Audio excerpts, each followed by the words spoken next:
two teams will advance to Stage 2. In Stage 2, they'll face off against the 4 teams relegated from the Challenger stage in a best-of-1 single elimination bracket. Only one team will survive and claim the final playoff spot. To summarize, in the MPL Singapore Season 9 format, there will be 5 MPL Singapore teams and 4 community teams qualifying through the Challenger Qualifiers. Based on regular season performance, the top 4 MPL Singapore teams will advance directly to the playoffs, while the 5th-ranked team is relegated to the Challenger stage rankings. In the Challenger stage, the 5th-ranked MPL Singapore team and the 4 community teams will be ranked based on their Challenger stage results. The top-ranked team from this stage will secure a spot in the playoffs, while the remaining 4 teams move into Last Chance Qualifier Stage 2. They will be joined by 2 additional community teams who advance through Last Chance Qualifier Stage 1, which serves as the final entry point for community teams. The winner of the Last Chance Qualifier Stage 2 bracket will secure the final playoff spot. And then it all comes down to the playoffs. 6 teams, only 1 champion. Who will rise and claim the MPL-SG Season 9 championship?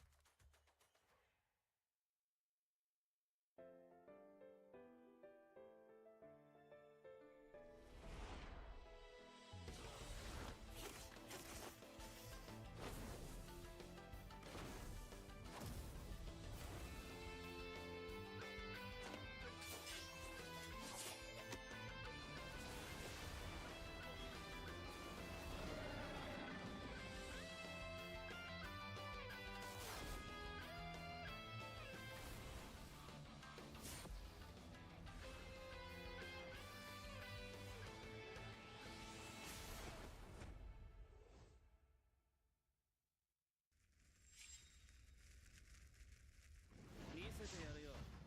車輪ガンの本当の力をな。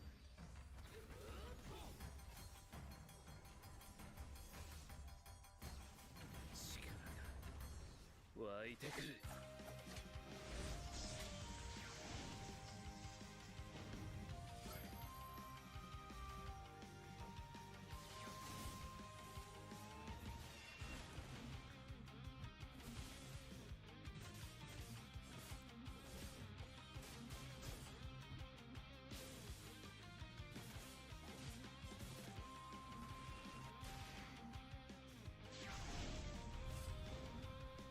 相変わらず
相変わらずやかましい奴らだ。今度は背中合わせでいくわよ。よっしゃ、第7班ここに復活だってばよ。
ここは俺に任せて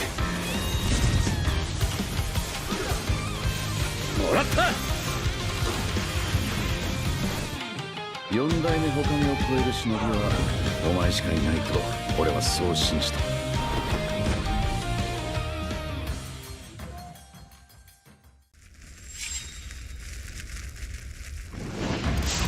みんな、渦巻きナルトが帰ってきたぞ。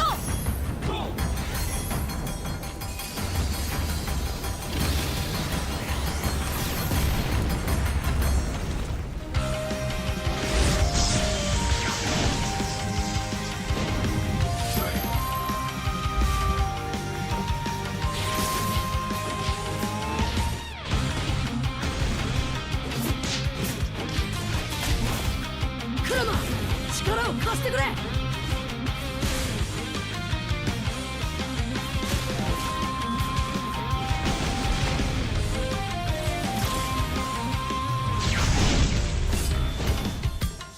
っしゃ、第7班ここに復活だってばよ。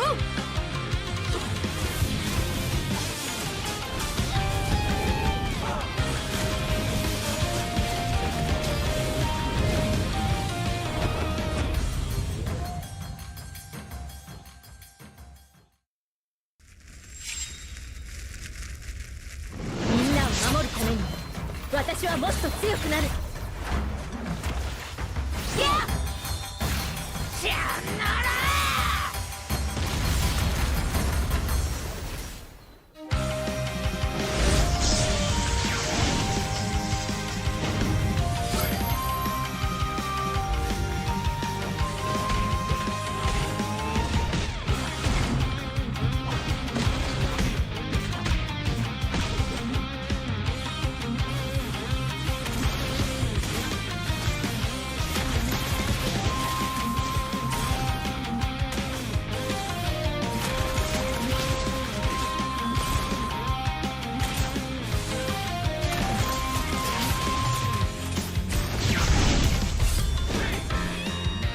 今度は背中合わせでいくわよ。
MPL Singapore Season 8 ended with Flash securing a three-peat.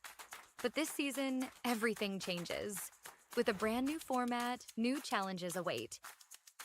The regular season journey has 4 key stages: seeded stage, challenger qualifiers, challenger stage, and last chance qualifiers, all leading up to the playoffs.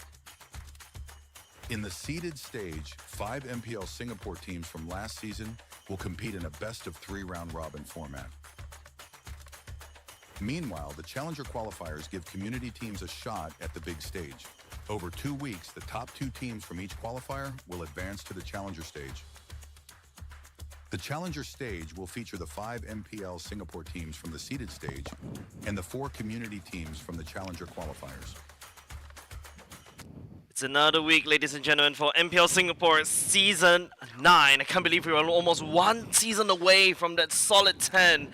But today, I believe, is one of the few chances left for our teams, especially in the seeded stage, to be able to get some points. Hi, my name is Jay. Joining me right here this time around is going to be Dead. We will be your casters for the next 3 series that we'll be bringing you. It's going to be hot bangers because, man, the level of competition, I'm not sure whether you saw it, Dead. I saw it firsthand, Jay. But it's truly astonishing. Exactly. Astonishing-wise, when it means that Team Flash just lost in the first week, first day. Just very surprising, especially when we compare it in the previous seasons. Now you mentioned, of course, competition. We have now witnessed, of course, last week 2 challenger teams go up against MPLSG's teams as well. And you know what? Absolute Zero. It's a banger games. Yeah, technically speaking, you know, as much as, you know, Absolute Zero wants to call themselves Absolute Zeros, but they're not Absolute Zeros Exactly, anymore. man. You've seen these names before. Nan and also Bougie. They were XRSG. Nan actually had, like, dealings all the way since Season 4 at the same time. And it's really amazing to be able to have this kind of format, to be able to bring back, you know, community players like this, but we also get to see some new bloods as well. New bloods as well. Speaking of which, Rapidot, also I was surprised he was in that roster as well. And speaking of new, we are now going to witness, of course, 3 new MPL matches here in the second day of our seeded stage. So we're still going to continue that bracket on. And now first game we're going to witness later on is going to be KGV, or King's Vanguard versus RSG. Now it's going to be the next match of Kingdom Esports against Team Flash. And the last match for today is going to be Team Evil versus RSG. Yeah, relatively short today, but man, tomorrow is going to be a long one because, you know, today at the same time, concurrently off-site, you'll be able to watch also, apart from the seeded teams, there's also community teams that are going to be battling down. We're going to find out 2 more community teams to be able to fight with these seeded teams tomorrow on Sunday. You don't want to miss that out because you never know what kind of truly hidden gems can be found in the MPL Singapore. Yeah, speaking of which, we have just witnessed that one last week, and I'm looking forward for the next challenger team qualifiers as well. And now here, Jays, we're going to talk about, of course, our first match here, KGV versus the side of RSG, man. I'm looking forward, of course, RSG's lineup, because on the first week, they have been performing very well. And I do believe their roster, the only change is their roam, which is, before it was, if I'm not mistaken, for RSG, it was, no. It was, who carried them last season, Season 8? We can check it out later. Gear. Sorry, it was Gear last season. Yeah, but do take note that Gear, that was an off role for him, right? So this time around is going to be Jay. Actually, Jay, you know, also had dealings since, also held from Team Flash as well for a period of time, but after that, switch over. So there's a lot of like rotations around in MPL Singapore, but like what you mentioned, the 4 mainstays from RSG Singapore, namely Yon on your screen right now, Yon, Roy, CS, Closer. These are the names that you've seen before from RSG Singapore, and this is also the roster that kind of got them all the way to like almost like a grand final level in one of the seasons as well. So of course I feel like there's still some fans that are secretly still cheering for them on RSG Singapore, but hey, this is a roster not to be scoffed at. And speaking of this is roster as well, I think the only change of Jay here, it solidifies their chemistry already. Season 8, this is the time, and now Jay joining in did perform very well. Yep, and I'd like to put some spotlight on Jay, right? Jay J. True like to call him the architect or Dr. J. Dr. J. Yeah, because of how complex and how the way that he thinks about the game, how he's very flexible. He can bring, because of his experience in other roles, he's able to merge, roam roles with other roles. Like he could even pull a Velia role for something. So for something because of his experience, his flexibility. And I remember there's this one time in MPL Singapore where he pulled out a Faramis in order to go back to base. Try to defend the base because he was being base rushed, right? Instead of going to recall, he actually went into the turret, killed himself, and then used the passive to basically get back to base so that he can defend his base even faster. Man, Dr. J, the architect, only high IQ players can pull it all that one off. Yep. And of course, RSG is going to be one team here right now is going to witness a battle in the Land of Dawn in the first match. They are up against now KGV or King's Vanguard. So I'm going to highlight this lineup. Nandez on the jungle, Bao here on the roam, Walker Knuckle in the mid, Stain on the gold, and Super Ryan on the EXP. Last week's performance, Nandez and Walker Knuckle, both Indonesian players, if I'm not mistaken, have been performing very well. I think they've been stepping up here. Yeah, you can definitely see the improvement, right? From the side of King's Vanguard, of course, a bit of a collaboration with Kings. And Vanguard Esports as well. Yes. Last season, the mainstays you're seeing it, of course, from the Vanguard side, which is Luxian Stain. Stain. No more Nick Stain this time around. Will be replaced with Bao. Bao has also been in the competitive scene, but not a lot of information about him because he's mostly the sub. Finally, he's given this opportunity to shine on MPL Singapore stage. You already start to see a little bit of a showing as well, especially when they're able to beat Team Flash in Exactly. And I was worried actually with this kind of lineup because as you have mentioned, the original player from this team is Luxian Stain alone, and we are used to the Stain brothers, right? Double Stain brothers, but surprisingly, I mean, Luxian Stain also doing pretty well in the gold lane. Luxian Stain. I know I cracked this joke before. If you guys offsite, this is also a segue to remind you guys we also have an offline event. If you want to go check it out, go to our Instagram to find out more. And that's a reminder for you that I had to create an Instagram. So I was talking to Luxian Stain, and I was literally telling him in the face, Luxian Stain, you are the 0.01% stain that Detto cannot remove. Because Nick is not here. Get it. Okay. Yeah, I'm ready to be a dad. All right. I'm ready to be a dad. Oh man. The dad is actually taken off guard by my joke. You're not on Vanguard at all. Get it? Okay. I gotta stop. But let's talk about this roster. You mentioned you want to talk about the two players from Indonesia. Yeah, Nandez and Walker Knuckle. Okay. We have seen the performance of Nandez as a jungler there. So he used specifically Lucas on the jungle. Yep. We've seen the current meta right now. It's one of the best. So usually Lucas started on the EXP note, slowly transitioning, performing very well in the jungle, and now Nandez, using that hero, did incredibly good, being aggressive. And I think this lineup, which helps Luxian Stain, because compared to the last season, Luxian Stain was a safe player. He is. He's a very safe player. Yep. But now he's very aggressive. I'm not sure on how this chemistry is, but looking at last week's, this aggressiveness coming in from the jungle really affects Luxian Stain game style as well. Definitely, right? Like, remember the Vanguard playstyle, the Vanguard signature is everybody tried Vanguard. Luxian Stain Luxian Stain needs to be protected. He needs to have a Vanguard. But now, this time around, he inserted the King's kind of flavor into it. Now, the attention of the whole team gets taken away. You mentioned about Nandez. Now they have to watch out for Nandez, right? Not only just Luxian Stain. So Luxian Stain, his role, technically speaking, gets to have a bit of step back into the background, but then it allows him to output the damage. Silent but deadly. He's like a fart in the lift. Silent fart in the lift. I like how you describe it, but not the fart thing. But yeah, I think this is great for King's Vanguard, right? Yeah, so definitely. on the other side, the matchup though, CS, we've seen him one of the consistent players when it comes to the gold lane, and now I think this is a great matchup. We are going to look at the gold, and now this second game, this first game rather, from the side of King's Vanguard, will solidify if really Nandez will be pretty good at jungle here, because again, this is RSG we are looking out for. So RSG, same players, same team, except for, of course, for Dr. J there we have highlighted a while ago. Will this be a great matchup as well? I think definitely, right? I think this is you get to see like very experienced veteran players, and at the same time, I think RSG there's nothing left for them to lose, right? Whereas other regions doesn't really have RSG anymore. RSG is the only one that is currently surviving in MPL regions at all. So they're literally carrying this RSG flag. They're the last remnants of RSG. Really try to push as hard as they can to make RSG fans proud.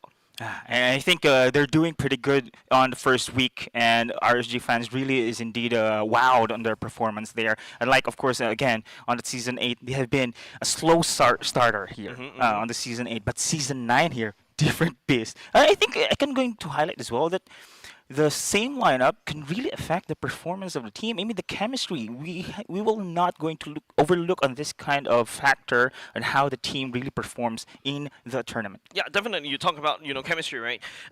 I always firmly believe that the Rome is the one that dictates the team, right? Yes, that's true. A good team must have a good roamer, and usually a team will succeed or fail because of that roamer. You change the roamer, the whole team identity changes. You mentioned about it, the change between Gear and J. Yes. Right. That is something that we are also kind of putting a magnifying glass on it just a little bit, just to look at how RSG adapt to their play style just a little bit. But I feel like they still managed to hold on their own because they have very experienced side laners, right? CS, when his first debut, he finally given a player role instead of a sub role. He actually was horrible. I would have to say that. I am harsh. He is horrible. But then again, you start to see his growth, and that's amazing, right? His growth was so rapid, and it only happened in the start of the season. It's like, he's gone through a Shippuden arc in one season instead of 3 years. This is why I would like to highlight the gold lane matchup here. Liechtenstein and a CS both have grown into their role here. Looking forward for that, guys. And now, speaking of the Rome you've mentioned a while ago, let's talk about the hero that has been used last week. In the Rome, usually we see the Matilda frequently being banned here just because of the save of the guiding wheel and the shields that have been given for this one. And also, we've seen the Rome being aggressive in the early stage of the game. So, do you think, of course, the Matilda will be the top most contested Rome hero here? Definitely, right? In fact, if you look at Matilda in terms of the stats, right, Matilda has quite a lot of bans as well. He most is standing around like what? Hold on a second. That would be I'm pulling out my Excel sheet. Like almost like a 10 bans as of now, and it's like quite a lot actually, right? And don't forget, we don't really have a lot of games as well as of now, but 10 bans in like what? The second week alone is a lot because people start to identify the value of Matilda. The fact that you can be basically super aggressive and then after that suddenly pull back and save, and you do a lot of damage early game as well because of the nutty numbers. And you mentioned about, you start to see MPL Singapore, they like to clash at level 1 and level 2. And sometimes the Rome is like, hey, I haven't even got my pulse spike yet. I only got one skill. Why are we fighting here? Why are we fighting here? But then again, let's go. But it's okay. Gladly join the fight. Yeah, speaking of fight, Clea also been showing up here in this game. Kimi as well. I'm pretty sure there's heroes who are going to expect most likely getting banned or first priority pick here. Now, of course, Kimi mid lane. This was also one of the highlights we have seen last week. One of the heroes who has the highest performance as well. Not only in MPL Singapore, but overall and all across the regions, Kimi has been showing up in the games. And this is pretty interesting, right? In the current state of the meta right now, Kimi reminds me of the old Paquito, right? Okay. Remember back then when Paquito when you pick a Paquito, it's like, okay, are you gonna go into jungle? Or are you going to EXP? The power that you can put a Kimi in the mid lane and the gold lane is just way too invaluable. You're basically picking something that's really meta, really powerful, at the same time not showing everything in your cards. It's like playing a King's card, but not showing the King's card at the same time. Same thing as Clea, right? Clea has been having that kind of aura as well. So, speaking of which, Kimi, usually we see a mid laner who has great burst, great scale, and especially great rotations there. For me, I really had a doubt. I told Abstract last week, I had doubted the Kimi picks, to be honest. What? Yeah, I doubted it once. Sorry, hold on. What role are you? I'm a roam. Exactly. You don't understand it, Kimmy. How dare you? You're a roamer. I'm a goat lane. But yes. Okay, but okay, tell me. Yeah. Get Okay, your okay, why But do you doubt yes. the Kimi? Why do you press out F without doubting? Huh? It's mostly. I mean, it has range, yeah, has but good it's range. not the most range compared to other Yes, mage yes. there, and the burst as well. So Kimi is a scaling hero, right? You have a traditional marksman, you have now a mage slash marksman type, but with of course that new ultimate Kimi can now be a valuable member when it comes to a team fight there with that traction pulse. But then again, it needs the scale. Yep. That's why I'm surprised. Team's pulling it off. It's pretty good. It is pretty good, and speaking of pretty good, we should be going to the draft picks very, very soon, ladies and gentlemen. Our first game of day number 3, technically speaking. If you're following weeks, this is week 2, day number 1. I am very bad with math, and it's amazing, right? We talk about a few heroes right here we highlighted. Like we talk about Kalia, we talk about Kimi, we talk about the Lucas and the Mathilda as well. These are the picks that you are definitely going to have to look out for being picked by or contested by these two teams. Yeah, and now looking forward for this one on who is going to be the first pick here, because whoever gets to be the first pick usually opens up this hero pool for those heroes. Usually we see first pick Kimi. Yep. Usually we see first pick Matilda, and also Zushin. Also, I forgot about that hero. So course, Zushin, of course. Zushin or Kimi? Definitely Kimi, because I'm Yeah. a goat laner. That's it. Okay, but apart from the fact that, Kimi being a goat laner, Kimi has that flexibility. You pick a Jushin, you know where she's going. You're not going to bring Jushin to the goat lane or the roam as well. So you kind of know the play style, right? Correct. So I think, especially right now in this particular draft or particular meta, the main goal right here is to pick these kind of heroes that you cannot really tell. Same idea and mythology could be applied over to Lucas as well. And now we have to go into the picks right near King's Vanguard going to be goes first pick, RSG going second. The coaches right here, Joe H from King's Vanguard decided to take away the Fanny, a bit of respect over to Yon. Yon is a very aggressive jungler. Okay. So Chip, Fanny still gonna be the bans here. On the other side, of course, is it Harris, right? Correct me if I'm wrong. Lucas, sorry. Yeah, it is Lucas there. And yeah, speaking of Harith, there you go. Matilda has been banned. Harith also is considered as one of the priority picks when it comes to the gold lane there. So, okay. Still, Right now, they're just taking common suspects, right? Yep. Like they're basically going up to, they're going through their watch list, right? These are the heroes that we don't want to meet. That's what Joe H and Amux is doing. They're basically trading, right?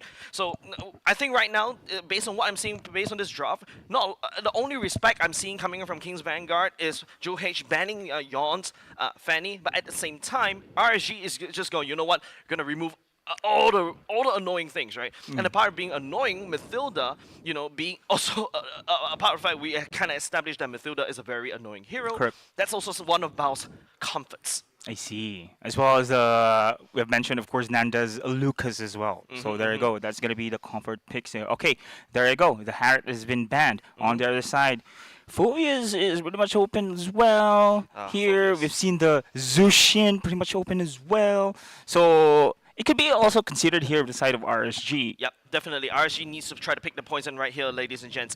There's so many things that are open. You mentioned the juice, and don't forget about the Kimi as well, right? So now Amux ban the Correct. Kimi, just don't want to meet about it because Kimi is so strong right here. Oh.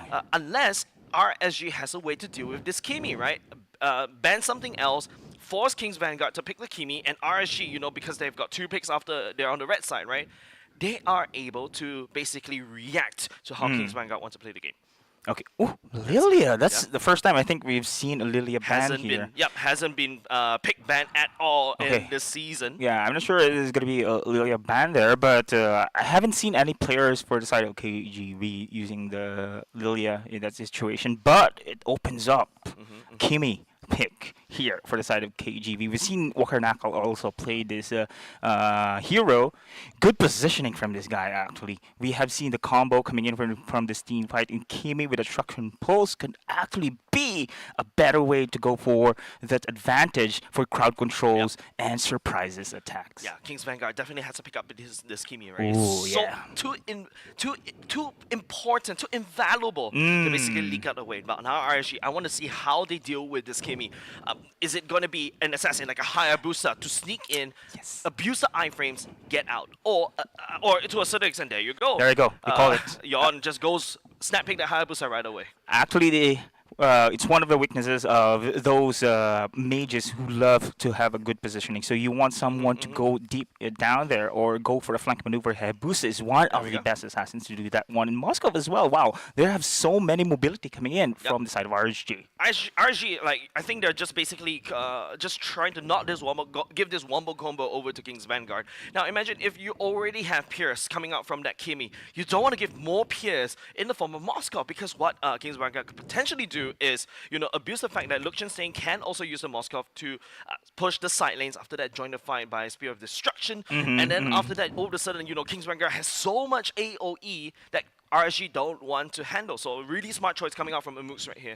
So right now for Amux here as their coach, actually this is one of the duos, the Hayabusa and the Moskov, who loves to play sides. So they now have the advantage here when it comes to the map control here. And KGV, they are still going into the team fight composition.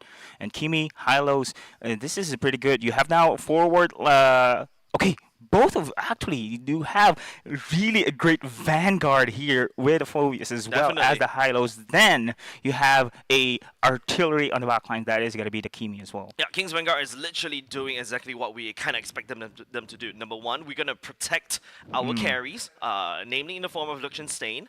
We need a strong wall. We need somebody to distract. The Phobius is that distraction. The Hylos is the distraction, and wall as well. Well, pretty good. Now, I think RSG here, they need something to save these heroes, though. I mean, when it comes to team fights. All right. Okay, still, mobility is there. I think this is the priority coming in from the side of RSG. It's going to be easy for them to scatter around when the team fight brawls out here. Yeah. Imagine Glorious Pathway being laid in, then we scram. Yeah, we scram. That's the thing. We scram. Basically, they're like, the way they're doing it is they're rats in the ship that senses danger. Immediately when King's Vanguard 4 members shows up, all of them from the side of RSG was able to just scramble out of wings by wings, Quad Shadow out of the way. Moskov would never be there because he's on the side lane pushing so hard. But then again, I still kind of worry when it comes to KGV. Yes, they do have pretty good team fight, but then they need something to catch these heroes here. So mobility-wise, yes, Glorious Pathway, you can run down there, but hard CC, you need something like that one. I mean, okay, you do have also the Hylos, Phobius here, the EXP. Now the lacking here is the jungle itself. Well, there's definitely quite a few junglers that I can propose. The Lancelot, Kyrie brought it back up. If you want to go back into the Onyx, yes, I am a Kyrie fanboy at the same time, apart from Diablo. But there's also, the other junglers like the Link, which was also shown by Nan as well. Not Nandes, but Nan from Absolute Zero. There's also still the Grandeur that's kind of left open for both these two sides. Now, King's Vanguard, if they really want to go for that one, they can also go for that.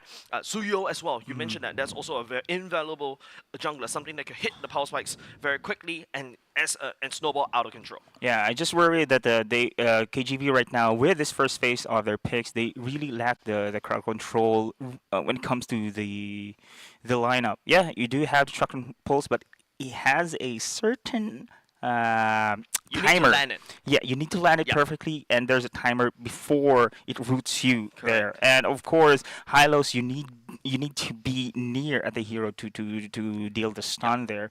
Then again, okay, team fight wise, they can really pull it through. But RSG for now, for me, Jace, this is a better pick here, countering the lineup here on the side of KGV. I think it's just RSG understanding how King's Vanguard wants to play. King's Vanguard wants to stack up with 5. RSG, on the other hand, I'm not even going to handshake these team fights, right? So if RSG handshake these team fights, it's going to go into the favor of King's Vanguard. So RSG is deciding, okay, you know what? I'm just going to out-rotate you. I'm going to have mobility heroes. What's coming up next? I don't know. I'm just throwing out ideas. Even though RSG has selected a Farsa, even a Loi or a Gato Kacha coming out from the side of RSG will be solid, because you got your globals, you got your stunts. You mentioned how RSG is lacking the CCs. There you go. The Gato Kacha deals everything, and he is a brick wall. I think this is... Oh, there you go. The Suyo has been banned as well here for the side of RSG. Yeah, you predicted it. Zervi got a Kacha here side of RSG. Pretty solid lineup here. Pretty good scaling as well. The only thing here, RSG, they mustn't be get caught off guard here by the side of KGV. Once KGV really force you into team fights there, it's going to be their advantage here. That's the thing. How could KGV force team fights here against RSG? Yeah, I think that's one way to do it, right? King's Vanguard can force the team fights either using what you mentioned, the traction pull, the implosion from Timu, but albeit a good range. So I'm not too sure whether it's from Timu. It's actually kind of decent, mind you. And there you go. There's more CCs, even more lockdowns. Because looking at how RSG is playing, they've already got the Gato Kacha to kind of disengage. They've also got people that could just fly away, literally on the far side. They need even more lockdowns to basically end the contract right there and there. There you go, the Alpha, the Ultimate coming in to lock him down. There's also, more CCs on top of that. And now you can see that Kimi is definitely going into the mid lane. Bruno joining the roster coming up from King's Vanguard. Now at least King's Vanguard has the insurance here when it comes to the late stages of the game. Now I can really see here for the players. Yeah. Guinevere, okay. EXP, right? Okay. EXP Guinevere. Definitely, Guinevere going to EXP. You can also, technically speaking, bring the Guinevere into the jungle, but seems like because they've already got the higher Hayabusa, and I like it, right? Right now, RSG is identifying, yes, we've got a roster that could just scatter. Like, the whole plan is to scram. Just in case anything happens, I need more disengage. How to disengage? I've got the Gato Kacha with the AOG, basically just try to zone you out, try to block you from coming over to my side. There's also a Guinevere, very flexible, very mobile to get on the way as well. And they do have the team fight capability as well. If they're forced into that situation, I think pretty good. Nice picks coming in from side of RSG. But I'm now looking forward for this match, ladies and gentlemen. This is our first match here in the secondary seeded stage. KGV versus the side of RSG. Right now, ladies and gents, this is the first game. Excited for this particular matchup. We've already set the stage so many times. King's Vanguard, nothing to lose, technically speaking, because Wakanako and Nandes trying to make a name for themselves in MPL Singapore, but RSG Singapore holding the last vestiges, literally holding the flag that's almost rotten already for the side of RSG, in a good way, mind you. In a good way. And they're growing. They are growing, and they're basically defending the honor of RSG fans. Exactly. This is the top 3 we have in the Season 8 here. And with this kind of lineup, man, they do have the advantage when countering here when it comes to team fight. Interesting. Jay is actually a Guinevere on the EXP. On the roam. First blood. Like what I mentioned, this is the growth that I was talking about. CS is so... It's getting really good. The Shippuden arc, no, he's already adult Naruto at this point. No way, that's gonna be a pin down there. Nandes been taken down, and Roy? Jay on the Guinevere roam. Yeah, so didn't expect that one. Exactly, like this is what I was talking about, right? Dr. J being so flexible in his hero picks. He's played so many different heroes in very competitive matches. He's also been in MPL Singapore since Season 1 itself, heading all the way to Kingsman. Oh, look at the damage here. Bao will be falling down once again. And I think RSG is on the right track here. Definitely. This is really not good if you're an RSG fan, but now there's also going to be a little bit of scuffle happening between at the bottom lane. I'm loving what RSG is doing right now. Yeah, exactly. And I'm not expecting as well that it is going to be RSG actually being the aggressors here in the early stage of game. We have highlighted, of course, KGV with this lineup. You have an Alpha. You have here incredible Kimi Walker Knuckle here as well as Bao. They could have done more here, but RSG is there. Yep, right here. The turtle being contested right here. Yon already setting up, trying to pull the turtle over to his side. Bao's setting a stage. This is the brick wall that King's Vanguard is trying to throw against RSG right here. But off the side of the screen, CS will be able to pick up Luxian's name by Walker Knuckle, picking up J. SOD will be able to miss. And now King's Vanguard has solid control around the turtle. It's a trade. But which one has the better value? Oh man, with this turtle buff on the side, from the here of King's Vanguard, they're very incredible here. Yep, CS, I'm not really sure. I'm not really sure how they're going to transition over to this one, because you're expecting King's Vanguard to be a little bit more mid-game heavy, right? Yes. You've got level 4 power spikes coming on. Wakanako, Nandes, Super Ryan, technically everybody from the side of King's Vanguard super strong in this mid part of the game. That's why they're able to secure the turtle for themselves. All right, we are going to be witnessing here how KGV will be able to go forward from this on. This is really surprising. Oh, Jay, that's going to be a knockup as well. Phobia's in a lot of trouble. No way for him to basically escape. Wow. This is the power of mobility that RSG is showing against King's Vanguard. I think experience is now kicking off here, Jay. Yeah, definitely. I think RSG is really well prepared for this one. Right now here, they're trying to basically gang up on CS on this one. There's no way for him to escape. Glorious Power being sent down here. But then again, what is the value here? Being able to slow down CS. That's the thing. I think KGV's strength here is to be on together, but there is a 4-man gank on the bottom side. Definitely. So many resources has been expended just to get that kill. But then again, it's KGV's strength. They need to have the space for the side of Liechtenstein to have that late game insurance. And now KGV looking for opportunities here as well. And as we have mentioned, the lineup here coming in from RSG, so very mobile. Yep, if you start to notice that they're actually trying to stack S4 or 5 right here. RSG is not going to handshake this fight. Look at CS, what his role is. He's actually already dominating in the lane against a Bruno. Bruno is not really very strong in the early game portion, right? You should be able to outpoke CS, but CS solidifies that. He's a very strong foothold down the bottom side, but now he senses a bit of danger. I love this rotation coming out from CS. Turtle's going down, but he's not going to deal with it. He's going up top. Yeah, exactly. And high level play in terms of the map awareness coming in. And remember, he has the SOD just in case they need reinforcements here on the turtle takedown. Now KGV, again, they must initiate this team fights. They must force this way against RSG. Yep. They have the kit, they have the sustain, they have the ultimates very ready, and we'll see some action here. Closer looking for a point of entrance. Roy will start the fight with a feather airstrike. Nandes right here using the Spell of Alpha as well. Try to survive just a little bit longer. He won't be doing that. So now Bao goes down the Glorious Pathway, and now the members from the side of RSG down low, a little bit low. Liechtenstein trying to output the damage. Walker Knuckles pierce down Jay right where he stands, but he's down a little bit low. That's a very massive fight for RSG, but look at what they're doing in the side lanes. Yeah, indeed. Look at this one. As mentioned, the suicide lane pressure here and the full commitment coming in from KGV. Yes, indeed. They have the turtle. Yes, they had a kill, but at what cost? 2 side lanes for that trade. Yep. And RSG really is playing very well to their strength, and they know the weaknesses of KGV. Like what Leo likes to say, right? Permanent damage. There you go. It's 2 side lanes, permanent damage. The turtle comes back, respawns. People, the heroes, your players comes back. They respawn.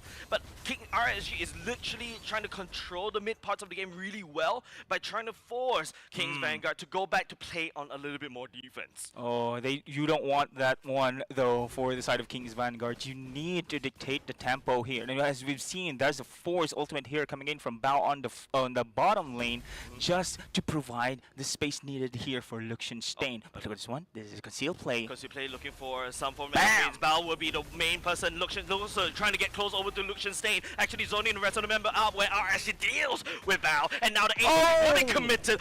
It's going to be Liechtenstein getting caught out as of now. Closer will be able to jump, but SOD jumps all the way to backline. Finishes off Liechtenstein at the same time. CS just outputting so much damage. Roy just up Ryan at the same time. RSG, the out rotation is actually hurting King's Vanguard. Wow, beautiful call there for RSG to force the team fight. And look at the split push once again coming in from Yon Hayabusa. It's not even the 5v5. Oh, exactly, and now it opens up the map here for RSG. It is going to be really difficult here for King's Vanguard to recover. Again, their insurance here is Liechtenstein, but look at his stats here. He has 3 deaths already. Yeah, the worst point is King's Vanguard wants to be a death ball, but they are not death. They're just ball. RSG is literally playing ball, bouncing King's Vanguard around top lane, mid lane, and bottom lane, and King's Vanguard has no answer. Yes, RSG, you can take. RSG is saying yes, you can take the turtle, but King's Vanguard, it's like okay, I can take turtle, but what's next? There's no plan. Permanent damage in the side lanes, yeah. Victor Walker Knuckle takes out the turtle at the same time. Closer, you will be able to use AOG. Turns out Nandes just a little bit more. Bao dropping out the Glorious Pathway all the way, but he's all alone. The rest of the members will be able to do it, Bao, but at the same time, the Shadow Kill. Go! Shuts down the Kimmy, and Yon picks up a double kill. This is the this is the way that RSG will be able to deal with their first pick, Kimmy. Wow, that was a beautiful exchange, though. We have seen Bao doing his best to provide the zone of control on the back lines against RSG. Meanwhile, Yon, in the perfect timing, goes for the flank and goes for the kills as well. And look at this replay here in the turtle. As you can see, it is now going to be closer, going to go for the zone control, but Bao doing the same thing here. Yeah. We have a split decision here, but look at Yon. This is the great decision making coming in from this assassin, doing his part. And Liechtenstein did the same thing. I think this is what we are seeing, high level of a team play execution on the turtle. Yeah, this is exactly what I was kind of afraid about, right? King's Vanguard, you know, they have to try to protect Liechtenstein, but Liechtenstein, you know, you've got an assassin, you got literally somebody can ignore your wall, jump over your wall, face through your wall, and that's in the form of Yawn. And King's Vanguard cannot protect their carries. Oh, man, King's Vanguard. You still have a Kimi here for the side of King's Vanguard. These are literally two marksmen coming in from KGV. Will this be enough for the scaling momentum, though? Remember, we still have our hearts here surviving for the side of King's Vanguard. It's not yet over for KGV, but RSG, with the pacing of this game, they are controlling actually the momentum here. They're controlling the map entirely, Deadeye, because you know, top side, bot side, mid side. RSG has decided to go to trade, but this trade is not in the favor from the side of King's Vanguard. But then Yon springs a trap. King's Vanguard activating a trap cut right there. Okay, that's change CC for you, and Yon has been caught on surprise. Okay, again, at what cost? A tower on the bottom. Every time King's Vanguard going for a forced team fight here, there's always a trade coming in from RSG. Yeah, and that's the markings of a very experienced team, right? Don't forget, RSG has been playing together very well. Bao now stepping a little bit far from the rest of the members, closer right here, trying to gap close. Glorious Pathway already, but then again, Bao is playing his own game. Wow. He goes on Glorious Pathway, trying to zone it out. Being a very beautiful knocker coming out from Jay. Two members are Liechtenstein skies back just a little bit more. AOG will not be able to commit right here, and now it's going to be King's Vanguard trying to overturn. They take the Lord, and they also take some members right here. Jay going to continue to fight just a little bit longer. CS outputting damage in the backline. You can see the shadow kill going in from the side of RSG, but Roy picking up a double kill. And King's Vanguard, you thought they had something, but no, they squandered it away. What a trade, what a turn of events there. But then again, it's still KGV who took the Lord into their side. But what a sweet exchange, what a great opening game we are having here, Jay. Yeah. So much action from both teams. Yeah, this is like a blue pill, red pill moment. This is like like pick a trade. RSG literally gave up a lot of objectives. They don't really secure any form of lords in any turtles at all, giving over to King's Vanguard. But what they get back map control. But now King's Vanguard, if they want to make something work, they have to abuse this lord. Yeah, I think they need to take advantage of pushing the lanes at least here.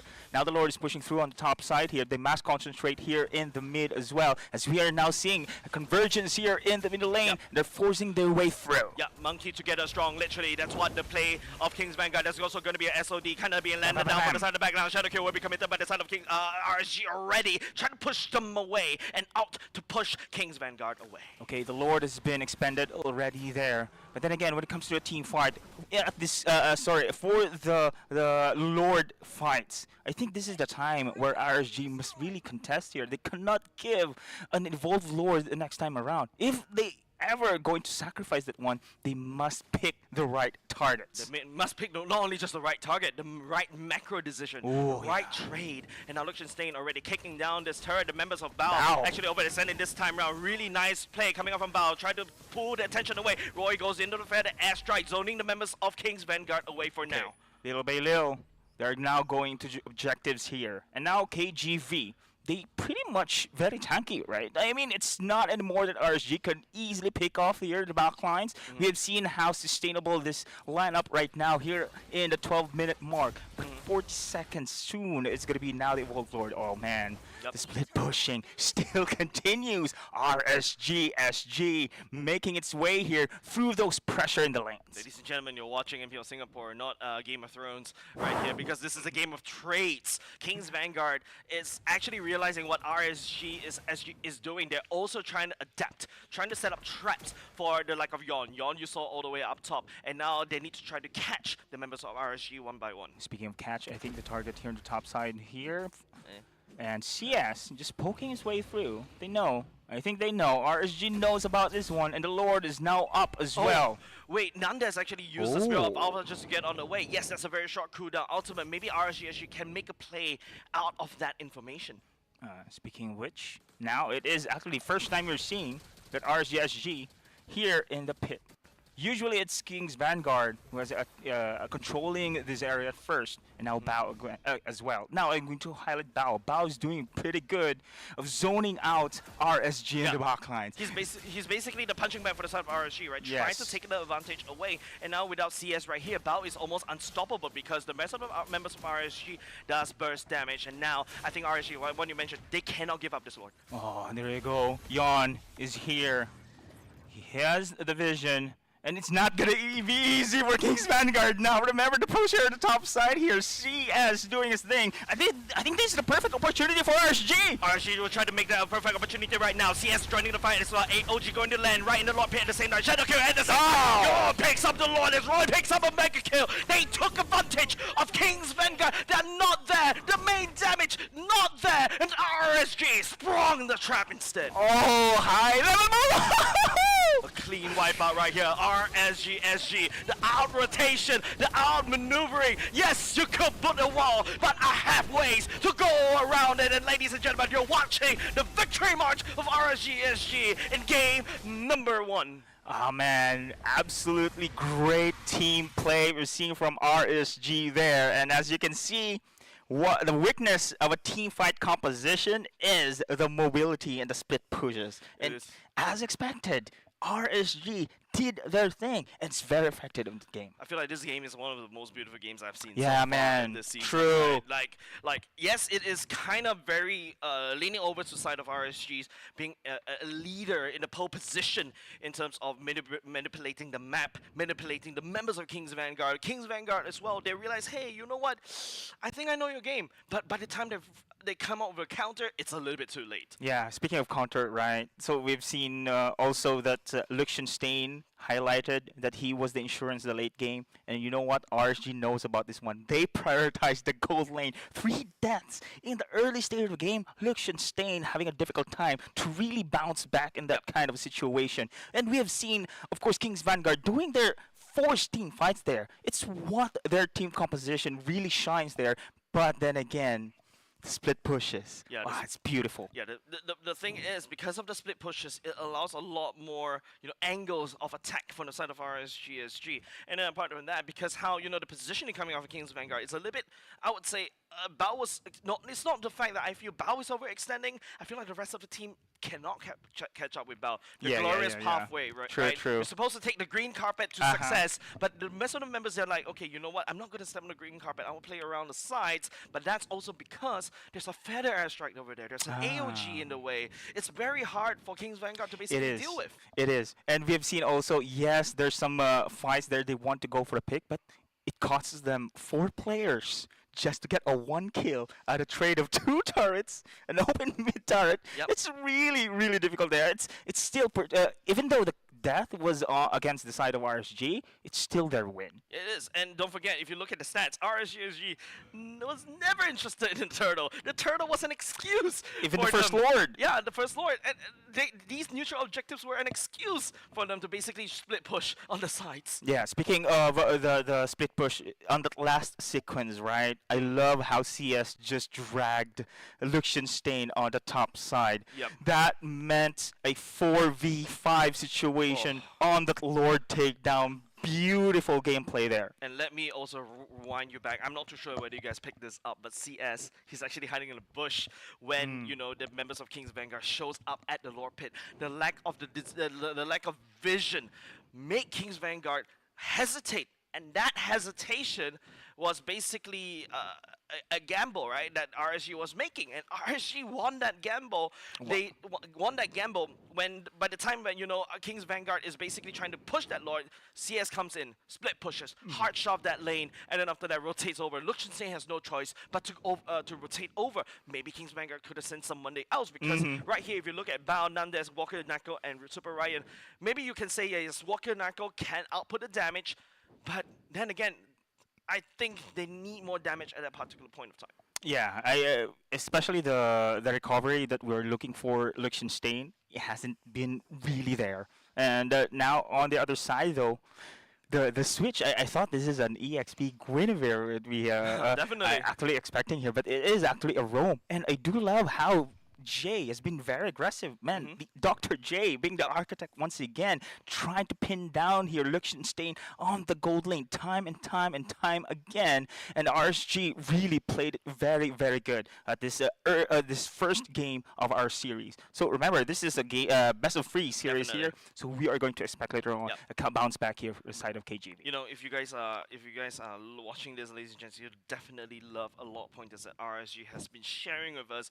They understand the rotations, they understand the meta, they understand their enemies as well. And literally, if you want to take the checkboxes of Sun Tzu Art of War, there you have it. RSG is basically writing their own Art of War. Yeah, I love how the progression coming in from RSG right now. I think the side here of Jay, he's really good. I mean, he fits very well in this lineup, right? So the aggressiveness coming in from Jay, and as well as the original roster coming in from RSG, is pretty good. Now it's still another win coming in from this team.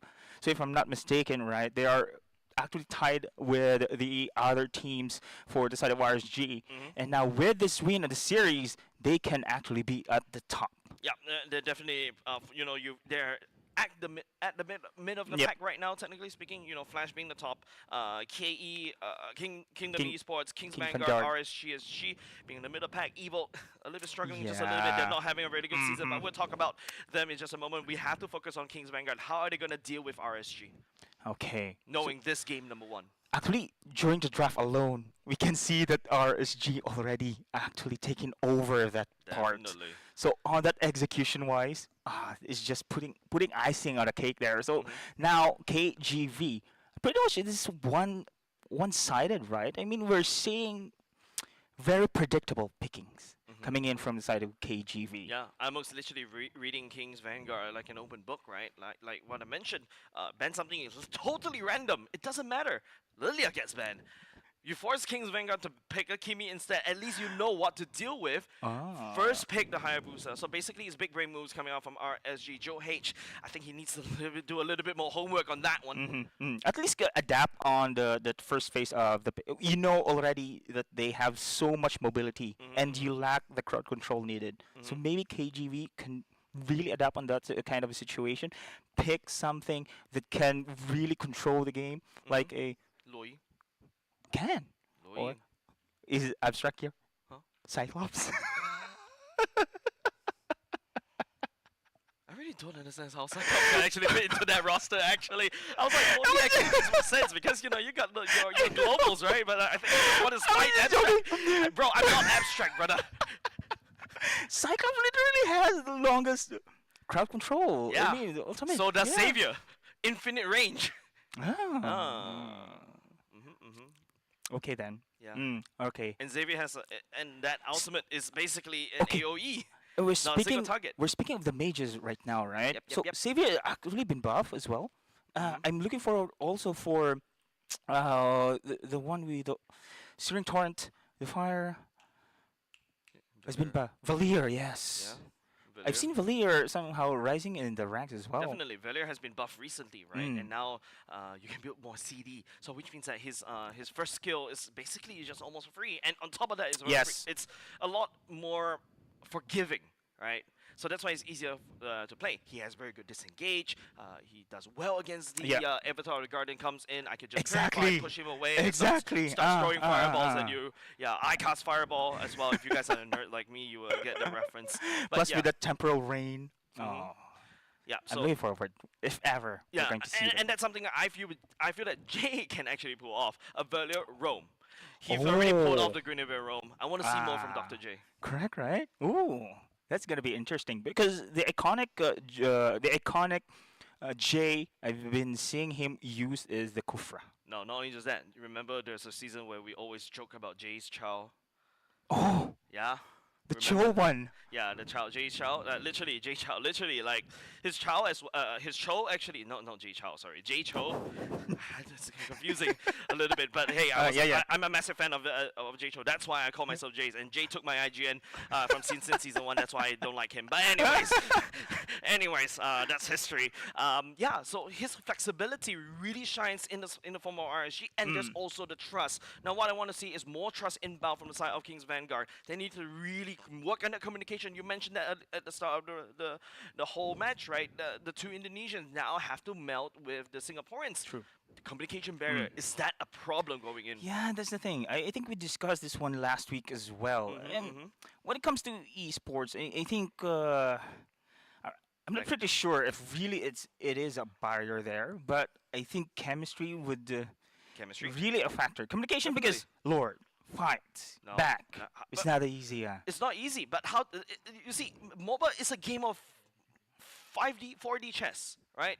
On top of the fact that you have to be good at your hero, you need to master macro. At the same time, you also have to take a look of the whole map. But before we actually expand on that one, here you go. The MVP of the game, Roy on that Farsa. 9-1-11 is his KDA. 10k gold, 100% kill participation. He's always there when his team is looking for the kills. So basically everywhere, and they couldn't catch this guy with only a single death. That's the thing. With the wings by wings, it's going to be easy for him to go back, as well as position himself at the right moment, at the right time. With 100% kill participation, this is big as well. It only shows here that RSG can also fight if they need to together. Yeah, correction, that's not a flame shot Farsa, by the way. That's a purified Farsa. But he actually identifies. This is also one of his comfort heroes as well from the side of Roy. Roy has been there also. He's been through the international stage before. His experience comes in and gives wonders over the side of RSG.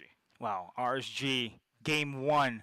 And now let us see how this game will go on. KGV, though, on the other side.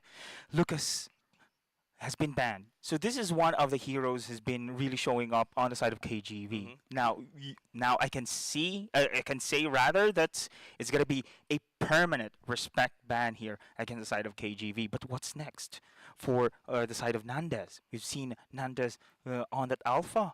And I think he's better suited to be really mobile, not a fighter one. Let's see on a Hayabusa on his lane. I haven't seen that one yet. Yeah, so basically it's just, I feel like Joe H did not prioritize his heroes, right? His comfort roles, and now all of a sudden he's forced into this uncomfortable position as a fighter jungle. You see how he struggled right there. Yes, I know technically speaking Lucas is a fighter, but now in this particular meta he could burst anybody like an assassin. He's like a fighter assassin, but more assassiny. With a burst, right? With a burst, a long range burst. Oh man, yeah. Yeah. I said that's why this hero is really one of the most notable banned heroes in the game. And still, I'm going to expect that this is going to be the ban as well on the second game. They couldn't give this one for the side of KGV unless they open first pick is going to be RSG this time around. And that's where the power of first pick and second picks comes into play. Don't forget, Onyx ID loves to go second pick, right? Especially when Coach Chip is back. They really truly shine on second picks because they are able to manipulate the draft. First pick, unfortunately, your first pick is blind. That is always the biggest problem if you go first pick. You have to make sure that you pick a very strong one. That's why you know, flex heroes comes into play. Correct. First pick Kimmy, first pick Lucas, your first pick Ezektra as well. So it's all about putting your best foot forward. But sometimes you're putting your best foot forward into the sea. You don't know what you're stepping into. There could be sharks right there. I don't know why we're going back to marine biology, Abstract. I really don't know, Abstract, if you're listening into this one. Lessons, subjects, we've discussed way many things, topics last week. We've been to geography as well, Jason. There. We've been to geography as well. Yeah, geography. Yeah, Arctic is actually on the north. Antarctica is the south. Penguins don't. There's no penguins in Arctic. There's only penguins in Antarctica. But we're going back into the draft very, very soon. With this game of chess coming out from RSG and King's Vanguard has to start from this draft. And I feel like it's really down to the execution from the side of King's Vanguard. There needs to be trust. Trust is a must for this particular team if King's Vanguard wants to do something out of this match. Exactly. Execution. So far on the first game, the execution here for KGV somehow predictable. Matilda. And now, okay, there you go, Matilda. They won't give this one up, and we've seen also the Lucas. For sure, Lucas will be banned here. Definitely. Except RSG want to use this one. Yeah, but KGB. right now, if King's Vanguard go ahead and ban Lucas right here, is basically giving a free ban over the side of RSG, right? But Kimi will be the first ban coming out from Drew H. Wise choice right there. Okay, Jay though is very flexible. You've mentioned, of course, right? He has been Guinevere, and you also somehow you can also use the Valier itself. It's really unorthodox. So I'm believing, of course, Jay could pull out this one through. It's gonna be difficult indeed for KGV, not only just to ban the meta heroes here, comfort heroes as well for RSG. It's difficult to really counter this team right now. And what I like about the side of RSG is that there you go. That's the Lucas ban that I was talking about. Not gonna give it up, not gonna let you down, gonna turn around and deserve you or something. I can't remember lyrics, but you guys get the point. Lucas gonna be not gonna be able to be played in this match at all. They're gonna deny it away from King's Vanguard. It's really Sorry, I just rickrolled everybody on the internet. KGB on the other side. Okay, Joy. Joy was actually kind of surprisingly forgotten in the first match, right? Yes. With her recent buffs as well, you start to see her being played a lot more. That AOE, that snowball potential. It wasn't being. I'm actually surprised that Joe H did not select the Joy in that particular game. Correct. Could basically easily counter that. Can basically run down Farsa. Now that you mention it, of course, you're mentioning right. Bao was way far ahead with this Joy. Need somebody to catch him up. Okay then. So since this is the game 2, I think there's so many things. This is why we're going to highlight the drafting phase is really, really important as well, and how these teams are going to execute the game. And now, of course, Kalea has been taken down here with the side of RSG. First pick, though, there's so many first pick potentials here. You can go for the Zushin. Again, Zushin has been considered as one of the first picks. Phobius also actually compared to the last week. Yeah, wow. Last week. What's actually, this season 8? No, it's still one of the most picked heroes as well. Yeah, Phobius won. Definitely. And most contested. So, KGV. KGV right here. One more ban.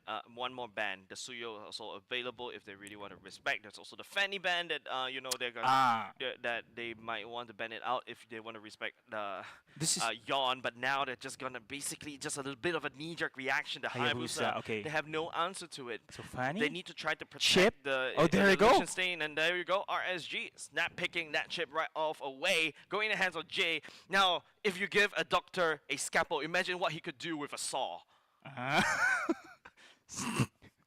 He'll cut your limbs away, but he'll amputate. He's gonna literally amputate King's Vanguard right there. Okay, first time I think. This is gonna be the first time I think we are going to see a chip being considered in the draft, in the roster here. Yeah, Chip almost like, look at that, 19 ban. Actually, he has 19 Exactly. bans. He has never picked at all, almost 100% ban in MPL Singapore. And there you go, RSG will take that up because his mobility, his recent buff as well, is way too annoying. And now, KGV will go to prioritize on the Moskov. Okay. Valentina being selected, try to take that ultimate away. Okay then. Okay. So at least they have the counter here as well for the side of KGV and Fanny as well. Wow, so many most banned heroes that we have been seeing on last week now opens up here in this second game. This is pretty good, but they need to have somehow of the control here as well for the side of KGV. Okay, first game we've seen the lack of control from this guy, but KGV right now they have Valentina again, Liechtenstein on the Moskov. They have the split push, but can they counter this incredible lineup here coming in from RSG? Yeah, you talk about split pushers, right? I like how Moskov being selected to counteract against Yon's Fanny. But if you ban away Yon's Fanny in the first match, rest assured Yon is crazy on this Fanny, right? He's gonna jump onto you even before you're ready. Now your split push potential is easily countered by a split push Fanny, and on top of that, in order to overload the Valentina, you give her a lot of these ultimates. Now, which ultimate do you want to pick? You want to pick the ultimate from Badang? Do you want to pick the ultimate from the Chip. or even potentially something else? King's Vanguard responds with a Gatakacha, which is a very good counter against Chip's ultimate. True. Because every time when people congregate into somebody, you want to use your AOG to catch or basically to zone people away as your team retreats. But this highlights right now that KGV is kind of defensive in a way. So they're definitely on the defensive. Yeah, They're basically reacting to game number 1. Again, RSG still going to dictate this game for sure. Fredrin, But Fredrin, yeah, I think Fredrin. they know something. Mm-hmm. They definitely know something. Fredrin is pretty good ban for me because one ship, of course, going to for the teleport, Fredrin can really easily be the vanguard for that one for the side of KGV. But on the other side, okay, they are taking out Mages. Their Farsa is out this time around. So Valentina, you have a Moskov, you have a Gatakacha. With the jungle here. Oh, RSG. That Baxia ban, truly telling. I don't know if you've seen last week's game. There's a pocket pick coming in from Absolute Zero, a Baxia, and Estes. Yeah. Oh, what the... I counter your heal and I have heals. Oh, yeah, man. so RSG, you know, they're hinting that they kind of want to go for a lot more regen-y kind of heroes, right? Like what? But then again, your Arlot? Oh yeah. It's a great counter as well. Yeah. The final slash. Ah, yeah. How can I forget? Because we really rarely see a chip on game. But then again, I would like to highlight KGV. They know how to counter this chip with the way how they pick this one. I would definitely agree with you now. The Arlot is really just nice coming out from Drew H. At least you can start to feel that he's taking charge in terms of this draft in game number 2 this time around. The Arlot, truly a wonderful pick against, you know, the likes of Chip, the likes of Fanny as well. You know, you can fly in and sweep, and then you perma-lock her down. RSG needs to respond to this particular draft with these 2 remaining picks. But don't you think Jace is the side of Moscow here, Liechtenstein, is kind of vulnerable? He's a perfect target for the Fanny, for sure. Definitely. Yeah, this is the only thing I want to highlight here. The KGV, they do have so plenty of counter with this chip, with this team fight, but they're vulnerable on their gold lane here. Oh, okay, Vexana. Yeah, Roy's Vexana, and then after that, you know, you just have to try to counter, right? If you're already gonna get stun locked by the Gatakacha, by Arlot, now on the top of, you know, maintaining the theme of overloading that Valentina's ultimate, now I am you. Which one do you take, right? You cannot be everybody. You can only be one person. So Vexana's ultimate will do the job. The additional body for King's Vanguard to be a little bit distracted is definitely amazing, and I like this. Akai coming out from the side of Super Ryan. Man, I'm loving this draft, right? This particular game number 2 draft. There's so many amazing responses coming out of Drew H this time around. I'm looking forward to how they execute. Okay, the draft is pretty good. Now execution. You mentioned this a while ago. How will KGV now execute this game? They have a perfect now, let's just say a draft. We can really go at par with this draft coming in from RSG. Yeah, definitely. I'm putting a lot more chips right here. No pun intended for the side of RSG, but I'm putting more chips right here for the side of for King's Vanguard, right? This draft looks amazing, right? Now they've got so many ways to disengage. There's so many CCs, and now it's all about how RSG, they have to play smart around this roster. But I believe RSG going to be very aggressive here in the early stage of the game. They have to. They don't want this KGV to be complacent in this kind of draft right now. And now here we go, Jays. Looking forward, KGV versus the side of RSG. Game 2 here in our week 2. There's so many exciting things to take note about RSGSG and King's Vanguard. 1-1 taking the stage once again. You get to see the chip almost permaban in MPL Singapore, and now making a return in game number 2 for RSG. Man, there's so many things to talk about. If I can basically write a thesis out of this particular game. But we are going to talk about this chip right now because the first moment we see RSG locking in the chip. King's Vanguard ultimately just picks again those counters here. We have seen now the Gatakacha being picked, the Valentina being picked here as well. But if you're Valentina, if you're Walker Knuckle, you've mentioned overload this hero, this player, which ultimates is going to prioritize here. It's going to give him the pressure as well and how this decision making will be executed here. Yeah, speaking about pressure, you can see RSG putting a lot of pressure down in the bottom lane already. The mobility of Jay shows himself in the mid King's Vanguard, they need to basically try to react against this crazy rotations coming out from RSG because Liechtenstein needs some help.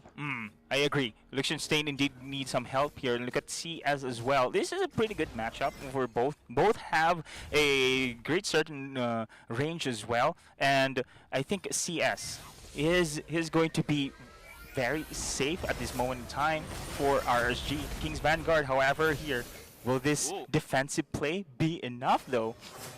We saw that, Yon. That's a mistake. Saw that. But yeah, you can start to see that, you know, RSG is trying to make a lot of moves around the King's Vanguard right here. King's Vanguard, on the other hand, constantly getting involved, but Jay stepping forward just a little bit more. Nice disengage coming out for King's Vanguard for now. I thought that was going to be a 4-team fight there, but of course, aggressive control from both teams. And meanwhile, the turtle is up right now. Everyone has the vision around that area. And this is going to be a convergence here. Look at this one, Nandez already going to take the turtle. Nandez, you know, we talk about how he's a little bit uncomfortable on the fighter junglers. You see how he would do on a tank jungler instead. It's going to be first turtle given over the side of Vanguard. An excuse for RSG. They're not going to pull on the excuse just yet. Wow, I think RSG, both games we're seeing here, they're not prioritizing actually the objectives right now. They're looking for the right moment to pounce in. But so far, the chip haven't got yet the teleport. And I'm expecting here once the teleport is activated, that's going to be the mayhem starting to here in this game. Yep, good call coming up by RSG. They're not gonna, they're not in a position to fight. They don't have Jace level 4, so they're just, okay, you know what, let's give the turtle, let's bide out time for now. Wow, imagine if the teleport is going to be there. Usually I've seen Walker Knockout going to, as you can see, he's stalling already the ultimate here, just in case. Oh, there you go. AOG right on the spot at the same time. Ro gets locked down just a little bit, and now it's going to be Knockout summoning the Goon Squad. At the same time, Chip also activating his own. It's going to be a massive brawl right in the mid lane at the same time, and okay, CS takes it to the skies. Super Ryan single dot away. CS will also pick that up for just another picking, another dessert for the side of CS, and now Nandez getting penned right down by Closer as well. CS trying to output the damage. Nandez dashes over the wall, and RSG is a 3-man down for that scuffle. Oh, RSG, OMJ just commented here, CS has to play very safe, but then he's in the middle of the team fight there, man.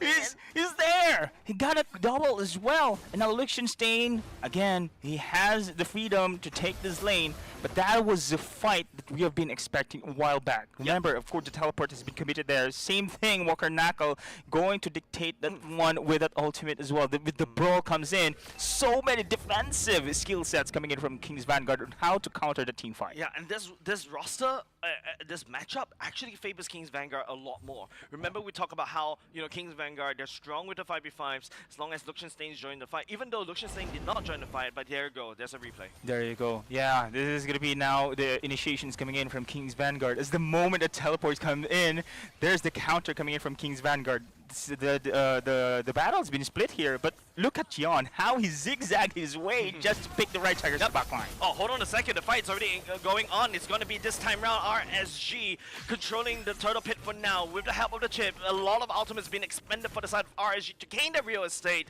but King's Vanguard losing one.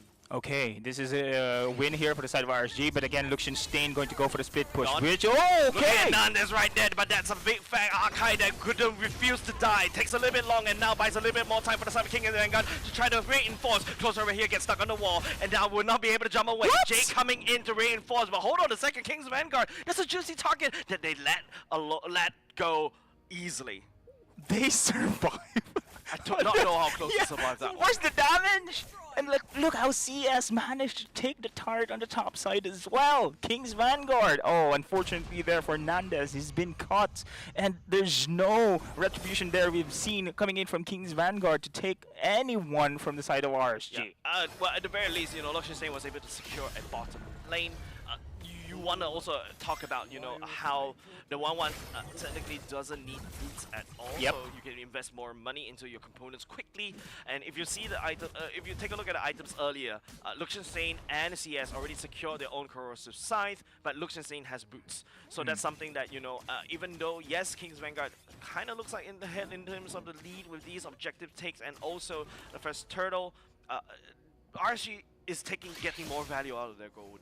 Yeah, don't get me wrong, Jay. I think this is a better game still for the side of Kings Vanguard compared to game 1. I think they adjusted really well, and look at how the draft alone can change the tempo here. Now, we've seen Kings Vanguard securing objectives. They have also securing team fights that they are in favor here, but RSG, on the other side, they had plans of their own. They're still being aggressive here, and Kings Vanguard still being the defensive at this moment. Look at Yon. Okay. Will not be able to jump onto Walker Knuckle as of yet. Does have the Vexana ultimate. They need to play around that one. And Walker Knuckle right here, holding on to the Vexana ultimate as well, would be invaluable going into this turtle fight.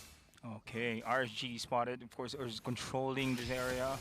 Already in Bao is there. Remember, the ultimate's pretty much ready for both teams here. The question is, who is going to initiate this team fight? Now Nandez is in the turtle. Look at the positioning though, coming in from Jay. It's pretty good, I love it. He's on the flanks here, now going to charge in. They're going to charge in right here, but don't forget, Jay can easily summon the Goon Squad all together. But then again, you see how Kings Vanguard gives a little white breath right there. Jay taking a lot of attention right here, and now Kings Vanguard going to invest everything into Jay. The spin, the wall, the turtle being taken down by RSG right here. The fight still ensues though. Yon coming in, but the wall coming up from closer is actually affecting a lot in terms of the anti-synergy. Yon trying to dash, misses the cable right here. Take down Super Raya at the same time. Walker Knuckle kites all the way back. RSG. This is a very messy fight coming out from both these two teams. Very messy, but the sustain is there coming in from RSG. How in the world again? Kings Vanguard, they have so many kits there, but the finishing blow is not really available for the side of KGV. Yes. Oh, he's going to tempt fate just a little bit longer, but then again, it's going to be Lucian Sting taking Chip down. CS down a little bit low, just in the nick of time. Jay sacrificing himself, make sure that CS stays alive. Again, they need to target Lucian Sting here, but look at Yon. He stole? Yeah, I believe he did. Now there's the purple though, but he's down low.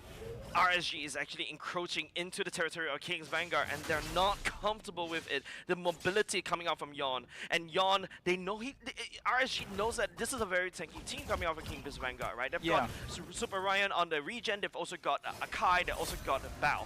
So now RSG, they need to rely on mostly DPS, like CS, like closer burst coming out from Roy, and also Yon doesn't work on Kings Vanguard anymore. Oh man! And now RSG here.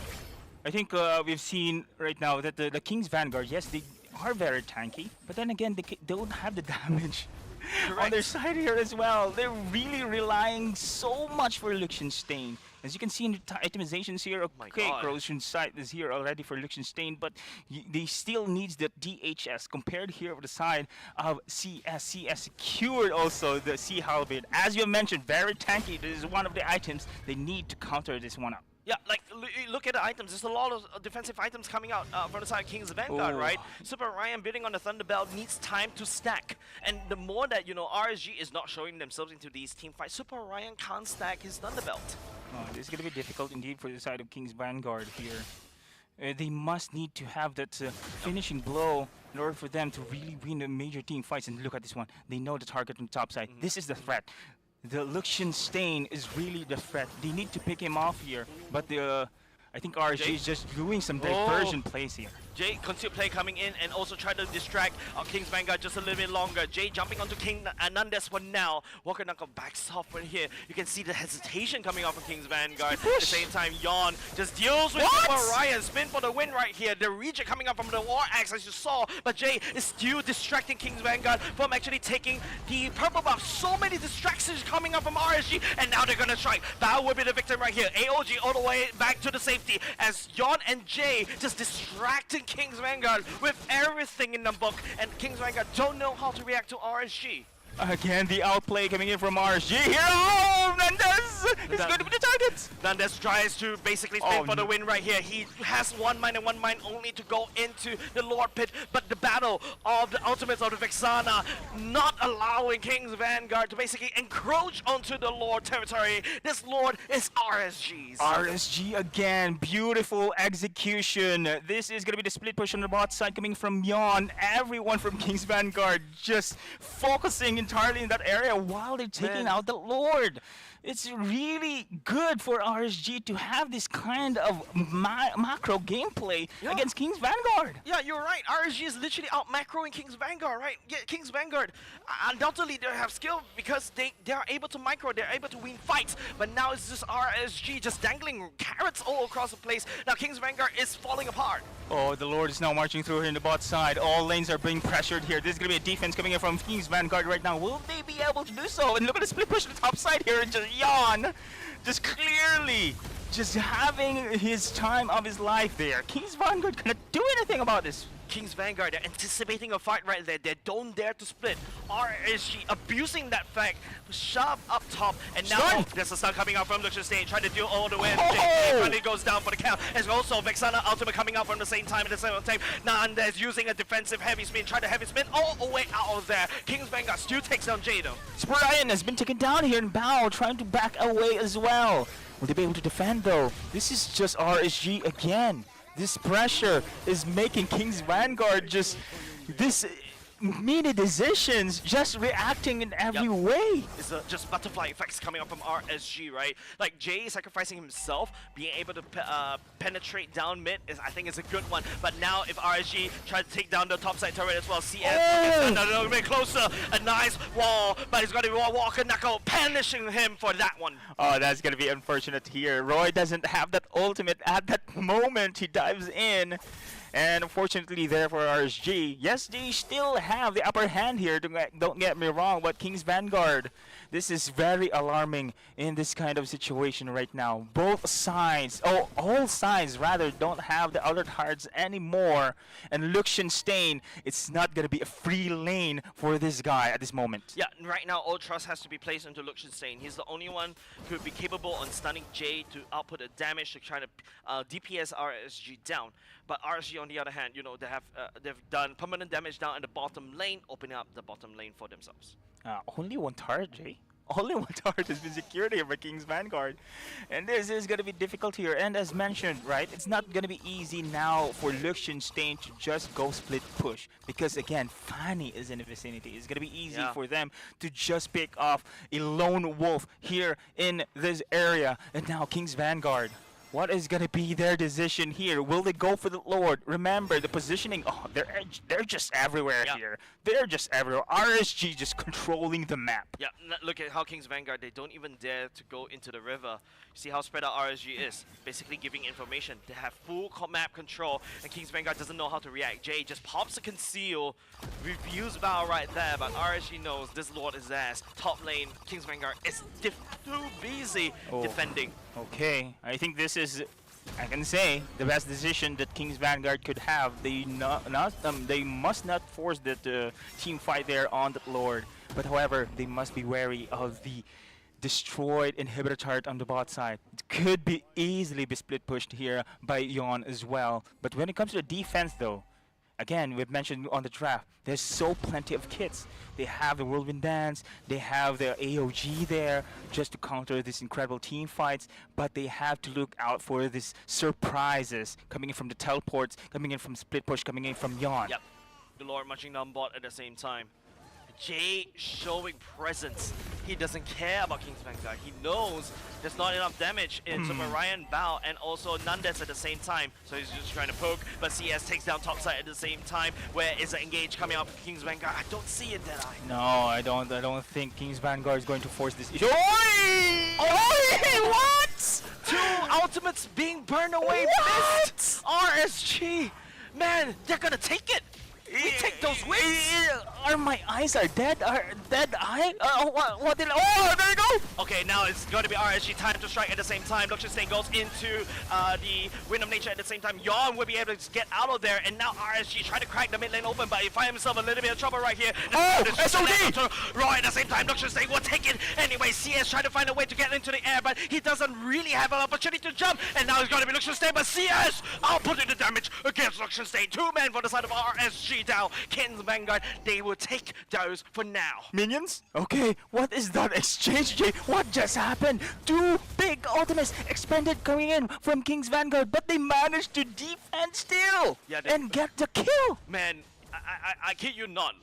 Luck is a skill as we take a look at his replay. Yeah, imagine this one, and now it is Nandez actually just controlling the back lines, and just like that, follow-up comes through. This was a surprise coming in from Liechtenstein there with that incredible SOD, cutting off their escape in this kind of situation. But King's Vanguard, that decision just really turns the tide of the battle here, that they can still fight. Yeah, definitely, right? But right here, yeah, they're leading with 8k goal lead, but you don't want to squander that away, obviously, right? But you can start to see Liechtenstein's comfort on this Moskov, and it starts to show, right? CS wasn't able to jump into the air. Had he had the ability to do that, to use his ultimate, I think King's Vanguard would be doomed. But yeah, King's Vanguard was just lucky, and as I want to mention, luck is a skill. Skill, yes. Luck is a superpower. It's a superpower. But imagine if that final slash and that ultimate coming in from Vexana were available at that moment as well.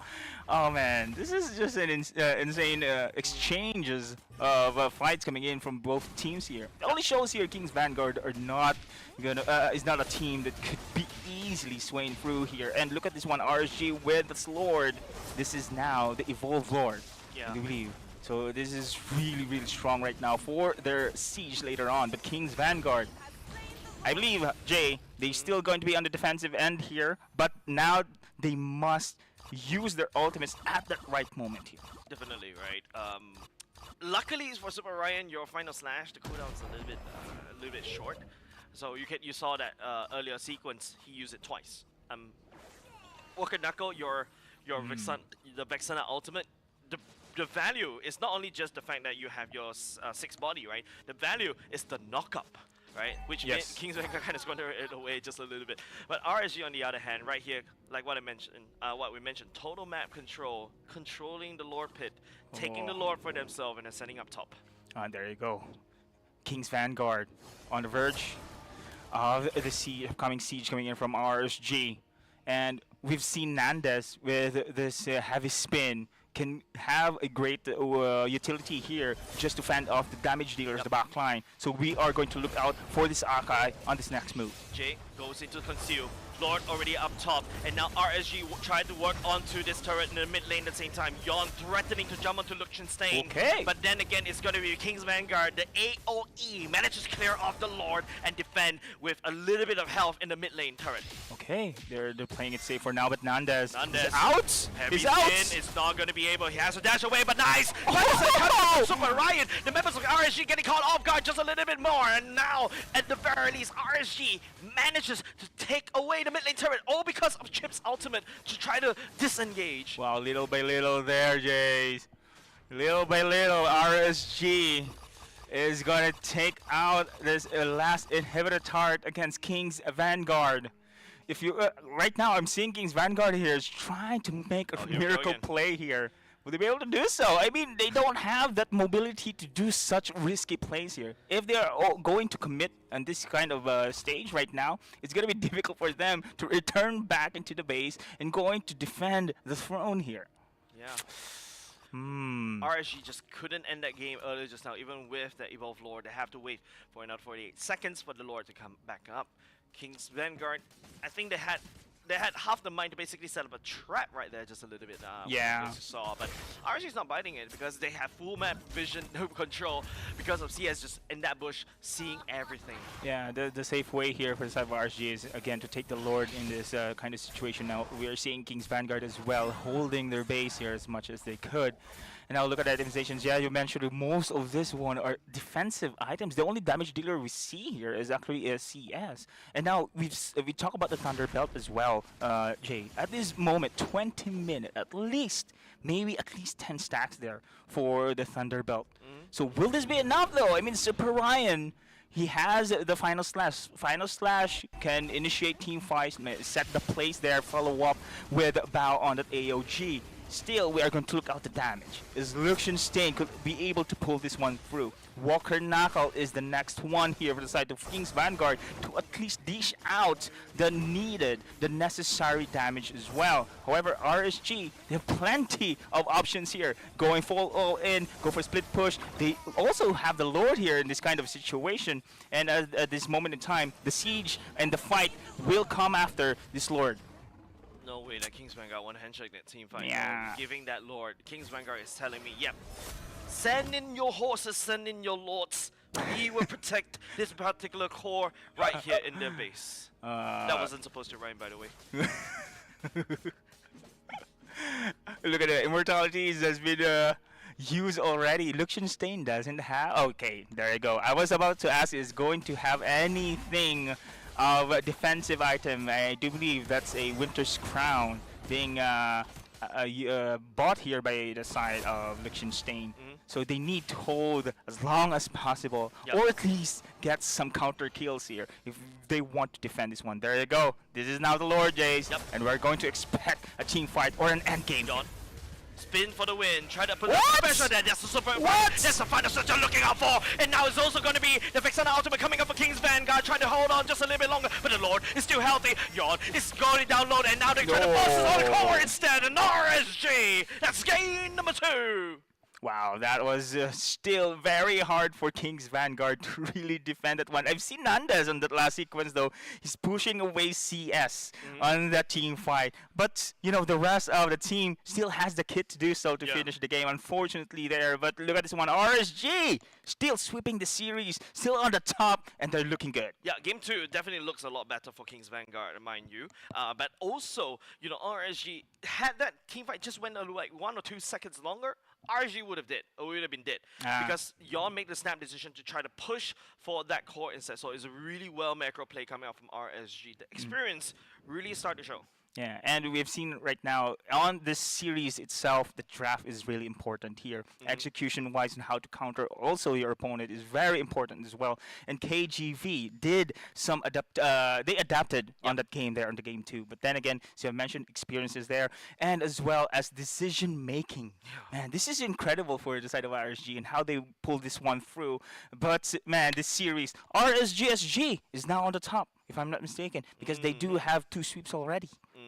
Wow. So I really like, you know, what we're seeing coming up from both these 2 teams, right? Not only just RSG, definitely they're the stronger ones this time around, but King's Vanguard will have to go back to the castle to lick their wounds just a little bit longer, as, you know, I think there's a lot of learnings that King's Vanguard can definitely take back. As we talked you through about the statistics earlier just now for that particular game, you will still you just see the fact that, you know, the Thunderbelt, the defensive items coming in from the side of RSG, King's Vanguard, RSG also wise itemizations coming out from Yon as well. That War Axe, that Thorn Blade Armor at the same time.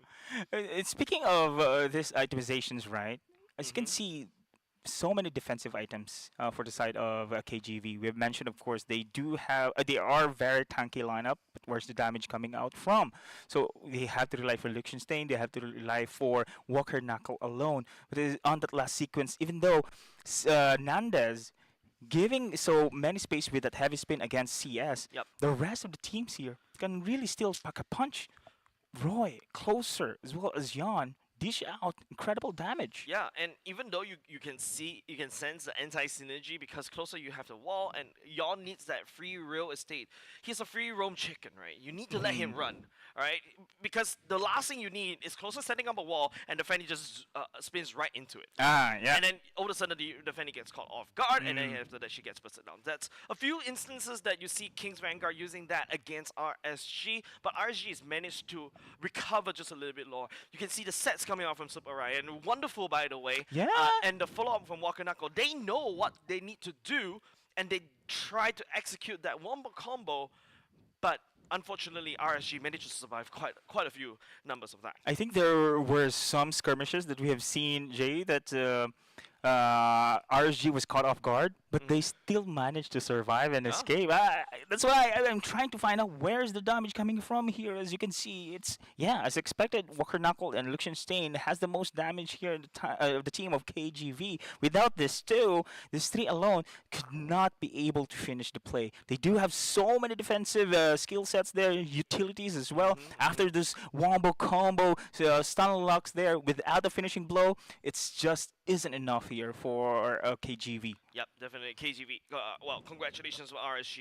Taking that match in I would even say it's a dominating series, right? Yep. At least game one is it's kind of dominating. Game number two, you can start to see a bit of a fighting chance coming up side of King's Vanguard if they actually hung on a little bit longer. Because Walker Knuckle, that positioning is actually quite nutty, man. Yeah, his performance is actually pretty good. Not only game two. Game one as well. So that's why I'm looking forward for KGV here and how they're going to adopt this lineup. But Walker Knuckle, I'm going to highlight Nandez. However, we mentioned his hero pool is more of a fighter, frontliner, junglers there. Yep. I'm looking forward to how he be able to use the assassin types as well, damage dealers. Yeah, exactly right. Because we did kind of point out that Nandez is. You can clearly see that, not say clearly see, but how I'm seeing this particular game is that he's not really comfortable with fighting tanks, right? When you pick up Nakai, what I want to see more is heavy spin pin people to wall, not heavy spin to disengage. Avoid himself. Disengage for the team is okay, but I don't want to see Nakai using heavy spin to disengage for himself, and that's kind of sense that hey, maybe I'm not really comfortable with this hero. I want to see more King's Vanguard. I want to see Nandez on an assassin. Maybe that's something that can look out for in the next series. I think this is one of the points we as casters looking forward for KGV to adopt on their following games there, on how Nandez be revolving around his hero pool there. But we're going to talk about RSG SG now, Jays. Man, they are in a pretty good spot right now. I think they're on a roll here. And Jay, we've mentioned Dr. J. His joining in the team of RSG just completes this roster pretty good. Yeah, definitely, and I like what I'm seeing coming off RSG. RSG is definitely a lot stronger in this particular season, but the same could not be said over the side of Team Evo, because I feel like we started getting a lot more Team Evo fans for the past season, right? And this season, you can see they're a little bit struggling this time around. I want to see a bit of the Evil's revenge. I want to see more Evil's magic, but the RSG, man, they're just basically stomping down Evil right now. This is just total opposite compared to the season, previous season, man. RSG was really struggling on the first half of the regular season in Season 8, but now they're very dominating here and pretty good. But Team Evil, as you mentioned, right? So I believe Team Evil will be on the third match there later on, and the next match actually it's gonna be Team Flash and Kingdom Esports. Yeah, I think that's something I'm definitely looking out for, because if you want to measure your skill set, you need a good yardstick, right? You need to get a good ruler, and to get that good ruler, you have to fight against Team Flash. If you can make Team Flash struggle just a little bit, you good. You're good. You pat yourself on the back as well. But then again, you got King's Vanguard kind of win that game earlier, that match earlier just now. But now it's just inconsistency, right? But there you go. That's also going to be the MVP of this game. CS on this 1-1-4-0-2. No deaths at all. Yeah, man. This. I really expected CS is gonna be just a safe gold laner here, but once that teleport pops, bam, he's just there on that right spot. His aggressiveness on this 1-1 actually just gives a great advantage for the team to control the game. I mean, Luxenstein, yes, they provided Luxenstein or sacrificed this lane to Luxenstein to scale himself, but they know that they can still brawl, that they know that Luxenstein isn't enough for the team fight win there. Yeah. Wow.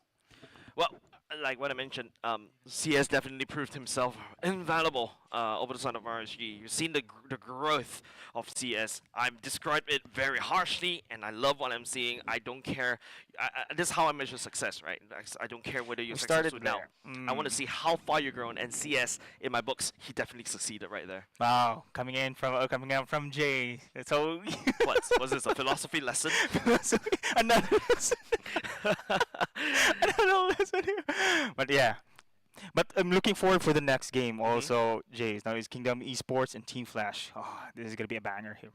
Yeah, so definitely we're looking forward to Kingdom Esports, ladies and gents. But of course we got so much. We got games for you. We got kind of crazy storylines starting with form around week 2. Week 1 was an introduction arc, and now we're finally into a bit more. The problem statement being thrown right here. But ladies and gents, it is very, very exciting, because coming up next is going to be Kingdom Esports going up against Team Flash. We talk about measuring against measuring a good ruler. I would say Team Flash is a good ruler, no pun intended. Yeah, I think we're looking for that one for the next match. So, guys, I believe the site right now, if you are going to watch the games live, I think we're live in Westgate right now. So, people are there looking forward. You see the photos last week? So, Yeah, there's a lot of yeah, people. Bukit Panjang. So, I'm really looking forward for the site, but unfortunately, this week we are going to be here, Jay. Yeah, for now. But okay, ladies and gents, don't go away, ladies and gents. We're going to go into a short break. Don't go away, because coming up next is going to be Kingdom Esports going up against Team Flash. You don't want to miss that series. And we'll return to you right after a short break.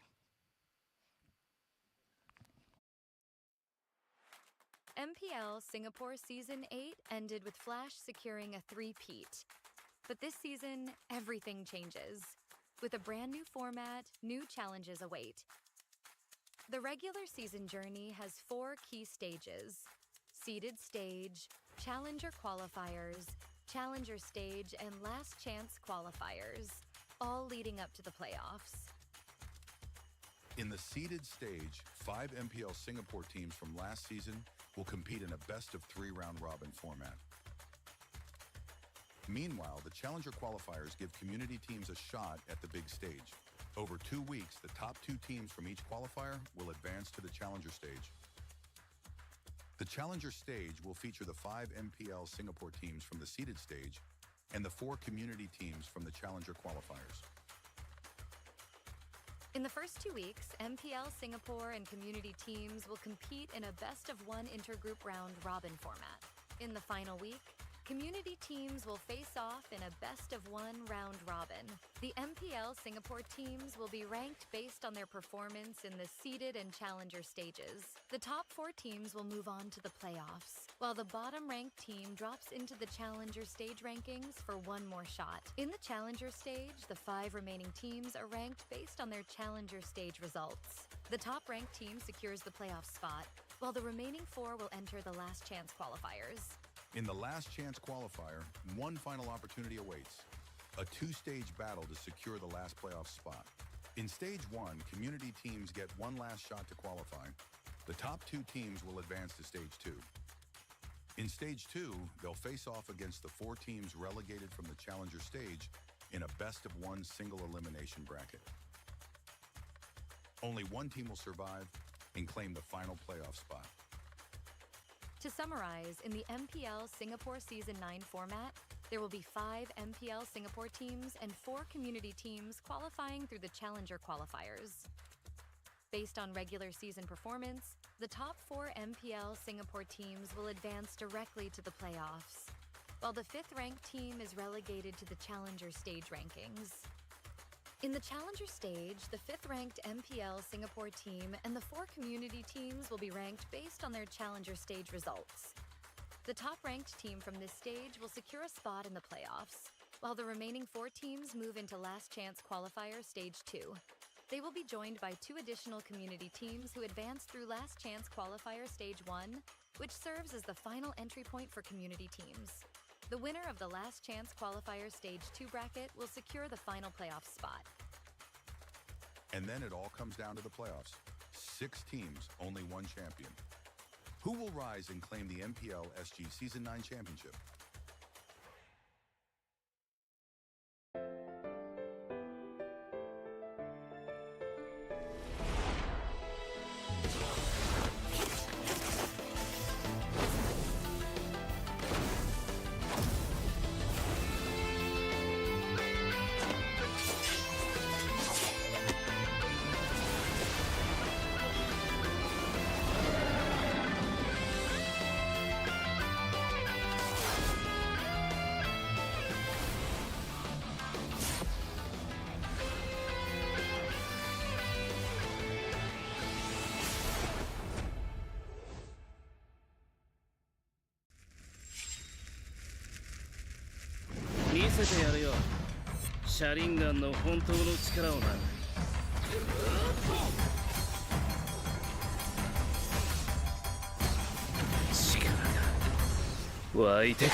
相変わらずやかましい奴らだ。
相変わらずやかましい奴らだ。今度は背中合わせで行くわよ。よっしゃ第7班ここに復活だってばよ。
ここは俺に任せ。もらった。4代目ほかげを超える忍びはお前しかいないと俺はそう信じた。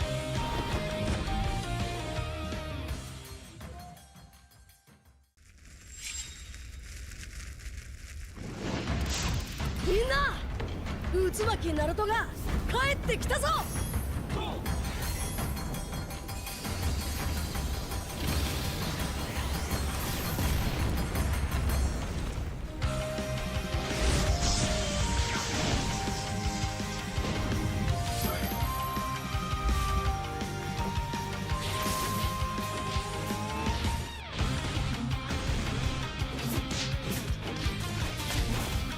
クラマ力を貸してくれ。よ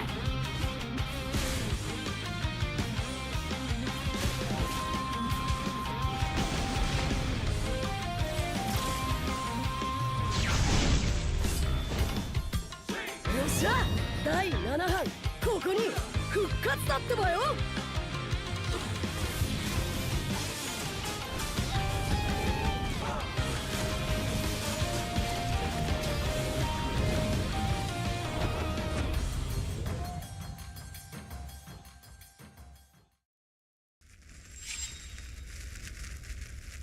みんなを守るために私はもっと強くなる。やっさよなら。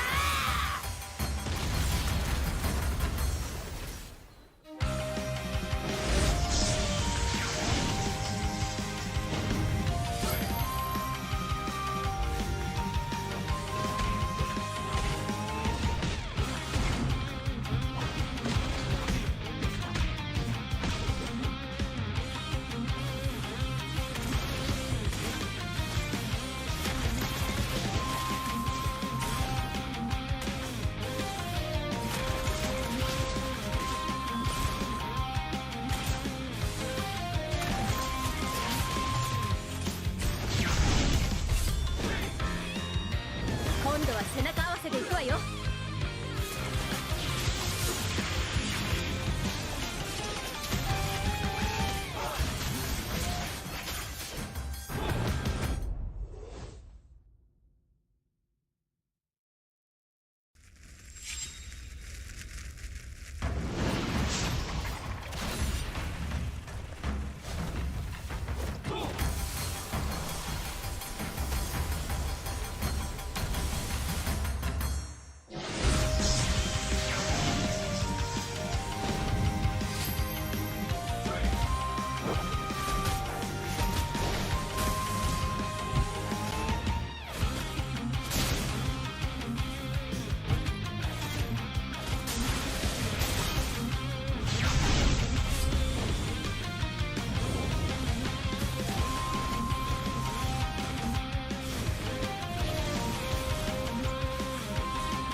MPL Singapore Season 8 ended with Flash securing a three-peat.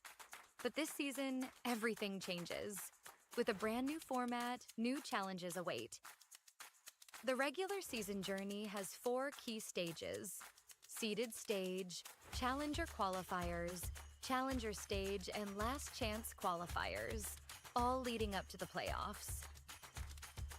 In the seeded stage, 5 MPL Singapore teams from last season will compete in a best-of-3 round-robin format. Meanwhile, the challenger qualifiers give community teams a shot at the big stage. Over 2 weeks, the top 2 teams from each qualifier will advance to the challenger stage.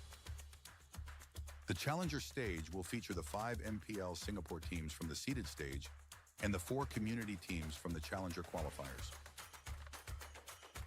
In the first 2 weeks, MPL Singapore and community teams will compete in a best-of-1 intergroup round-robin format. In the final week, community teams will face off in a best-of-1 round-robin. The MPL Singapore teams will be ranked based on their performance in the seeded and challenger stages. The top 4 teams will move on to the playoffs, while the bottom-ranked team drops into the challenger stage rankings for 1 more shot. In the challenger stage, the 5 remaining teams are ranked based on their challenger stage results. The top-ranked team secures the playoff spot, while the remaining 4 will enter the last chance qualifiers. In the last chance qualifier, 1 final opportunity awaits: a 2-stage battle to secure the last playoff spot. In stage 1, community teams get 1 last shot to qualify. The top 2 teams will advance to stage 2. In stage 2, they'll face off against the 4 teams relegated from the challenger stage in a best-of-1 single elimination bracket. Only 1 team will survive and claim the final playoff spot. To summarize, in the MPL Singapore Season 9 format, there will be 5 MPL Singapore teams and 4 community teams qualifying through the challenger qualifiers. Based on regular season performance, the top 4 MPL Singapore teams will advance directly to the playoffs, while the 5th-ranked team is relegated to the challenger stage rankings. In the challenger stage, the 5th-ranked MPL Singapore team and the 4 community teams will be ranked based on their challenger stage results. The top-ranked team from this stage will secure a spot in the playoffs, while the remaining 4 teams move into last chance qualifier stage 2. They will be joined by 2 additional community teams who advance through last chance qualifier stage 1, which serves as the final entry point for community teams. The winner of the last chance qualifier stage 2 bracket will secure the final playoff spot. And then it all comes down to the playoffs. 6 teams, only 1 champion. Who will rise and claim the MPL SG Season 9 championship?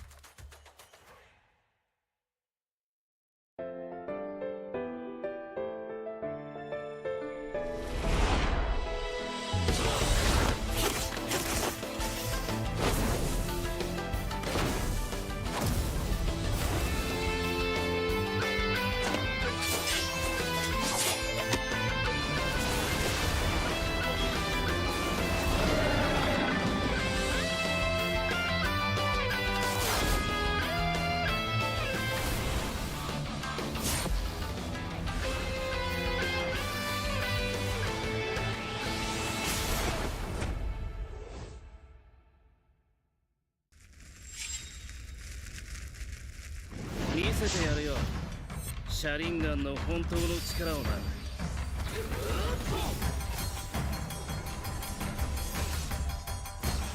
力が湧いてくる。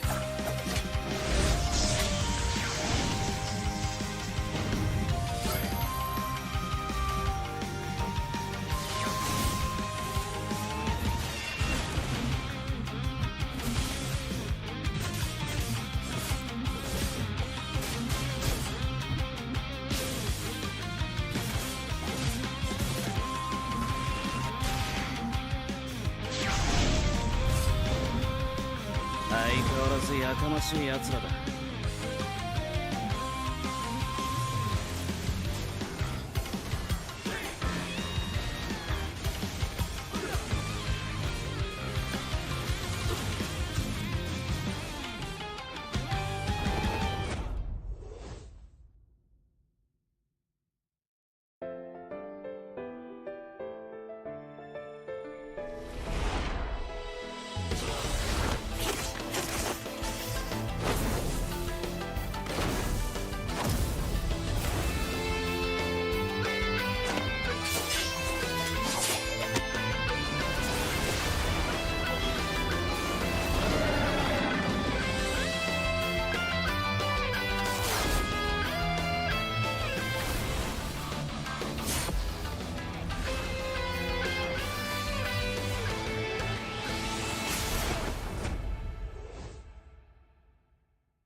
相変わらずやかましい奴らだ。今度は背中合わせで行くわよ。よっしゃ第7班ここに復活だってばよ。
ここは俺に任せてもらった。4代目ほかげを超える忍びはお前しかいないと俺はそう信じた。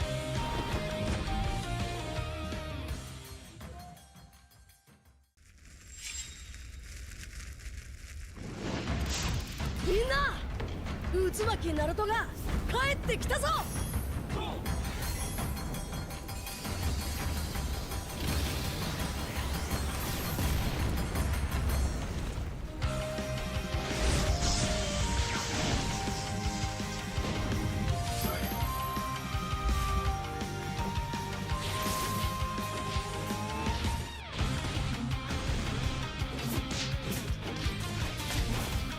クラマ力を貸してくれ。よ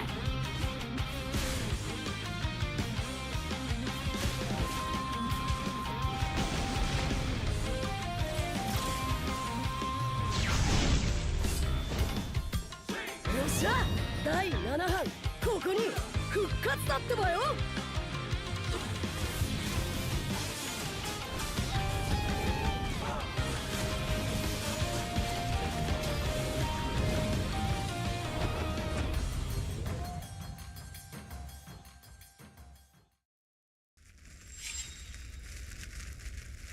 みんなを守るために私はもっと強くなる。やっしゃなら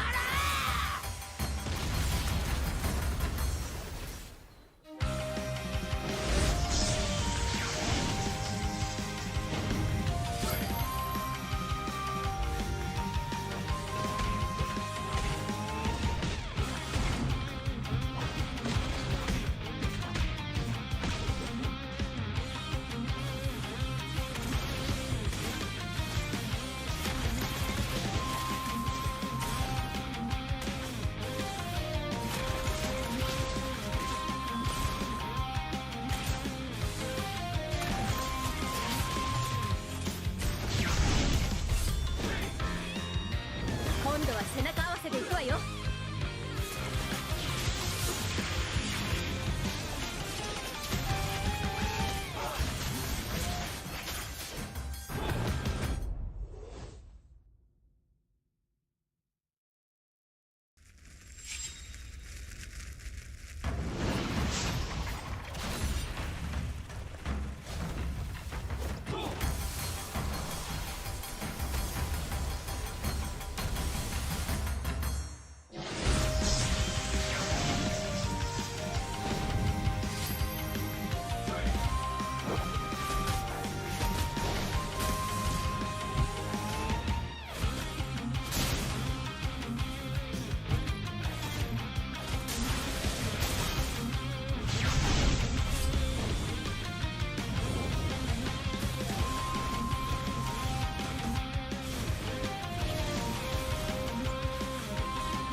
MPL Singapore Season 8 ended with Flash securing a three-peat.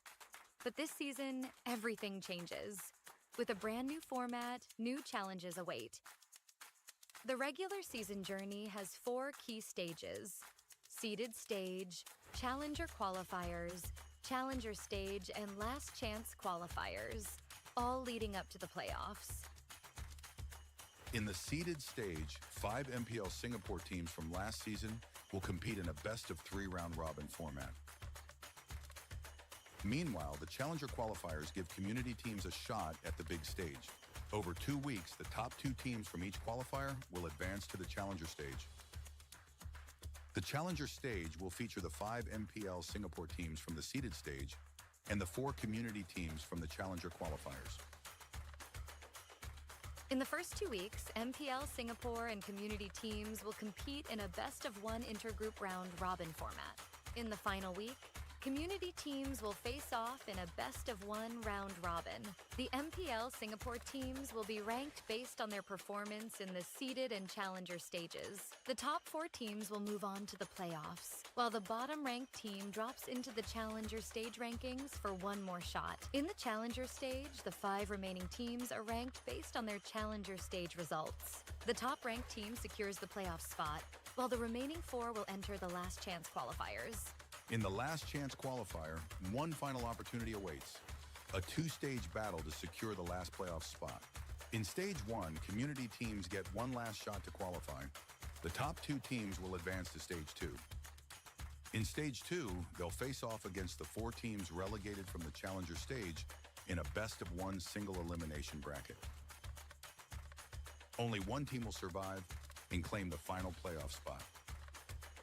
To summarize, in the MPL Singapore Season 9 format, there will be 5 MPL Singapore teams and 4 community teams qualifying through the challenger qualifiers.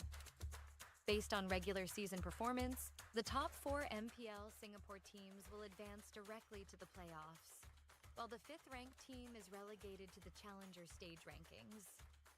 In the challenger stage, the 5th-ranked MPL Singapore team and the 4 community teams will be ranked. Ladies and gentlemen, the competition is heating up. Coming up next is going to be Kingdom Esports and Team Flash. If I would say this is the measuring ruler, this is the measuring tape. The kind of match that you want to watch, because from there you get to start to see the power rankings of Kingdom Esports. My name is Jay. Joining me right here is that I will be casting for this series as well. Of course, don't forget MPL Singapore Season 9 is sponsored, powered by Muntan, Pulse Nova Entertainment, Partner Esports, Head & Shoulders, and Singapore Esports Association, also known as GEA. And of course, huge thank you to our official venue partner, CapitaLand Malls. Thank you so much to these people. If not, we would not be standing here talking to you guys and teaching you philosophy and marine biology and geography and everything else. And math. And math with a problem statement. Yeah, okay. Do you study math back then, where all of a sudden, right, instead of having numbers, yes, algebra makes sense, you know, alphabets into your math. Yes, of course, nothing to see here. True. One of my chapters, when I remember when I was studying math, is like there's a problem statement, and then there's a conclusion. Statement 1, statement 2, and then you're supposed to like join. I don't understand that whole chapter at all. Do you guys have something like that? I do believe so. It's part of logic also. For that one. That thing. Yeah, that yes, thing. Yes. Right. Then you're supposed to like write equations based on that, but that's English. Basically, that's it. If you know math, you must also know English, because you need to understand the problem. That one, blah blah blah. Yeah. Oh, true. So that's the thing. Okay. So from there, that's the thing. So from there, you have to pinpoint what's the problem, then go for your conclusion later on how to solve the problem. And speaking of problem, Jay, we no, you're my Lottie. You're my Lottie. I am the problem. I'm looking at a problem right now. I mean, for our reigning champions. It is not you, it's me. Anyways, yes, let's focus on the reigning champions. Anyways, yes, let's focus on the reigning champions. So are they the problem? I don't know where you're going. I don't know where you're going with this one. Team Flash we've seen some problems brewing in because they have lost games, which rarely we see in that kind of situation. Yep. Like a special challenger team also have won against them. Yep, and speaking of which, here you go. The rosters: Hades, JPL, Curtizi, Vanix, and Diablo. Of course, this is the roster, the Singaporean super team that's facing a little bit problems drops in their home Yes. ground. So that's it. We need to find what's really causing this much. But yeah, everyone's known about this one that they have a new coach, and now I don't think the draft is really the problem in this case. I think it's pretty good. And now I'm just really surprised in those team fights, those little bit of skirmishes that they haven't really converted into their win. Usually it's just one-sided there. But I mean this team flash right now we're seeing some competition brewing in this tournament. And now speaking of competition, they're up against They're up against Kingdom Esports, right? And Yeah. I always like to say it's the problem is not you, it's me. All right. Maybe Team Flash is not the problem. Maybe Kingdom Esports is the problem because they are coming in hard in terms of the competition. You got Loisa, you got FMM, Melon, Malik, TZ, and also Bear.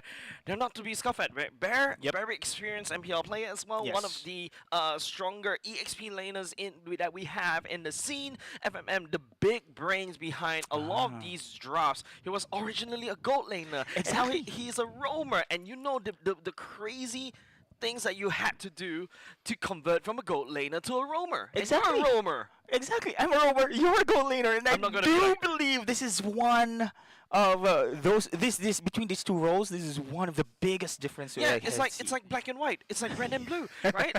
It's like you're supposed to do damage from afar, but now all of a sudden you have to change your mindset Correct. to basically front. Mm. And again, you thought that you had the damage, but no, you don't have damage. You got peanut damage. Correct. And when it comes to gold priority as well, being a gold laner, you must be the greedy one. Correct. And now, for being a roam, you need to be the selfless one. So, sacrificial the lamb. sacrificial lamb. Yeah. There. So it's a big difference. And Yeah, now, but I just want to be lamb. I'm a greedy gold laner, right? And You're I'm a very- greedy gold laner, and I Which is- totally understand that. Which is, yes, should be a part of being a gold laner player. And this is what I highlighted abstractly last week as well. If FMM really did play a roaming role last time, I haven't. He did. He did. So that's the thing. he He's did. really a multi-role, but Correct. from gold lane to roam, at least he's familiar on this role. But right now, Kingdom Esports. Again, this is the storyline we have been highlighted. Kingdom Esports taken a win against the Vanguard, King's Vanguard last time, and King's Vanguard taken down Team No, Flash. no, don't go there, don't go there, Yeah, don't go there. Snake eat snake. Well, no, don't go Okay. there, don't go there. That storyline Okay. died already. I think right now it's the. I don't know. I know we always use this storyline over and over again. It feels like a free for all. Once again. Okay. All right. Fair enough. Let's take it. It's a dog eat dog world, snake eat snake world, rats eat rat world, right? But right now, let's talk about this. I want to zoom into this particular matchup, right? Between Kingdom Esports and Flash. Kingdom Esports, technically speaking, is. As of before today's first match of the day, they were running in second position, and they've shown that hey, they are actually a force to be reckoned with, right? One of the potential contestants against the likes of RSG, the likes of King's Vanguard as well, Yep. in the second place. But now, this is the foe that they have to meet. Do you think think that they're gonna have a little bit of a jitteries? Jitters. Well, you mentioned there are some experienced players in the side of Kingdom Esports, and I strongly believe that all MPL SG teams really looking up to the Team Flash team, right? But with what happened last week? Oh, there's some weaknesses that we can really take advantage of here. So they're looking out what's really the problem here on the side of Team Flash. So they're vulnerable right now. It's not that. Yeah. Oh, this Team Flash. No, But yeah, now, yeah, exactly, that's right? Team Flash? Question mark. No, yeah, right now, Team Flash is down. Kingdom Esports is looking to kick Team Flash while they're down, literally. Oh right? yeah, I So think they're in here to win right now. definitely, but but of course, I know that we're talking about Kingdom Esports just a little bit. We also talk about FMM. He's also one of the big brains. He also have a lot of game knowledge because I've seen this kid. Yeah, he's a kid because we're very old. We're not gonna review our age. We're not gonna dox ourselves. But yeah, we old. All right, they young. All right, that's why we're here.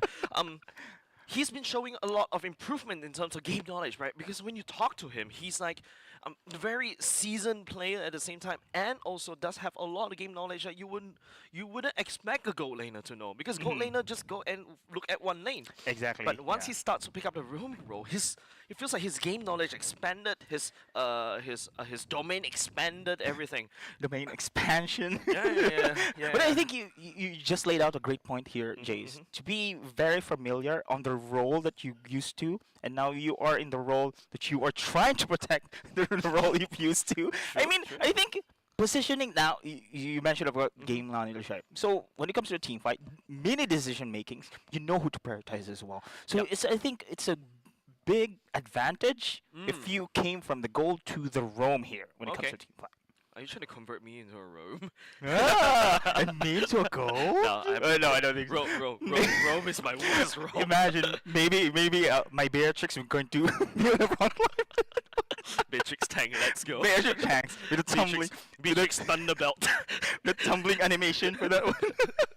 Beatrix Thunderbelt. No, I cannot really. Don't try this in rank. Yeah. But, so we're just wanting to highlight that FMM here, with adjusting on that role, he has now in his kit a great advantage to be used in this competition. But would it be enough going up against Team Great Flash? question, I think that's one of the biggest questions that we have to.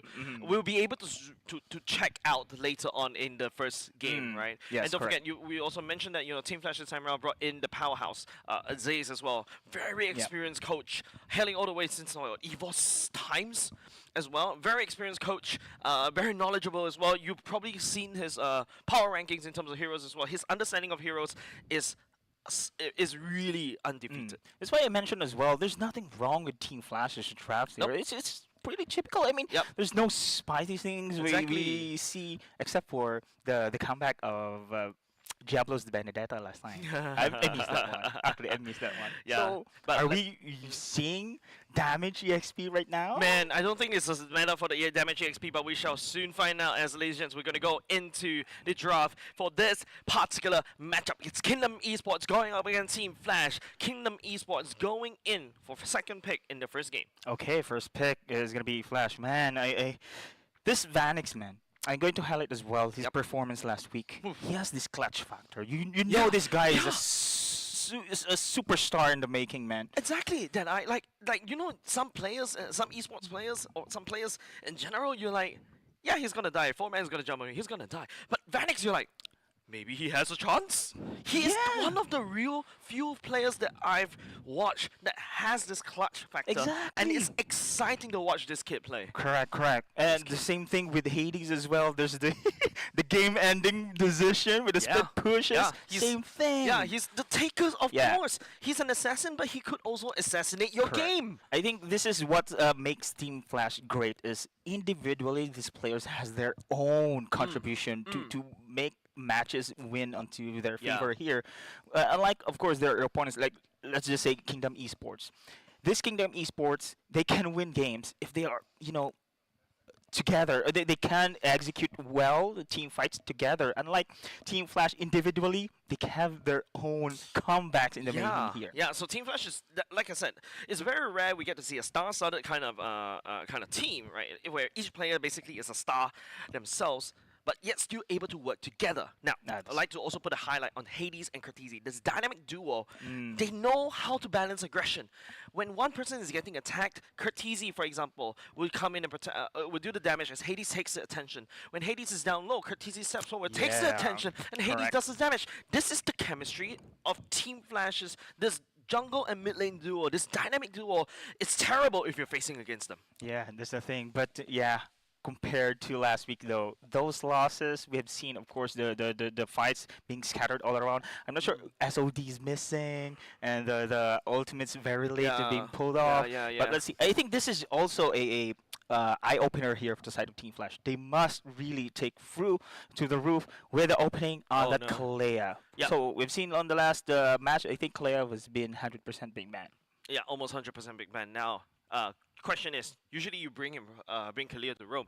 Kalea kind of reminds me of a little bit of a Cho, something that JPL can play. I agree. Probably a little bit. So maybe you will see JPL picking up that hero instead. Now let's take a look at Kingdom Esports going in for the Kacha and the Moscow. Still safe picks.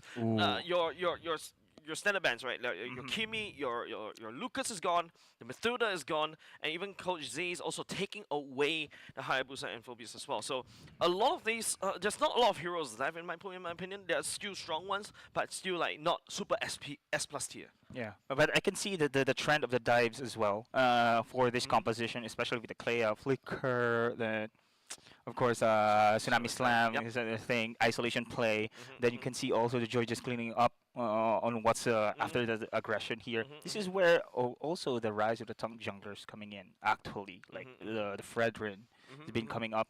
I'm not sure if this is going to be considered here for the side of Kingdom Esports, though. Because Kingdom Esports, as a team, they love team fights as well. Now the question is whether Luisa is going to go for that one. Okay, they're going to say no. I'm going to go for a more assassin. That's going to be a CEO being selected by Kingdom Esports, selected by DJ. Now going up against Team Flash, they need to try to get that snowball as quickly as possible. Level 3 is the Power Spike, whereas Joy can only do serious damage at level 4. Yeah, mobility-wise is their pick-off as well. Follow-up here coming in from Kurtizi on the far side. Damage, Jays, they do have here for the side of Team Flash. Yep. Kingdom Esports here, on the other hand, scaling is there. Mobility as well for the side of Kingdom Esports. But they need, of course, the follow-up here for coming in from that AOG. We've talked about this one time and time again, that AOG is not really the ideal skill to initiate team fights. They need someone to set it. Hold on a second. Remember we talked about Chip in the previous game? OMG. Completely forgotten about both these two teams. Now, FMM loves to play the Chip, right? Kingdom Esports technically can also retweak Gatakacha into a EXP lane, like what we saw earlier just now. And then after that, pick a Chip for himself. Now, all of a sudden, you got two globals. And that's something that I personally feel is wonderful for Kingdom Esports. Hopefully, Team Flash picks that up. Team Flash goes ahead and ban Juicin, take away more mage pool as well. 1-1 being respected, especially after you take away Vanix's Moskov as well. But don't forget, I've seen Vanix on weird things before. All right? Yeah. Kimi is banned. Yep. There's still potentially Harif that the Vanix could pick up. So if Kingdom Esports go ahead and ban Harif, what other gold laners could he pull off? And I'll tell you something weird. Leomart gold lane. What? Yeah, he's done that before in a community team. Oh, no way. Vanix. Yeah. Dear Lord Vanix did that. But okay, it seems Don't like get me wrong. I think there was a time that two fighter side lanes was in the meta, and it worked pretty well when it comes to heavy aggression. And Leomart was buff in the previous patch. I feel like I'm giving like conspiracy theories right here. All right, Zays, okay, like what I mentioned, they're going to thin down that mage pool. So right here, it feels like Kingdom Esports, if they really... in the hands of Melon, maybe you could go for a Valentina as well. I think that's really great. You can take a fair airstrike for yourself, but you will get countered by the Tsunami Slam and also Joy Ultimate. So Kingdom Esports bans the high loss, but okay, that's going to be a glue. Definitely going to go into the hands of Bear. So Gatakacha confirmed for FMM. Yes. Okay, Gatakacha. But, okay, they still need... Matilda is banned, right? Yeah, it is. Matilda is banned already here. I think they need someone who can really set here. Yeah. Gatakacha, but still is going to be in the role here. Mid lane. Yeah. Valentina. Yep. Vexana. Vexana is also good because you counteract against the Farsa for the airstrike. Now, Team Flash. Okay, there we go. Beatrix coming out from Vanix as well. I'm not going to go for the Harif. I like that idea because it feels like Kingdom Esports is setting up for a Harif counter, right? You know, you got the AOG, you got the glue to slow people down. It's making it hard for you to land the AA. Therefore, wise decision coming up and Zays going for the Beatrix pick. Now, Hilda will be selected. Definitely should be going to Diablo's lane as well because you've seen Diablo recently has been spamming a lot of high loss in MPL Singapore Season 9. Being a utility here for the team for now. But now it is going to be a... Okay, will this be a Roam Clea or... EXP Clea. I feel like it's a EXP Clea. You know, against EXP Hilda. Okay, yeah. Because yeah. Because the Hilda does the exact same thing as our Hylos wants to do. I soak damage and I go a stun and I can regen. Yeah. So basically. And you call it one, Jace. It's gonna be a Valentina indeed here for the side of Kingdom Esports. But with this lineup right now. There's a lot of purple on Kingdom Esports side.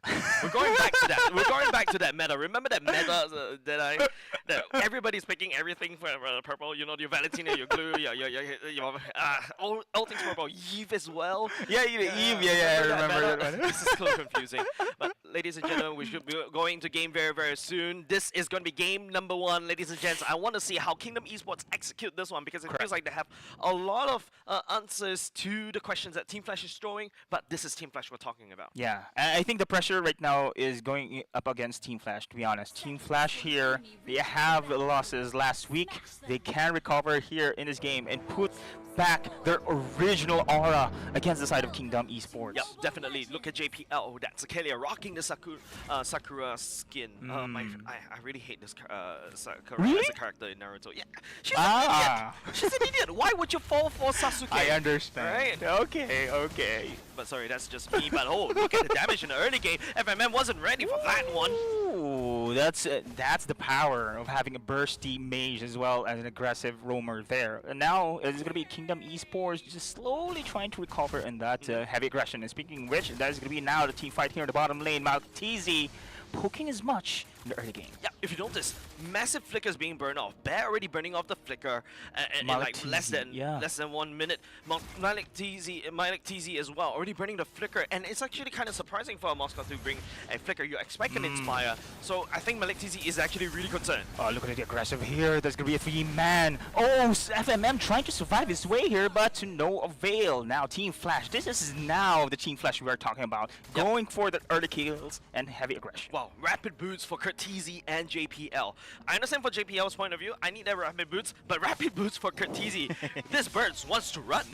Wants to run and wants to pick team fights as early as possible here. They want the movement speed. It only shows here the aggressiveness that Team Flash wants to take. Malik TZ, I think the flicker, you can see what Malik TZ is trying to do right here, right? The flicker and the Abyss Walker repositioning, hopefully to land a stun onto the Vanix. Unfortunately, that failed. I feel FMM is a little bit overstepping just a little bit. He is overestimating the toughness of this particular hero, and now the Revitalize already being used earlier. Already 25 seconds, he wouldn't have it for the team fight. Oh man, JPL is out of position in that situation here. Now Kingdom Esports transitioning for the turtle takedown. Diablo has the vision. 3v3 here in the turtle pit, and who's gonna take it now? Hades trying to zone out. Loisa and the rest here, Kingdom Esports trying to find a way. Further airstrike has been activated here. FML forward Melon as well, but it is going to be Loisa taking the turtle. And now a kill from Diablo. Takes the kill, and now Diablo backs away. JPL trying to go for a support as well. SOD hits us in the situation. Still, it is going to be now the burst damage. Coming in from Melon. And that was very chaotic in that situation, man. Yeah, so right now, both these two teams, I think that was an equal trade, right? Kingdom Esports was able to take down one turtle, whereas Slash loses Hades, lose your jungler, which means that Loisa definitely got a retribution advantage for the next game. And if you saw the timing coming up from Diablo, he's taking all the way to level 4, and he takes that fight, waiting. He got that level 4 just in the nick of time to be able to land the ultimate. So Team Flash right here, that's a gamble that they're throwing at Kingdom Esports. But now Kingdom Esports, they're fighting back just a little bit more. Yeah, I think Kingdom Esports, with this kind of lineup, they can actually be in par, especially here Loisa on the Tsuyo. But then again, they're still respecting here the damage coming in from Flash. Team Flash. JPL, on that team fight, I believe that he haven't gotten his ultimate yet. Nope, so with this ultimate right now available coming in from JPL, I'm expecting a counter attack. Yeah, FMM should have the Revitalize up by the next turtle, unless Team Flash was able to do something against it. But TZ has a Flicker. Bear also has a, actually used that Flicker in that previous fight already. Now they're looking at bottom lane, trying to put some pressure onto Malik TZ, trying to pull the members from Kingdom Esports to bot, whereas Flash Singapore try to secure top side. I really thought that's gonna be JPL going to flicker and use his Tsunami Slam there on the bottom side. Yeah, they think I think this is just waiting for the right moment of this situation with 15 seconds till the next turtle is up. Look at the formation coming in from Kingdom Esports. They want to take this objective. Yeah, Kingdom Esports definitely sizing up the top side right here. I think you can see FMM, Loisa, and also the Valiant Melon, you know, just setting up ground. I really like what FM is doing. You should have checked that bush, but he decides to back away instead. And it feels like Kingdom Esports will delay it just a little bit longer. I believe they want to clear this middle lane first. Look at Curtisi popping that feathered airstrike. Melon sidestepping, but still the damage has been committed there. Bear also his ultimate expended. Yeah, big ultimate's already taken away. But I think Team Flash, I think that ultimate. There you go, JPL. Moves forward, Melon with a poke. The rest of Flash SG backs away. And Lois Diablo, rather, is going to be the target, but still, it's not going to be a full commitment here for both sides. Yeah, and that's because Team Flash used that ultimate a little bit too early. Curtisi activated Feather Airstrike, but hold on a second. Tsunami Slam, isolation play, Feathered Airstrike. That's going to be a dead of. No! He recovered in the last moment here. There's going to be a counter play coming in from Flash SG still. Yeah, that's a turtle being taken by Kingdom Esports. Like what I mentioned, the retribution difference, right? Hades is one level behind Luis, that's why it's very hard for him to time the retribution fight. And this is now, after the turtle takedown, goes for aggressive play. Melon shows away the rest of Flash SG. And look at the exchange, man, Jay. I think this Kingdom Esports, even though they do have the advantage on the positioning there, but Flash SG, if together, they can really execute a massive damage ahead. Yeah, definitely. Right now, they're lacking the Vanix factor, but hold on a second. Oh, look at the damage coming in from Kingdom Esports as well. AOG miss, and Curtisi backs away with a flicker. Oh, Kingdom Esports, they're really starting to get a bit of a momentum going. Look at bottom lane.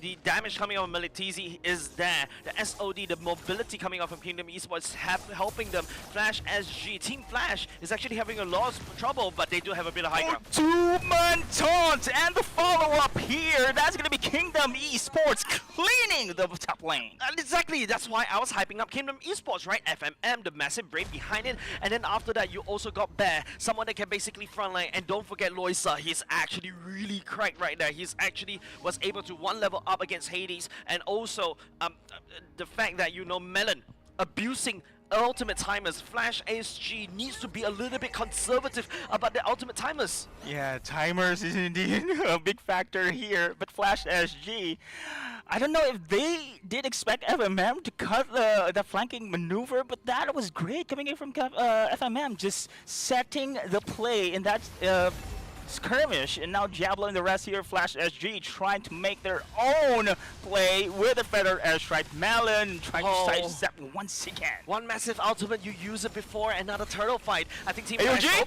Oh, missing is smart. There's going to be a counter play here. The rage has been committed, but that's survivability once again revitalized coming in from FMM. Yeah, two ultimates already gone by both these two teams. One big ultimate for another JPL. JPL again with a stun there. Melon is going to be the target, but JPL is out of position. Going to go for Tsunami Slam. Flickers back, but that's going to be a grab here coming in from Bear.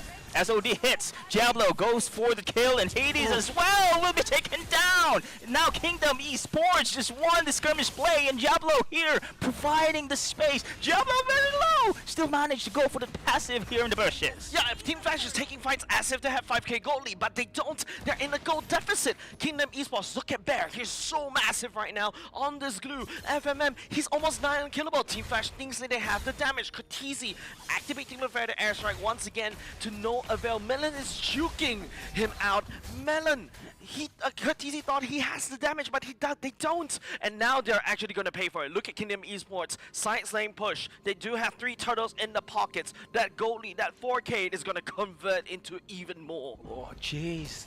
Flash SG, 2 turtles in a row. The Kingdom Esports have gotten them. And now it is going to be JPL executing the Tsunami Slam once again. FMM providing the space for the AOGs. Isolated here. JPL gone. Yeah, Bear, massive right there. Already pick up another kill.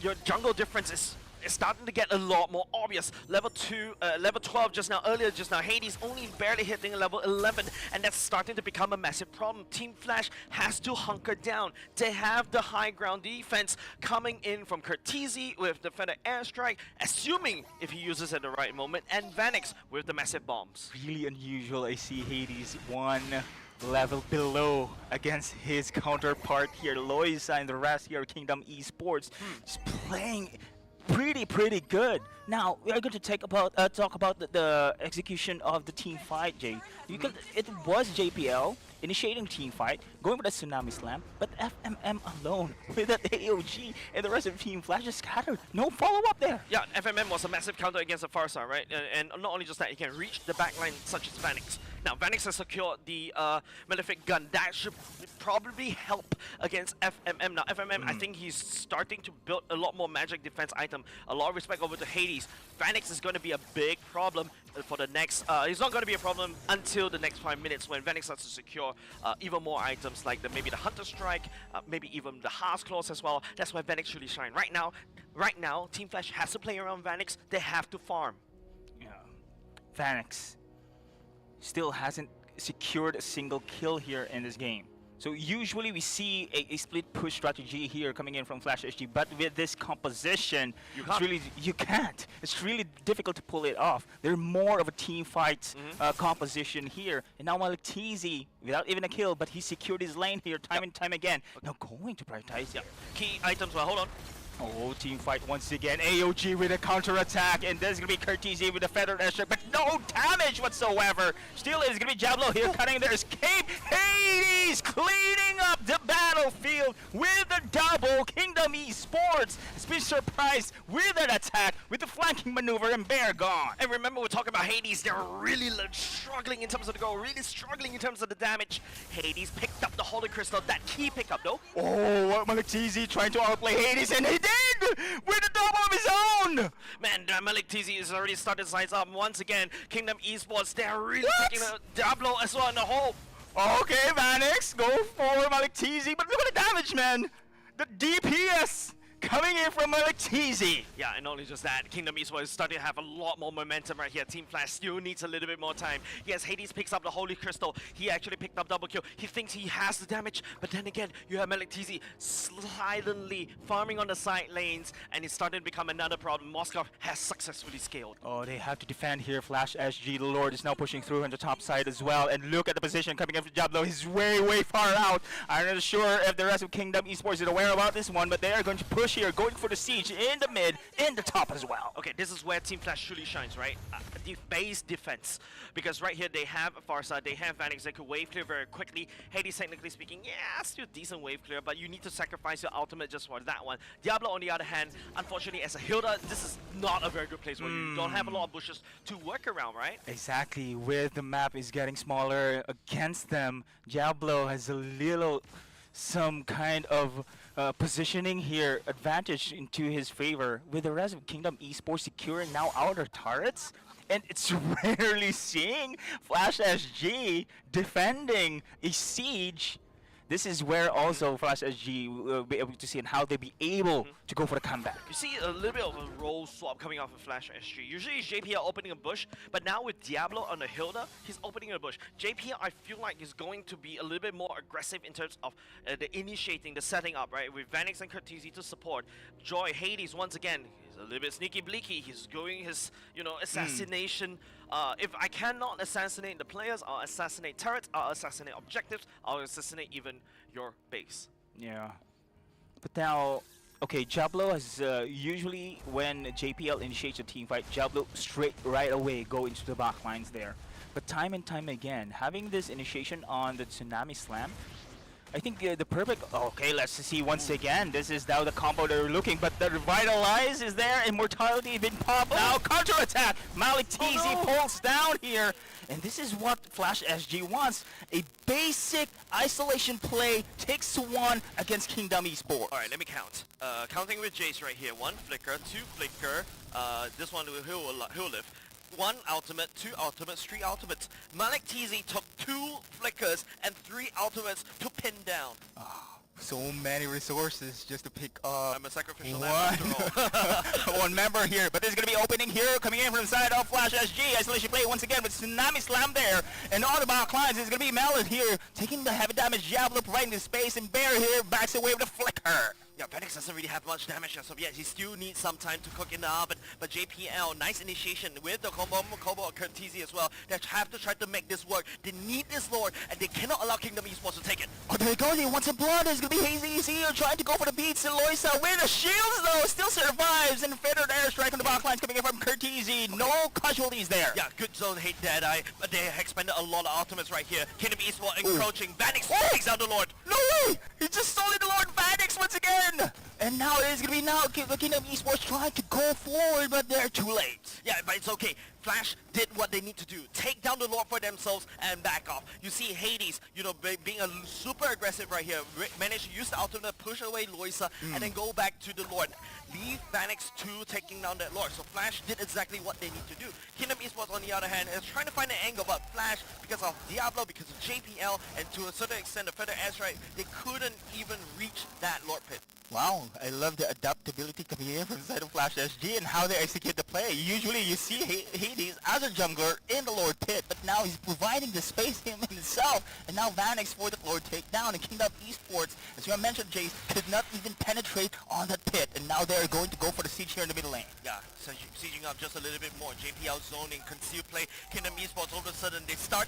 They were a little bit cocky earlier. This bear is so big earlier just now, but now they got poked by one stick, and they're hiding in their hole. Okay, FMM going to be the target. Isolation play once again. It's going to be Flash SG trying to pick up Bear. Almost takes him down. Yeah, one dot right here. Right now, Flash is trying to speedrun this. They know they have a bit of a power spike right here. They're abusing the fact that they do have a little bit of some form of damage at the very least. Will be able to push, you know, the side lanes all the way back to Kingdom Esports. And now Malik TZ, picking up a Malefic gun right here. Now Kingdom Esports, this could be their time to be able to make something work. The extended range on the Moskov, man, that is free real estate for Kingdom Esports to do some serious damage. This is going to be giving pressure also to Malik TZ on how he positioned himself, and we know that this guy can deal a lot of damage already, but Flash SG, look at how they recover, James. Yep. Take a look at the items right here. See Helmet, definitely needed by Vanix, right? He's doing damage mostly towards FMM. You need to counter his heal. You need to reduce his, you need to be able to do more damage, especially with more HP. You definitely need that. Going to already defensive idol of the Wind of Nature, you need something to counteract against the damage from Loisa and Malik TZ. So really liking what I'm seeing right here. They do have power spikes. Now, I also want to point out, look at how Moscow is building. Rose Gold Meteor. Something to basically counteract the initial burst damage coming out from Joy and also Farsa. Yeah, I do believe here in the late stages of the game, he is the most important player, most important hero here on the side of Kingdom Esports. Without Malik TZ, I'm not sure if they can really finish the play when it comes to a 5v5 situation. But so far right now, JPL recovers on his isolation plays. I love how he sets this tsunami slams here, just on point, just to take a situation into a 4v5. Totally agree, right? You know, the tsunami slam that JPL has been doing, it slams right into Kurt TZ's final airstrike. You think you're safe, right outside the circle, right? But no, JPL brings you back to his team and gobbles it up. It's exactly how he likes to play his Jawhead. He likes to play his Cho, right? That's why I'm saying that Kalia feels like a natural hero for JPL. Oh man. So now, Flash SG just now setting this game into an equalizer with no other targets on both sides here. Now the Lord is pretty much open. Yeah. Now Team Flash is once again pushing a gamble. They're gonna force Kingdom Esports whether you want to protect this. I got 4 men down bot, and you know Kingdom Esports made a hesitation. That's actually a free Lord for themselves. They're not gonna do that trade because they're a little bit concerned of what Team Flash can do. And now Team Flash taking advantage of this position. They're gonna go in. Oh, look at the damage coming in for Hades this time around with the beats, and also Bear going to go for the split. It's now going to be Hades still. Go and provide a zone. Better dash on the backlines here. All the damage in here, the backlines. Oh, look at Bear. Almost been taken down, and he will. And now it's going to be Melon and the scramble out. Kingdom Esports trying to clean up the play. And they managed to do so. JPL gone. A triple for Loisa. Man, Flash thinks that they have enough damage. I thought they do have Vanix. Remember what I'm talking about? He does have the Sea Helmet, but no. Kingdom Esports found a massive angle. Hades blew away the ultimate. Bear jumps onto Hades earlier. You'll see the replay later on. Yeah, we need to see that one. There. I think it just starts from this. Hades activating the ultimate. There's no way to push Kingdom Esports anymore, and that's where they strike. Look at Bear just sacrificing himself just to be able to push down Hades. Now all of a sudden you lose a jungle. Luisa has more confidence to step forward and then take the Junk Lord fight. Even if, you know, they are not able to secure the Lord for themselves, they did some serious damage against Team Flash. Speaking of damage, man, Malik Cheesy's DPS, that was incredible. And you mentioned, of course, with the Malefic Gun has been committed in his itemization, it's gonna be easy for him to poke anyone in the side of Flash SG. Yeah, like it's Malefic Gun is broken on a hero man. such as Moskov, and now Diablo has to resort to this kind of cheese in order to drag the Lord away. Man, Team Flash. Oh, the damage! JPL once again is gone. Now go for the 4v5 and the Lord still standing here in favor for Kingdom Esports. Man, Diablo managed to drag the Lord just a little bit, tried to drag on, but when they defend, AOG hits. Cortese is going to be the target here. Goes for the minute range, and Bear still managed to survive here. Tried to go for the Feather Airstrike. Clear the way. Yeah, that was very nail-biting for the side of Flash. SG did commit a game-ending moment for Kingdom Esports, but they hold the burst damage, the AoE coming off from Vanix and Cortese helps. But now, with the throws of minions being thrown by Kingdom Esports, can they hold? Stun coming from Loisa. Hades here, tried to go for the counter-attack, and they will be gone! No, Kingdom Esports! And Vanix is the lone wolf here trying to defend. Oh no. JPL coming out though, the minions coming in, but then you have to keep your eyes on the Tsunami They need Slam. to try to defend this. Can They they do will it? be able to do so. And now there's going to be a burst damage once again. It's going to be Kingdom Esports trying to finish the play. They don't have the Crimson. It is going to be now going for a cuttable here. And this is going to be it, man. OMG. Oh, no way. Not yet. We're not done yet, ladies and gentlemen. We're not done yet. We have to go back to the game. We're still in defend. Vanix down low. Yeah. Diablo tried to drag, but okay, that's fine. There you go. But then again, nail biting. Even the observer is like, yeah, that's it. But no, I don't think. But you can see the resilience of Team Flash right there. But then Kingdom Esports is throwing waves and waves and waves. They're trying to end the game against Team Flash, and they manage to do it. Jace. Yes. Team Flash again. I know. Lost the game. I told you, Lodi. I told you, Sid. I told you, Deadeye. The problem is not me. It's them. Sorry, the problem is them, not me, not them. I feel like the problem is not Team Flash. I feel like the problem is Kingdom Esports. They are strong. Oh yeah, I love that one. Yeah, Kingdom competition is rising here. It is heating up. There's no problem to draft. I mean, I cannot see any. We've seen JPL how effective that Tsunami Slam is. The isolation plays are there, but then again, Kingdom Esports managed to just turn the battle around. Remember the Lord dance there in that kind of situation? It was Hades popping off early the beats. That's the thing. But then again, Kingdom Esports suddenly, bam, turning the tables around. Yeah, it could also be bad decisions coming out from No, I don't know why the intrusive thought is bad decisions by Ed Sheeran. Many decisions that affects the game. Yeah, but then again, let's take a look at the stat decisions as I run you through these several bad decisions coming out from Team Flash, right? Hades popping out the ultimate near that Lord sequence a little bit too early. I know what he's trying to do. He's trying to push away Bear, but Bear is unfazed, and it's only just one Bear. Teasy, there are a few times that he overestimated the damage. Yes, I know the Farsa got buff. I know, but maybe not. Maybe after the first time, you don't try to test, but maybe they're too tunnel vision in trying to take down Melon. Melon easily sidesteps everything. And Malik TC, by the way, is just outputting so much damage towards the later parts of the game. Oh, yeah. The Athena shield works wonders, and all of a sudden the Farsa doesn't really have enough magic penetration. Yes, you have a Genius Wand, and even builds a Divine Glaive. He knows he needs more magic pen because FMM and Bear also built Athena. So now it's a big problem. And the worst part is we talk about how Vanix, he needs more items. Maybe we trust in Vanix. It turns out it's not enough. And even if it's enough, it's a little bit too late. He's there, just barely tickling Bear and FMM. And you never tickle a bear. Never tickle a bear. It's gonna bite you back. No, Gucci off your head. Man, seriously, I mean, Kingdom Esports just won against Team Flash here in the game 1. I can see the combo. Tsunami Slam, Bandit's Rage, bam. Yeah. Easy as that. Yeah. And Easy as well.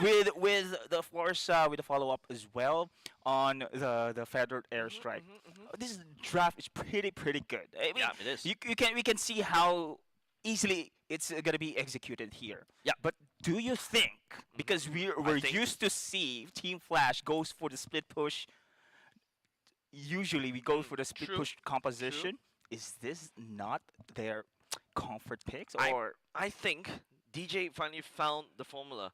Take Moskov away from Vanix. Vanix all of a sudden loses that free real estate to farm. We thought, yes, Vanix, and I thought what Z's probably was thinking about, yes, we're going to be strong in base defense. And they did. If you notice during the mid parts of the game, they were actually holding on to the base turrets. Then they start pushing out. They were able to reach Kingdom Esports side of the map. But then they start to be a little bit more, confident, maybe a little bit too overconfident, and they fight outside their comfort zone, and they're unable to punish. Had we Team Flash play in a different way to basically play base defense, we hunkered down, we forced Kingdom Esports to make the mistakes, 1 or 2 men down, then we push out, right? So basically, that's probably what the game plan they should have done instead of being, okay, you know what, yeah, let's fight. Yeah. They managed to they try themselves to really prolong the base defense there, right? But they cannot just burst down anyone as well. Yeah, and of course, apart from that, we also need to talk about how Kingdom Esports. You asked a very interesting question, right? How did Kingdom Esports pull this off? Apart from the fact that the Moskov, apart from the fact that I also kind of pointed out there's several bad decisions and a bit of overconfidence coming off of Cartesi on the far side's damage. We also talk about how yes, the Hades popping off the ultimate trying to push Bear away, but there's also a potential fact that Malik TZ is so confident on this Moskov, right? He's so comfortable, and Bear, like what I mentioned, you don't want to tickle the Bear. Bear is sizing up against Diablo in the EXP lane, even though he burned the flicker in 1 minute mark. I thought that would be like, ooh, that's actually very scary. But turns out Diablo is the one that couldn't catch up.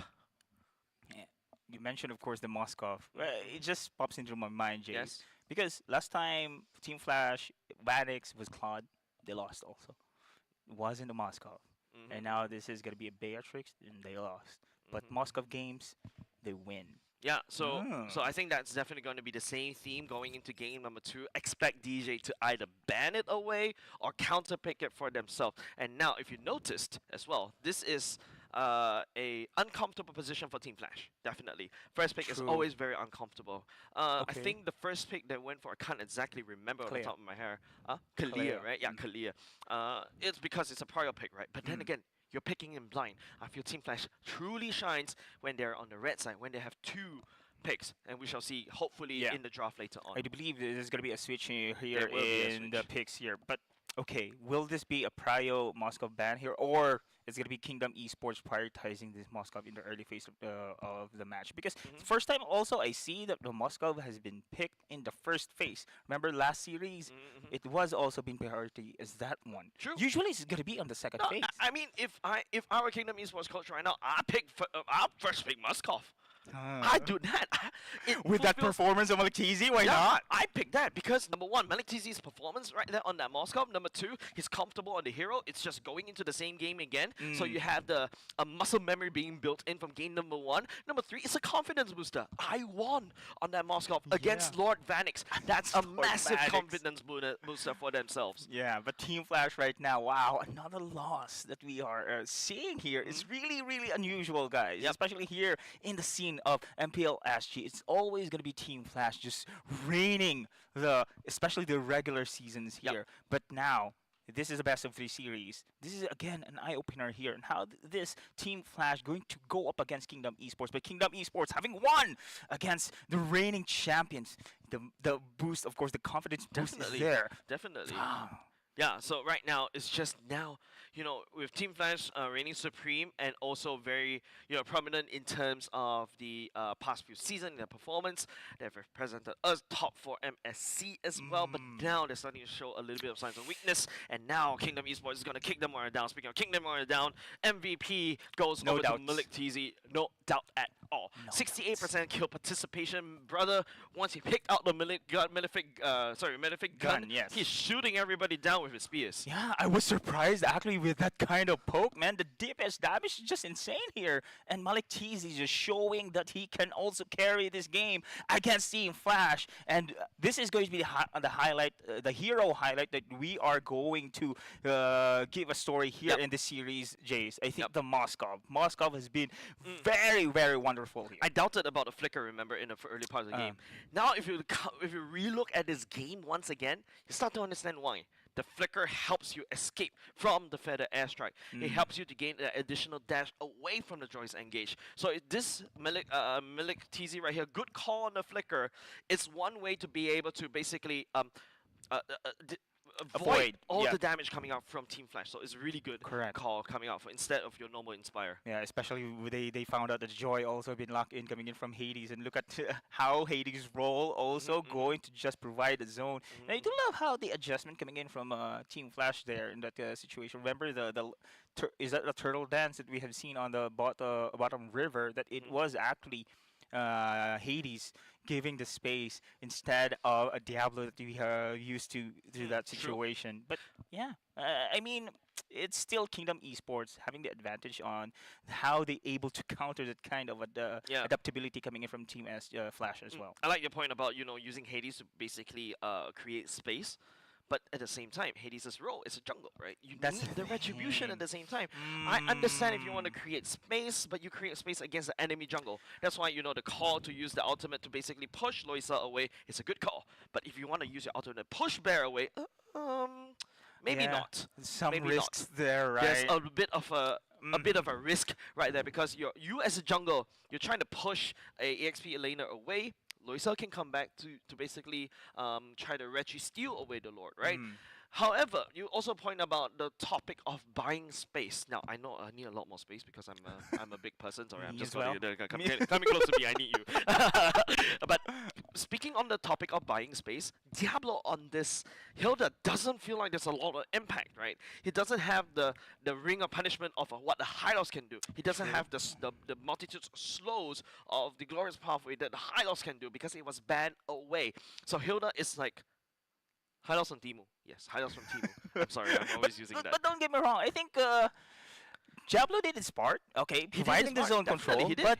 It's somehow a single target lockdown, right? The main person to lock down is either that Suyu or that Moskov, but he's unable to find that. He's always going into unnecessary fights against Bear. Once again, you don't tickle the Bear. If you're doing peanut damage to Bear on a glue, you avoid glue as much as you can. Play the side lanes. Maybe hard commit to that push down at the bottom lane earlier just now. Just go ahead and push. If unless you want to trade for that Lord, right? Maybe that bottom lane push is so much better for Team Flash instead of going to handshake a team fight at the Lord Pit. Because don't forget, Team Flash's composition is strong if they're inside their base. Yes. Yeah, defensive in a way, team fight in a way. But you have mentioned, of course, the side lane commitment as well. I think, if I'm not mistaken, Hayabusa isn't banned. Hayabusa is banned. Is he banned, though? But okay, I think this is the thing. They didn't have that kind of potential to really be in par when it comes to the global presence there in that kind of situation, because you really need Hades in each and every objective takedowns there. Unlike before, it's either gonna be we see Vanix on the side lanes, and then Hades also, before committing into team fight, he's going to clear waves on his on the top, on either top and the bottom as well. So without an assassin in their composition, we've seen right now a Joy. Joy is pretty good, no doubt. Joy is pretty good, but that role, as we've mentioned, we've seen rather on that series, he committed himself to be the zone of control. He doesn't being the jungler as we used to, like securing the objectives there. Sorry, it was a self-ban. Hayabusa banned away by Team Flash himself. Because I'm sure that it was banned, but I can't remember which side. Okay. But yeah, Hayabusa unfortunately was banned. I think it's a respect to Loisa as well. So we also need to take a look at Loisa, because later on in game number 2, because at a certain period of time, technically speaking, that's a Suyu's thing, right? Suyu's pop off at level 3, Joy a little bit slow, but when she pops off, maybe as hard as the Suyu, but Suyu gets there first. So Suyu has that, pioneer advantage, the first person there advantage kind of thing. And it shows, right? because Luisa was able to secure even more creeps, and after that, just getting more EXP. That first death by Hades, like when I'm called out, it hurts Hades for the rest of the game. Exactly. Man, I think Flash SG this time around, I think they need to consider, of course, how to be able to really control the map here. Usually it's one of the strengths coming in from Flash SG. Control the game through aggressiveness. Don't get me wrong, they have become very aggressive in the early game there. We've seen that one, but however, the map control was not really in their favor in that situation. Especially for how Malik Teasy just winning his lane there. I think it's one of the factors as well that Vanix haven't really been important. And we've seen also the level gap. Yep. Or the junglers there. Yeah, the jungle gap. So it's like what I mentioned. The problem is you. Sorry, the problem is not you. It's me. Sorry. Life lessons. The problem is always you, not me. Wait, life lesson is the problem is always yourself. It's not everybody else. Yeah. Sorry about that. So what subject are we now? I'm confused. I'm living on like 2 hours sleep and I'm still here. But anyways, let's go back to the draft right here. DJ going up against Z. The battle of the minds will start first. Yeah. And we've already covered a few pointers, right, that we need to look out for. The Moskov is a priority for both of these two teams. It's either whether Kingdom Esports wants to take it for themselves because, they got first pick, or Zace will say, nope, I'm going to burn that bridge. I'm going to do a burning bridge strat. Nobody gets a Moskov. I sacrifice my ban for it, but I open to Lucas and even more items. Yeah. I'm looking forward to Lucas there as well. But and then again, Fanny has been taken out here. I like what you were getting into, Jace. Yeah. I'm looking forward for the Lucas pick here as well. Lucas has been performing very well for all the teams that have been picked here. But it's gonna be okay. Phobias has been banned. So are we going to see a Kimi ban here as well? Kimi has been first pick last time. Right now, it's either you go for a first pick.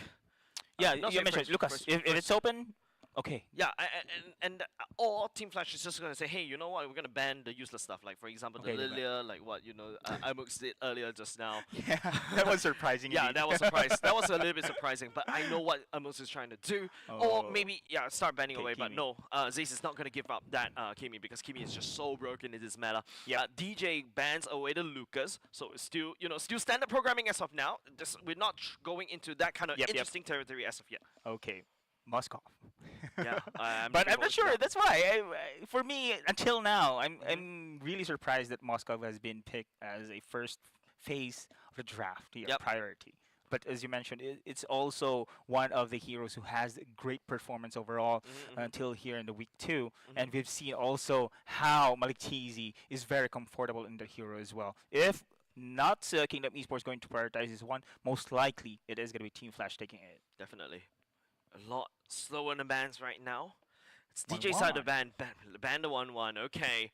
1-1 actually is very strong in this meta.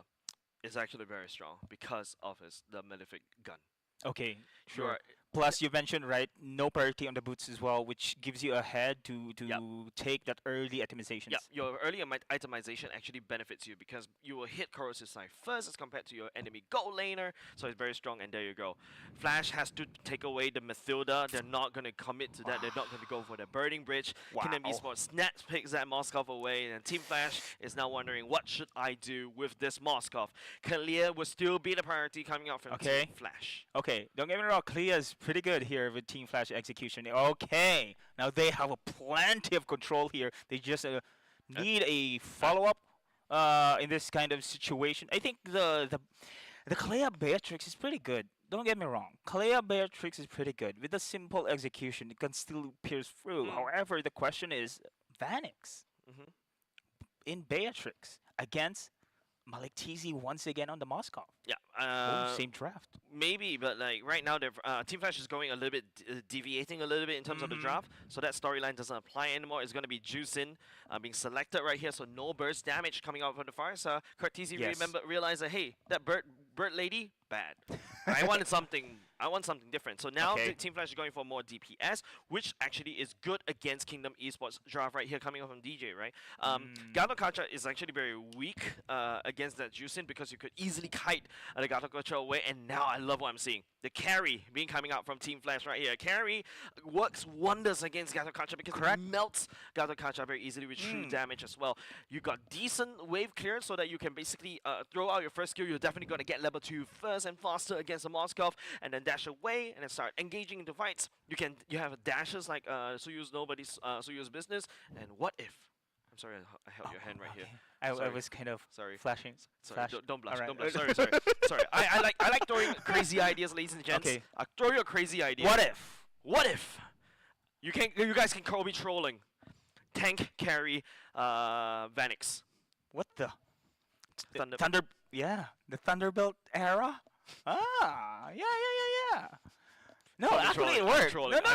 I'm trolling, guys. Hey. I'm bloody trolling. Hey, it Your worked second last skill time. works as a basic attack. Yeah, it worked I'm last trolling, time. guys. I'm trolling.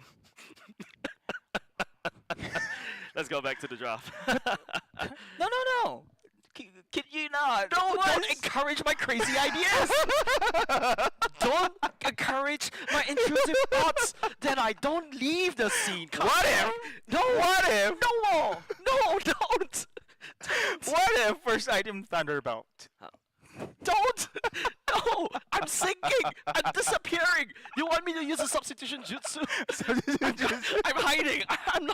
I'm not gonna be responsible for this in ranks. Okay? But yes! Okay, let's talk about the drafts, okay? I'm sinking because I'm scared of the comments coming in. I'll help you. Alright. Zaz coming out being banned right here. Coach Z's also takes away the Hilda.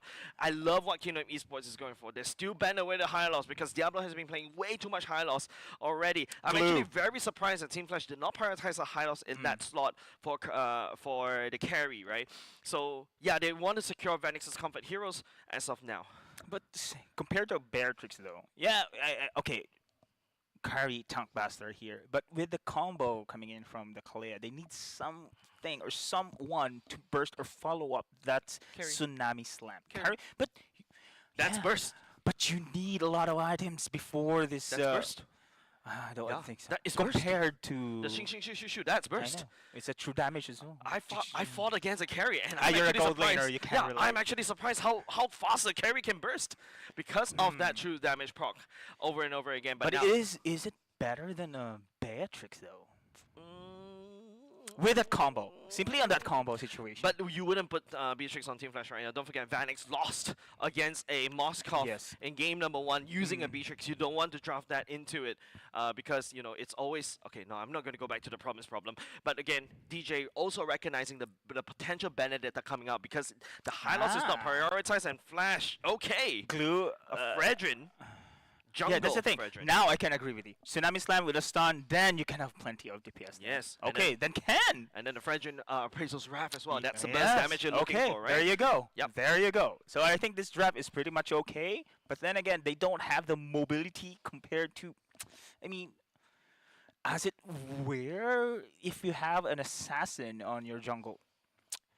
It's a frontliner here. You can see a front to back situation here coming in from Team Flash. Are you proposing that? What if? What if? You started that what if, bro.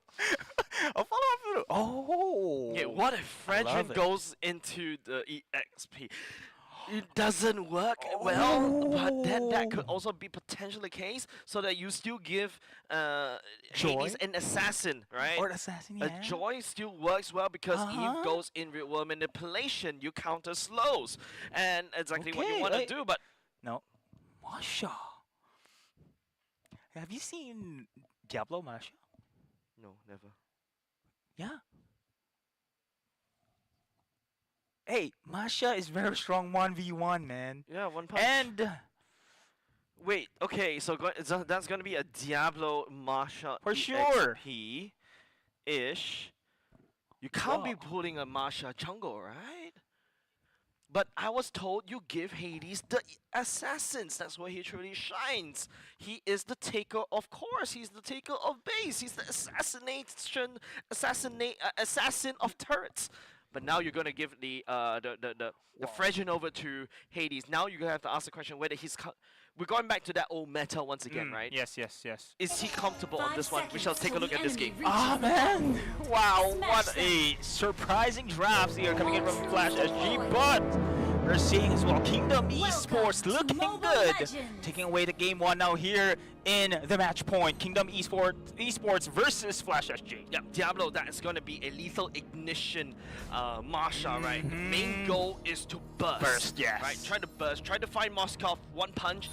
Even if you sacrifice yourself, you've done your job. So that's basically what he's trying to do. JPL should be there to provide secondary damage already. But Flash SG is going in terms of a kind of composition where the longer you remain at that fight, the more damage you do. Oh, man. But again, there's going to be a chill here for the side of Kingdom Esports, just in case we had seen aggressiveness coming in. Diablo can isolate very beautifully here with Way of the Dragon. They can do that. And Kingdom Esports, though, their composition, for me, Jay, is much easier to execute here. Shall see. Right now, banning the Malakisi, yeah, like what I mentioned, you as a carry, you do have that burst, and also wave clear, right? So you're definitely going to be a natural push.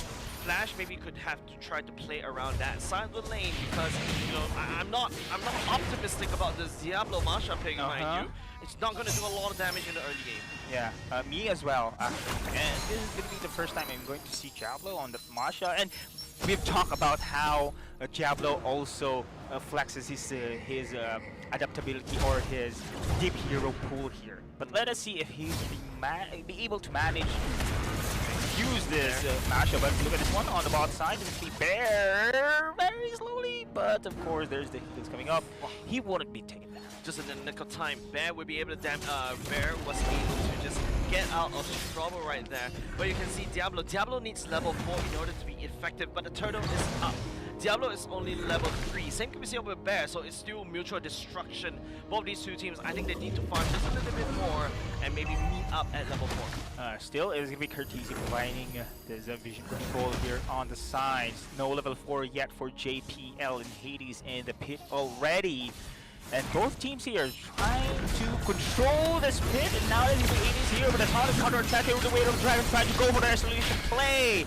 And now manipulation here for the side of JPL. Oh, look at there, trying to back away. JPL in the midst of it all. Kingdom Esports trying to go for the counter-attack. Man, it just doesn't make sense, right? The damage coming out from Flash is not there. FMM, too late for that one, but Diablo takes the kill, but still Kingdom Esports takes the turtle. Yeah, it's a trade as of now. Melon for a turtle, but Diablo had to burn the flicker.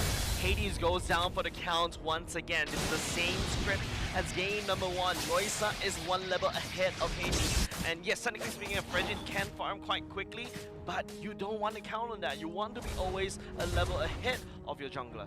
Correct. Now, as you can see, Hades here, level 5, Loisa level 6. With a buff, of course, coming in from the Fredren, right? 100% already the damage. He can dish out for the jungle, so it's going to be fast. But still, Loisa, one level ahead against Flash SG's jungler here. Yeah. Melon's not going to have a good game in this particular matchup because, yeah, everything counters him. It's poor thing, right? Diablo can just use the ultimate, just one punch on top of you to get close, and then you're basically sitting duck. There's also a Curtisi ultimate as well. They could dive, your JPL could dive. Flash SG, this is a full-on dive comp against Kingdom Esports, whereas Kingdom Esports, they can just flash, set up, they can also pick with Bear as well. Looking forward for Bear, though. We've seen how the isolation play of the Way of the Dragon has been committed there. Same thing, right? For the JPL's Tsunami Slam. Yep. They do have similar initiations here from both teams, but I do love the combo coming from AOG and that real-world manipulation. It's a classic. Yeah, definitely. Vanek secures a corrosive scythe right here. That's also one of his power spikes. Malakisi not too sure. Okay. I think that's vital information that Kingdom Esports managed to scout out from that ultimate. And the troll will be spawning 25 seconds later here on the bot side. But so far, all is silent, especially here on the bot side. I think Diablo right now, we've seen how his damage can really dish out. But look at this one flanking maneuver once again, a 3 vs 2, but look easy, just like that. managed to escape. Hades used the retribution, trying to slow down MLBB right here, just as the turtle comes up. This is literally all about timings right here, and that's vital information once again that Kingdom Esports is gonna abuse. Ultimates are up without the SOD though, and yeah, FLSG doesn't want to commit here and the turtle take down. They can't, because they don't have the It's tough right now. Okay, now Diablos will survive, and this is gonna be now MLBB the target, backs away still, twice in a row, Jace, twice in a row. They haven't got the kill here, but meanwhile here in the bots, FLSG trying to fend off these aggressors here. Yeah, FLSG is not having good game right there, right? The dive comp is not diving at all because there's so much mobility coming on from Kingdom Esports side laners, right? You've got Abyss Walker, you also got Bear. Of course, you never. Now you never chase a bear because the bear can chase you down and the bear can always retreat. There's so much mobility in your side lanes, and Flash is having a lot of trouble. There you go, will it be enough though with the Tsunami Slam, and there you go, damage is indeed enough with a 3-man takedown. Counting with Jace once again, Kurt TZ's ultimate, JPL ultimate, Vanix's ultimate, ultimates just for one FMM. Ooh, so many resources once again just to pick up one indeed. And now I think this is going to be opening here coming in from Kingdom Esports. They want to pick someone here, but they are going to be defending the top side. Yeah, it's a lot of commitment just to get something. Flash this shows the desperation coming out from Flash, right? Like, yeah, I'm using so much in order to basically take down a roamer, but at the very least, now that Team Flash was able to crack open top, those 3 ultimates, worth it. Worth it. Very, very much worth it. And this is what they want. They want to control the map as early as possible here, provide the necessary activations coming in from Vanix. And remember, during the draft, we highlighted that Vanix plays an important role here, but look at Diablo will be the target again. He cannot chase Diablo here, and Bear was way too far out. Yeah. Right now, what's Flash's game plan, right? Hunker down, or do I dive? But their composition is dive. It's not very ideal for base defense, and especially when Kingdom Esports has a siege unit in the form of Melon with a real world manipulation. Now, Kingdom Esports right here, they've been able to secure 2 turtles, FLSG, they need to do something. And remember Loisa here, MLBB rather, on the top side. Oh, Tsunami Slam to be committed, and the real world manipulation as well. Look at the burst damage here, SOD has been hit in this spot, and Bear tried to back away. Diablo as well providing his space, but could not take down anyone there. Loisa being control, backs away here with his Suyo, and now FMM is out. He's trying to chase. Actually, they have controlled this turtle takedown here, and the rest of Kingdom Esports scrounds. Yeah, finally, right? But that's because Kingdom Esports loses FMM earlier just now, and Team Flash, if you notice how Diablo's main role right here is to use the ultimates, his ultimates on Melon, trying to push away the real world manipulation. That's basically his role right here. But Vanix does have a bit of gold advantage in terms of the kills and assists. Vanix is the one that secured the golden star first as compared to MLBB. We've seen the combo there. The AOG, real manipulation, beautiful there. Unfortunately, of course, they could not have that much of the damage. And I do love how FLSG just positioned themselves just to avoid that burst coming in from the side of Loisa.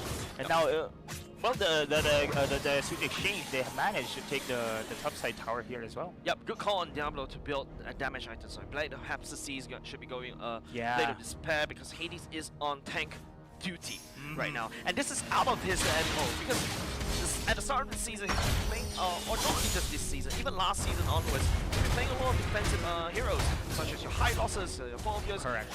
What he played for, Camilla, Revitalize as well, that's something that he even played as well, and usually Diablo's a very selfish player, right? He plays a benefit, he likes to push, he likes to take the limelight, and now finally he's given the limelight. What can Diablo do in this game?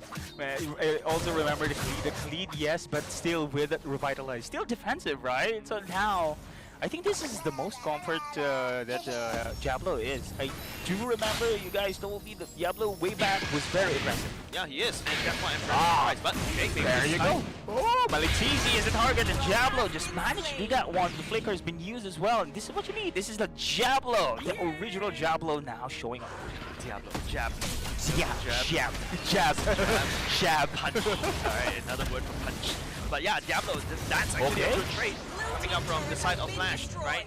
Punch, MLBB down, and move on. That's basically the game right now from FLSG. Hit and run.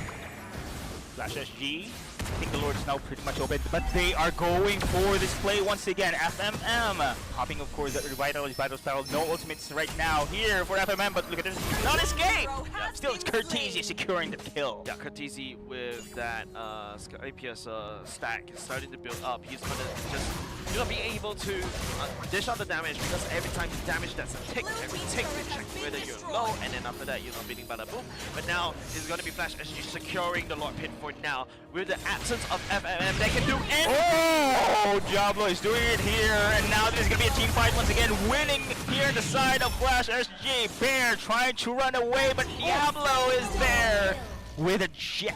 I press F on Diablo, and Diablo never fails to amaze. Diablo, that jab just literally just zones out Melon. Melon doesn't know what to do. How do you train against a Masha? Oh, man. Do you train against a Masha in MPL? No! And Flash is actually basically catching Kingdom Esports off guard. Yeah, I think they did. And now the only thing is MLBB wasn't there yet in the team fight. They don't have the damage dealer in that kind of situation, but let's see if MLBB is going to be a factor here, winning major team fights. But remember, Diablo is doing pretty good, just zoning out key targets at the back lines. And he can reach for sure MLBB. We've seen that one on the bot side. Yeah, definitely, right? And he can basically just constantly go as long as his HP bars are there. And now it's going to be Team Flash sending up the Lord up top. They're sieging it up. Oh, there you go. Play once again. The Tsunami Slam and reward manipulation to delay the siege. But then the Lord has been pushing through. FMM is going to be the target here. Now FLSG continues to go aggressive. Secured inhibitor target on top. Right, Diablo punching down MLBB right there. Even if Diablo has to sacrifice his life, building a Malefic roll right there, he ensures his target goes down. He will stick onto you like a glue, and MLBB is not ready for it. And of course, Kingdom Esports now losing MLBB on the Moscow is not doing well. What do you do next? It's really difficult if you're Kingdom Esports to protect your gold laner or to protect the siege upcoming there. And FLSG knows about this one. Diablo here, he has the target in mind. MLBB, and he did it pretty good. Maybe Kingdom Esports needs to start to have a buddy system, right? Bear to peel for Melon and FMM to peel for MLBB, right? But that means that you're basically just overprotecting your carries. You're not allowing yourself to set up, and allowing Flash a team like this to basically dictate the pacing of the fight is not exactly ideal, because they know what to do at every single juncture. And I thought the reward manipulation is enough to stop Diablo to run down. It's not. No, do you not? Just now, just now, if you notice how the reward manipulation goes up, and Diablo just literally stuns, he waits in the reward manipulation corner, and he continues to run down Melon. He has one thing in mind. Punch. And he has a flicker as well. And look at this one again. This is FMM gone. And 4v5 advantage to FLSG with 20 seconds still the next Lord, but they will push here with the creeps. Yep, that dive comp is finally working out for the side of Team Flash, and they have to dive right here into deep waters. And now it's Twitter charge gone once again. 100 play here for Kingdom Esports. Not enough damage though. Hades managed to escape with the help of the rest of the team here, providing him a way to go. Yeah, mid lanes are cracked open though, but like, once again, counting with Jace, if you notice how Flash likes to do, they like to overcommit. Cortese ultimate, JP ultimate, Vanix ultimate, just for one person, even if it's a roam, right? They're not holding back. They are desperate for that game. They're desperate not to give one match or again, because they've already given one match to somebody else. Wow, this is high kick, man. The Masha kick. And now Diablo is just taking over this game here. JPL has the vision as well. And Kingdom Esports at this moment, we're seeing no risky plays here. They're just going to defend here. Of course, if you're Kingdom Esports right now, if you're imagine you put yourself in the shoes of Melon. You put yourself in the shoes of MLBB. You say, out there, Deadeye. It's dangerous to go out there alone. Actually, this Masha, this Diablo, is gonna be the target. And okay, if you're Kingdom Esports here, you have plenty of control here as well. We have mentioned, of course, the reward manipulation. We have mentioned, of course, that AOG. But then again, there's Diablo just running down here at the back. Which hero is your priority here? Now it's going to be the Lord going through. Isolation play with the Tsunami Slam once again. It's the same thing we're seeing here with FLSG cleaning up the battlefield, and the rest here of Kingdom Esports crams a win for FLSG. Finally back into something that we're more familiar with, right? Flash taking a game in a dominant fashion, but of course they need to pull up some tricks. Diablo pulling out the Masha just to zone out the damage, even if he sacrifice. Basically, it's like a saber play, right? You use the triple sweep just for one person. It's like the Beloyski saber thing, right? You trade yourself for something else, and yeah, that's basically how Team Flash was able to scrounge up a victory. Because I don't, like what I mentioned, people don't train against a Masha preparing MPL. Who do you play against? You train against a Hylos, you train against a Kelly, you train against a Badam. Who trains against a Masha? Exactly, and surprisingly as well, it's very effective. We've talked about assassins who can go into the back line, but Masha is doing it is, but unusual in a way that you are going to go full head on. You're very visible in this kind of situation. Unlike other assassins, they have iframes, they have some kind of skills there to go from one point to the other. But Masha, you can clearly see Masha is going for after you there. Yeah, Masha is like that true train that's gonna just go down, and you're gonna receive that pain train right here. It's gonna slam right in the face, because man, that's Masha play.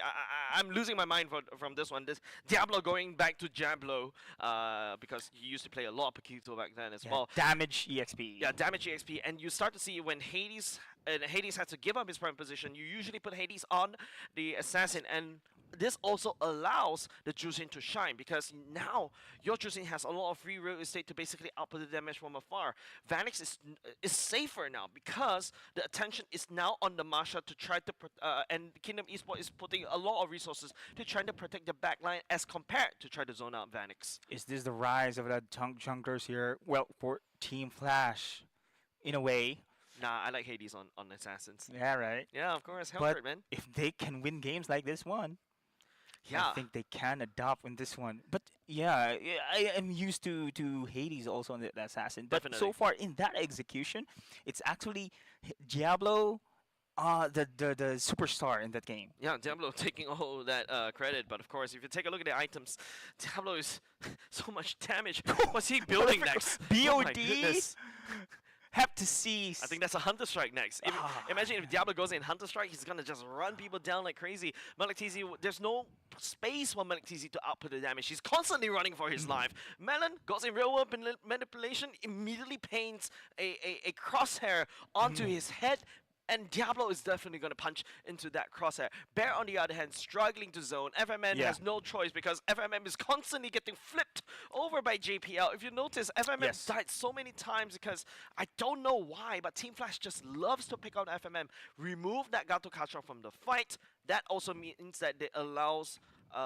it removes the buddy system that I was talking about, and right? Diablo is just freely running down through the target. That is going to be the side of Malik TZ. And I think this is where Bear also stepping up, right? Maybe use the Way of the Dragon as a defensive play, but I haven't seen that one in the exchange there. Like protecting Malik TZ on his positioning. But then again, without FMM, you mentioned, because FMM has the OG, he has the taunt as well, which can stop Diablo's running through. But again, yeah, Diablo did a pretty good thing. There's also Vanix. Vanix dealing a lot of damage. Look at this. Oh, I'm actually surprised. Damage to heroes here coming in from Diablo is just 19%. I thought he... No. Yeah, it's actually... I mean, it's normal, right? You one target. Yeah, you have your target squishy. You don't need to deal. You just pump and then you're done, right? Squishy doesn't have a lot of HP bars, right? The reason why Vanix has a lot more damage is because he's dealing damage against FMM, which also heals at the same time. You also do damage to Bear, which also heals at the same time. So, but he also Diablo does his work, being able to take down the key targets. That's his role. Yeah. So see here, and now Kingdom Esports lost the game 2. We are now into the game 3 match point game. See, a Team Flash, this is their time here to actually recover from this loss. Yeah. And now Team Flash with that surprise pick here, I think we'll be able to see here another surprise pick or another Masha game. I don't think so. Nah, I don't think they will do it. I think the Masha only works Pocket once. pick. like a cheese. Yeah, it's strat. a cheese. It's just a cheese strat. They can only be picked once. You don't show it anymore, or you don't even show it ever, right? Unless you're confident that this Marsha EXP is going to be the next EXP Khalid that Diablo was well known for. Yeah. You never know. You never know. You never know, because we were surprised when Diablo starts picking Khalid. We But were surprised. But yeah, but I love how Team Flash right now recovers from this game. It Definitely. only shows this experience. Usually, when you lost game 1, you can really see the You beat yourself up a little bit A more. little You bit. doubt a little bit more. Your flicker gets 0.1 But second nah. late. But nah. Masha Masha Bonk. Masha Bonk. Yeah, and Malik TZ and Melon were the receiving end of the Masha Oh, Bonk. speaking of which, that was Malik Teasy first pick, Moskov. Yeah, exactly. And they just managed to counter that one just like Yep, that. and that's because of Zeus's thought process, right? That's why we call it cheese pick. And that's where I was saying earlier just now, Team Flash feels like they're more comfortable being on the red side because they're usually the ones that knows how to react. Just now you put earlier just now in game number 1, you're the one that put Team Flash on a first pick. They had no choice but to first pick, and this is where the truly shines. Now the problem is we're going to game number 3. We're putting Flash back in first pick position. How are they going to fare? Yeah, that's the thing. Masha first pick? No way. Masha first. No, I think at this rate, Masha first pick. yeah, I think at this rate, I think Malik TZ might forfeit a Moskov right now, because it feels like, if the Moskov gets selected, I'm also betting on Zays to put the Masha back Okay. to the roster. Or if they are going to give away the Moscow here for the side of Kingdom, of course, for sure, it's going to be Team Flash going to take that one. I mean, Vanix is good. But this is going to be our MVP. Speaking of which, Vanix here on the carry. But he has plenty of damage. We've seen the damage output he did dealt against the side of Kingdom Esports. But sorry to say, but for me it was Diablo really shining on. Sorry. Yes, Yes, then I join the Diablo fan club right here. I am the president. I'll start collecting taxes from you. Membership fees from you. Is the president. I'm the president. President of the Diablo fan club. Yeah, there you go. Queue up here. You may queue up there. But yeah, let's talk about the potentials coming up from this, right? There's a lot of learnings in game number 1 and game number 2. What did we learn today, is it? Adaptability. Adaptability, yes. That's very important. The fact that, yes, Kingdom Esports feels like they're able to, be so confident as well in game number 1. And Bear is a momentum player, right? Once he starts getting a loss, like what I mentioned, the hesitations come into play. The 0.1 seconds timing lag, the confidence, the hesitation, those things cost you in a professional scene like this. Yeah, speaking of which, do you remember King's Vanguard way back that they have taken a win against Team Flash? It was Team Flash first taking that series game, and then they just counter-swept the series there. So it shows the maturity level of King's Vanguard. So let's see right now, this time around, if this Kingdom Esports could also pull through the same thing. Well, they have taken down Team Flash first game. They can possibly take it down or win the series. It's possible. And I think it's just the markings of a good esports team, right? Like, a good esports team is not a best esports team. Wait, hold on. I'll get to that logic in just a moment, right? It's not the best esports team in terms of micro and macro. It's about the resilience. It's about your stamina. There's a lot more things that you have to consider about, right? It's the mental fortitude on top of your actual fortitude as well. Team Flash has been receiving a lot of L's on the international stage. And I mean, in order to get here, of course. Understandable, right? Understandable. But now it's Kingdom Esports whether they can adapt and manage to those L's and make it into a W's. Yeah, if they win this series, what if? If Kingdom Esports wins this series, it only shows the kind of characteristic that Steam Correct. have. So I really want to. I'm really looking forward to game number 3. Yes. And remember, we talk about the measuring stick, right? If Kingdom Esports is able to measure up against Team Flash, yes, they did well in game number 1. Yes, they got momentum. Yes, they faltered in game number 2. We shall see how they recover. If they are able to recover in game number 3. My power rankings of Kingdom Esports is going up. Yes. I'm increasing at least 10%.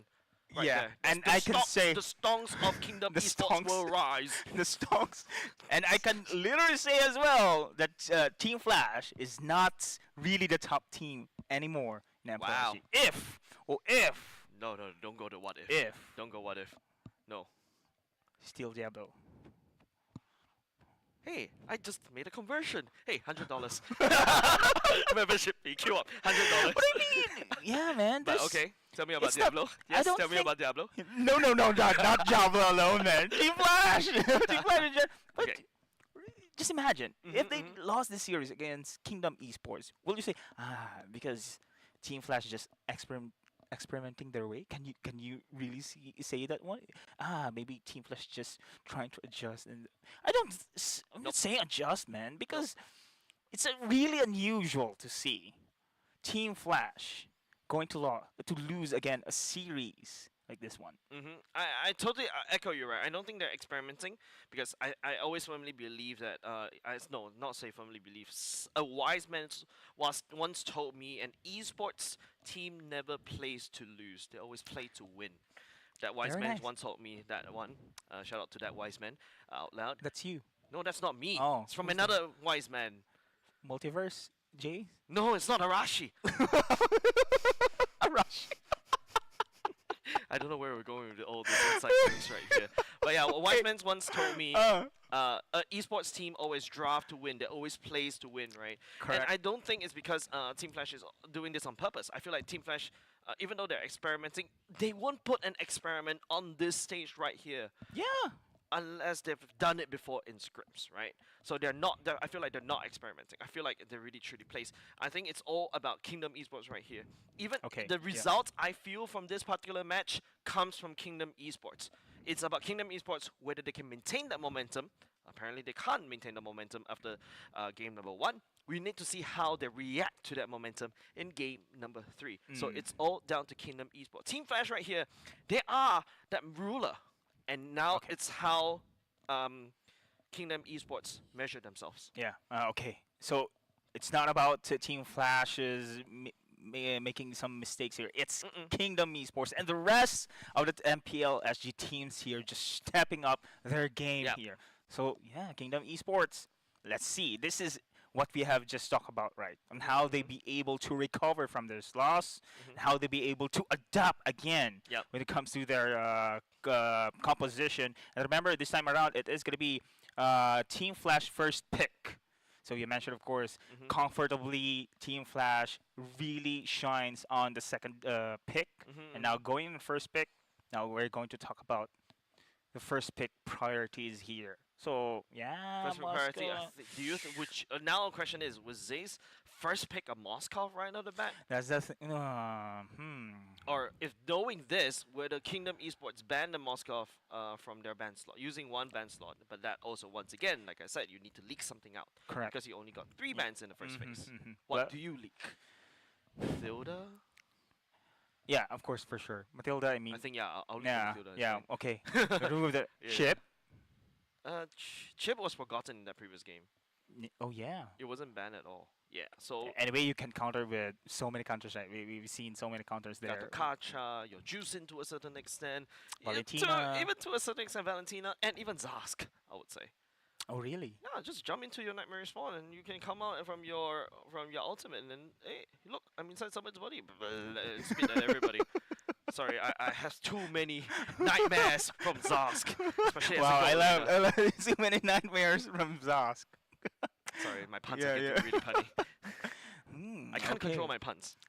I really cannot control my puns. So for this one, okay, Moscow, yeah, we've been highlighting, of course, Moscow has been really growing here in the scene as well, and both teams can really play. And if I'm going to choose Moscow on Malik Tizi and Vanix, which is much scarier, I think Vanix. Vanix has the clutch factor. Oh yeah, that's the that's thing. why. That's the thing. So yeah, it could be one. Second one is Kalea as well. Kalea, we've seen JPL on the Kalea, yes. On the other side, also Rome Kalea on Kingdom Esports. FMM. FMM, we've seen him got a Kacha. We haven't seen him Clear. I think one of the biggest thing I noticed about both these two roamers, if you compare FMM and JPL, number one, they used to be from the same team. I'm talking about Slate season 4. Wait, I see. That's okay. almost like ×2 the seasons ago. And FMM was gold laner back then? Yes, Ah. that's right. Then I'm also thinking from the point of view where JPL actually would have taught FMM some tips and That's a tricks great as well. backstory, Jace. Thank you. History with Yeah, Jace, of course. history with Jace. That's And a then- great backstory. Yeah. And then on top of that, what FMM struggles as a roamer, in my opinion, because he's been bouncing from one role to another. Okay. Your Not pool, fully committing. Your pool is small. Okay. Yeah, so that's my suspicion for Kingdom Esports. I want to see if FMM can play other roams. Like for example, I want to see more Chips in this particular match. Yes, he played Chip in other season before, but I want to see Chip in this season because of the different patches. Okay, and here we go. This is now going to be the start of our drafts. Draft alone, Jace. I'm really interested in how these two teams will Definitely. go. Yeah, we're now seeing half of the battle here. Actually, the action starts right now in this banning phase. And now, okay, still the fan has been banned. Matilda has been mentioned a while ago. Phobius, though, has been banned here for the side of Team Flash. Kingdom Esports. Moscow, is it going to be a priority ban here? But Zushin, we've seen the chip. Pretty much Lucas open. So there's a lot of things that Kingdom Esports needs to consider. There's a lot of things that DJ, the coach from Kingdom Esports, needs to consider right here. Kimi definitely has to be banned because it's too strong as a first pick. It's too strong. Kimi is usually a red side ban. You don't want to give it to a blue side immediately, but that's why Team Flash will be banning away the Juicin. That also sounds very familiar. Like there's a lot of things that could potentially open up because of the Juicin ban. You don't see that in this particular season from MPL Singapore. Lucas is open. If it's not going to be banned, you think? It has to be banned. It has to be banned by Kingdom Esports. That means that Team Flash, if they want to put Vanix back on something more comfortable. If you notice, Zace has been prioritizing Vanix's picks in the first 3 in the first phase. I think Team Flash will first pick the Moscow right off the bat. Yeah. And now Kingdom Esports, they're thinking about this one. They're really Masha. Wow. You mentioned how much paranoia do you have? Now your Lucas is open, DJ. Yeah. You open up the Lucas. I'm not sure. The chip as well is open as well. And now, okay, at the very least, that's a trade, right? So you open up the chip, you open up the Lucas, and now where the Loisa will pick up that Lucas at the same time. So okay, I like what DJ is going on. I like DJ's notebook right now. I want to read Okay, it. but really, I mean, is this what the effect Masha did to them on that previous game? I am surprised. Brother has no answers to the Masha pick. Nobody has answers. It's is it the first debut in this in MPL regions right now? Yeah, Could be. 100%. Could be. Wow. Okay. No one. Absolutely no one. Diablo Masha. Always. That's why we're proud the Team Flash in MPL Singapore because they're really the meta makers here. Okay. Now. Okay, Granger has been rarely seen as well. Yep, Granger coming back because of the nerfs. Priority felt a lot more. You don't really see that, but it's also a very good first pick as well because you can put it in gold, you can put it in jungle, and now Gato Kacha once again being secured by FMM. Exactly what I mentioned. Unless they want to put the Gato Kacha back into the EXP lane. Now Flash will do a Farsa pick as well for Curtizi. Game number 1 wasn't very well. Vendetta. Zace is not prioritizing Vanix's pick for this particular game. Oh man, again. That was last week that he used this hero and he used beautifully. He's a Benedetta player. He is a Benedetta player. He's the meta maker again. Benedetta with the Revitalized Battle Spell last season. It was the thing because of Diablo. And now we're seeing Diablo Masha also in the previous game. And now I think this is Diablo game. We're seeing it. Yeah, I feel like this particular series is very interesting to me because it feels like Diablo wants to prove himself back that, hey, I am back you better ban me. The Benedetta goes into the banning pool. The High Loss was constantly banned because of this Diablo. If you look at the stats on Liquid Peter for MPL Singapore, if you see the bans of Benedetta, it's only towards Diablo. Alright, Really? and now not only just that, and not only just that, DJ right here picks the Joy immediately, and now he needs to start locking down on tank junglers, right? Your fighter junglers, but there's too many. Fredrin definitely should be banned away by the side of Kingdom Esports. There's also, to a certain extent, I would even say Guinevere should be banned because Hades plays a Guinevere jungle tank. Oh, this is, if you're up against Team Flash, this is one of the most challenging if you're the coach as well. Yeah. I mean, not only the picks for your team, you have to consider the bans as well against Team Flash SG. And there you go, you mentioned, of course, Fredrin. Fredrin has to go. Yeah, I think this is a great combo as well because Fredrin sets the play for the Farsa. And without Fredrin, and it only translates here that DJ right now trying to prioritize now the tank junglers here in this case. I like what Zace is going on as well. I want that notebook too. Man, these two coaches are actually onto something. Zays bans away the Firemis. I'm also would add the Valentina into that pool too because you don't want to give the Farce enemy another further airstrike. There's way Plus too many the teleport as well. Correct. There's way too many big ultimates that you don't want to give over to the side of Kingdom Esports, right? Especially if if I would coach DJ earlier just now, that Joy pick, it's actually a trade, right? Do I prioritize that Joy and then start cutting down on tank junglers? Or do I just go ahead and snap pick a Valentina for myself? Because I'm very sure Zace needs to take that away from Kingdom Esports. And now it's going to be a Moscow ban from the side of Kingdom Esports. Like I said, it's a knee-jerk reaction. Okay, Zace agrees with me. Takes away the Valentina. You can go for the Harith though. Harith is pretty good combo with Chip. When it comes to a team fight here, and they can go for the early game dominance as well, since, of course, the Moscow has been taken down here. And where that comes to the reach, though, against a Granger, I think a Harith can also be in par. Yeah, either you go for the Harith, but yes, you can go for a Harith because you do have a physical damage EXP laner now. And Badang will be selected once again. This is going to be a EXP Badang, which is also something that Diablo does play. And also another thought process I have in my mind, maybe you don't go the Harith if you feel like, hey, I'm overloading with a lot of magic damage, right? Okay. I can go for the Irithel, which does well against the Grandeur because you can been basically... a while. Yeah, it's been a while. You can do that, or even 1-1 to a certain extent. Something that was banned in one of the games earlier in this series. And you need the physical damage, right? Okay.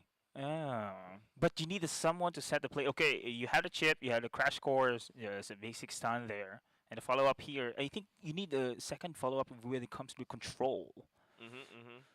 Alpha? Yeah, Alpha definitely looks good for the side of Team Flash. Guinevere, like I said, looks very good. The second provides the same idea as well. Secondary knock-up at the same time. You can also go into... if you want to be a little bit cheesy right here, if you're still on the topic of cheese, okay, no gold lane Leomord, but hey, Bruno. Sorry, I know I'm basically just throwing ideas and seeing whether it sticks. Bruno is something that Vanix also plays as well. Yeah, this is their scaling right now. Bruno against Granger when it comes to the range for sure, and poke as well.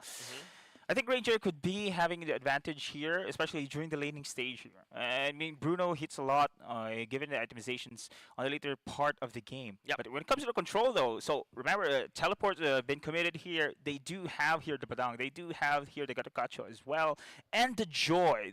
These are AoE heroes that you can counter just in case for the surprise attacks here. Yeah, right now, okay, that's going to be a Vexana. Now now it's all about Cortese's game, whether Cortese can actually use the Feather Airstrike in the best way possible, because there's so many counters. When you go into Feather Airstrike, there's a Badang that will try to push you off. In fact, he doesn't even need to commit the ultimate to try to push you off. He can just punch you, you're basically out of your Feather Airstrike. There's also the potential Joy coming in. There's also a Vexana ultimate that's coming in as well. So there's a lot of things. So it's about Cortese's timings on the Feather Airstrike this time around. And now you mentioned about the what's that called, the engage and the secondary engage. I could potentially see Chip going in as the main engage. Secondary engage to a certain extent, the Benedetta, if I'm not mistaken, he likes to go for Petrify as well, so that's also your secondary engage as well. But we shall see how Team Flash will play this one in game number 3. Ladies and gentlemen, this is now the match point game in our second match here in week 2, our seeded stage. Flash SG versus Kingdom Esports. Who will win this series here? And we've seen so much action with JPL on the chip. Once again, this is actually 2 chips in a row we've seen until this event of our regular season. FMM also plays a chip, so I'm also very surprised that he did not snap pick that. You're prioritizing on the FMM. There you go, man. You just ended up with things. And Diablo is back with that EXP damage. Petrify indeed been secured here in his battle spell. And now this is going to be Kingdom Esports trying to find some holes here with Loisa. Remember, on the Joy. We've seen the Joy very quick and can really be aggressive in the early game as well. So see, right now it's just standard laning phase. We talk about lane priority. Badang is not going to have a good time. Diablo can easily wave clear and then after that start rotating. Kingdom Esports need to play heavily towards top. You do have a bit of a lane priority down at the bottom lane because of Malik TZ can poke and can farm from a bit of a safety, and if he gets a combos off, Vanix is in all spot of trouble. There you go. This is going to be just a poking war here on the bottom side. Meanwhile, until that level 4 coming in from JPL is available, I do believe Flash SG will just be calm here and going passive around this time. Yeah, let's just chill. Let's just open up like a beach seating, open up parasol, just chill. Right? No aggression for now here, but Loisa is now the ultimate, pretty much available. Same thing with Hades. And the Kingdom Esports trying to clear the waves here in the middle lane first and transition for the turtle takedown. Yep, level 4 check. Diablo doesn't hit level 4 yet. That could be a problem. Bear does go, and he might strike right now. Going in, and now for Sluggo on the other side of the map, and now Eternal Guard committed, and Hades still managed to take the turtle.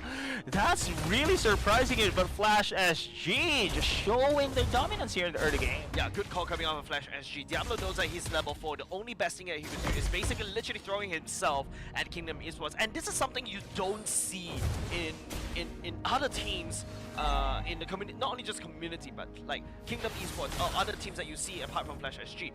Diablo knows that he has no value right here. He will just trade his body so that Hades can focus down on the turtle, and at the same time, pick up Luisa is just a bonus. Yeah, that was a great play coming in from Flash SG. They were a bit outnumbered in the situation, right? Yeah, and they still managed to take the turtle in first blood. That was great coming in from Flash SG. Yeah, because Kingdom Esports was prioritizing on the kills on the Diablo, right? So it's really good call coming off. Again! Twice in a row, Jace! Twice in a row, Cortese! You've mentioned, of course, on his positioning on that Farsa, on that feathered airstrike, but that was solo kills.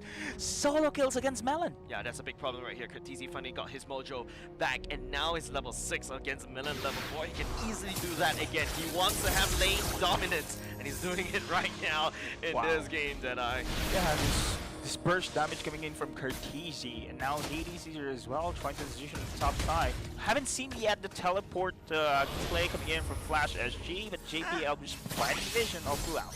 You don't need it right now, unless something happens. But hold there, on. Petrify kill, and that's going to be Cortese with a bombardment of the backlines as well. Yeah, really nice engage up top.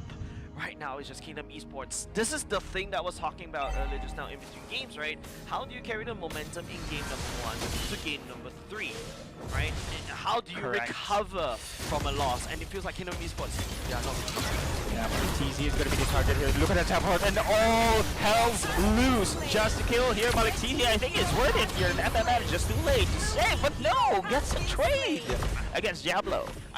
I don't know whether that's a good value though. Like right now, but hold on a second, the fight's not over just yet. They may try to do something right here. AOE just to get on out. But I don't know, okay. At the very least, after this fact, I don't know what, okay. There's so many things going on right here. Let me break it down for you, right? Number 1, you get a kill on the gold lane. You take all that gold energy away, put it into Vanix, but you give the turtle away. But if Vanix was able to just take this turret down, that would be good. That would be better value. But now they did not manage to get it, so that ends in a stalemate. Oh man, Swiss exchange between these two teams, and this is just we now are seeing here that Malik TZ is a prime position that he's going to be the target from the side of FLSG. The commitment coming in from JPL, calling that teleport under the turret. They know that Malik TZ will be a threat later on. Yep. But of course, turret takedown. There you go. It's worth it now. It's going to be advantage here for the side of FLSG. They have taken away Malik TZ, and they have taken the gold on the turret shields, as well as opening up the bottom lane. Yeah, Malik TZ has to start rotate all the way up top. But Malik TZ, if Vanek stays at the bottom lane, a Benedetta against Malik TZ, the Benedetta will eat Malik TZ alive. For sure, with a petrify battle spell coming in from Diablo here, and it opens up here for Vanek, a free zone for him. Oh, this is gonna be scary indeed, especially during the later stage of the game. Yeah, Vanix is now a free range chicken. He's gonna be able to farm. Not only just that, look at that key item pickups, right? Blades of Harvest for Diablo already. Now can assassinate. Finds a squishy, can assassinate back out. And not only just that, Sky Piercer finally built for the side of Malik TZ, but he needs stacks. If you don't build stacks on that Sky Piercer, you don't get any value out of it. And her TZ hurts so much here. Look at Loiza trying to pick up Diablo, but it's gonna be easy for him with the Electro Final Blow. Just escape here. The ultimate is out though, coming in from the side of Loiza with 10 seconds until the next turn. Yep. That key ultimates, like for example Diablo's trying Electro Final Blow, he also has TZ. Okay, that ultimate finally gets back to the line. So it's about trades, a game of trades once again for the side of Team Flash and also Kingdom Esports, right? How are they gonna play this trade out? Who's gonna be the better trader? Who's gonna be the better businessman? Look at the pressure here in the bot side. Oh! No way for Venom to run. Once again! This is just insane, man. And now JPL going to go for this teleport. Transition for this turtle takedown as well. And man, again, Kurtizi, time and time again, free kills. Yeah, I feel like Team Flash in game number 3 is a lot more smoother in terms of the decision making. It feels like game number 2, the shot caller, the decision maker, I think it's sleeping on the job, but now game number 3, they're making right decisions all across the board. I agree. This is the Flash they changed the shot caller or something. Used to. And with this aggressive play once again, coming in for FLSG, just providing the space on the bot, on the top, and now focusing fire here in the mid lane. Kurtizi is just a threat, man. With 3 kills, solo kills coming in from his far, so it's just insane. No one could catch him. Yeah, not only just that, right? Kurtizi using that, even though yes, that using that ultimate is a little bit overkill just to try to be able to push Melon, but it's actually forcing Melon to back. Yes. If Melon is back, means that he's unable to farm. If he's unable to farm, he's basically useless. You need the items to build up, and Flash is not allowing that. That's how Kurtizi bullies you in the mid lane, and that's what he tried to do in game number 1. But that's a Valentina you're talking about. Can dash around the airstrike, and that's why Zay's bans the Valentina this time around. Yeah. And now Vanix having a time of his life here. This gold laner, this Bruno, giving so much space, and another turret takes down with no defense whatsoever coming in from Kingdom Esports. This is looking great for them. They must make a play here, and Bear couldn't catch anyone there as well. Yeah, if you're a fan of Team Flash, this is the Team Flash that you're expecting, right? This is not the game number 1. No, that never happened. This is headcanon right now.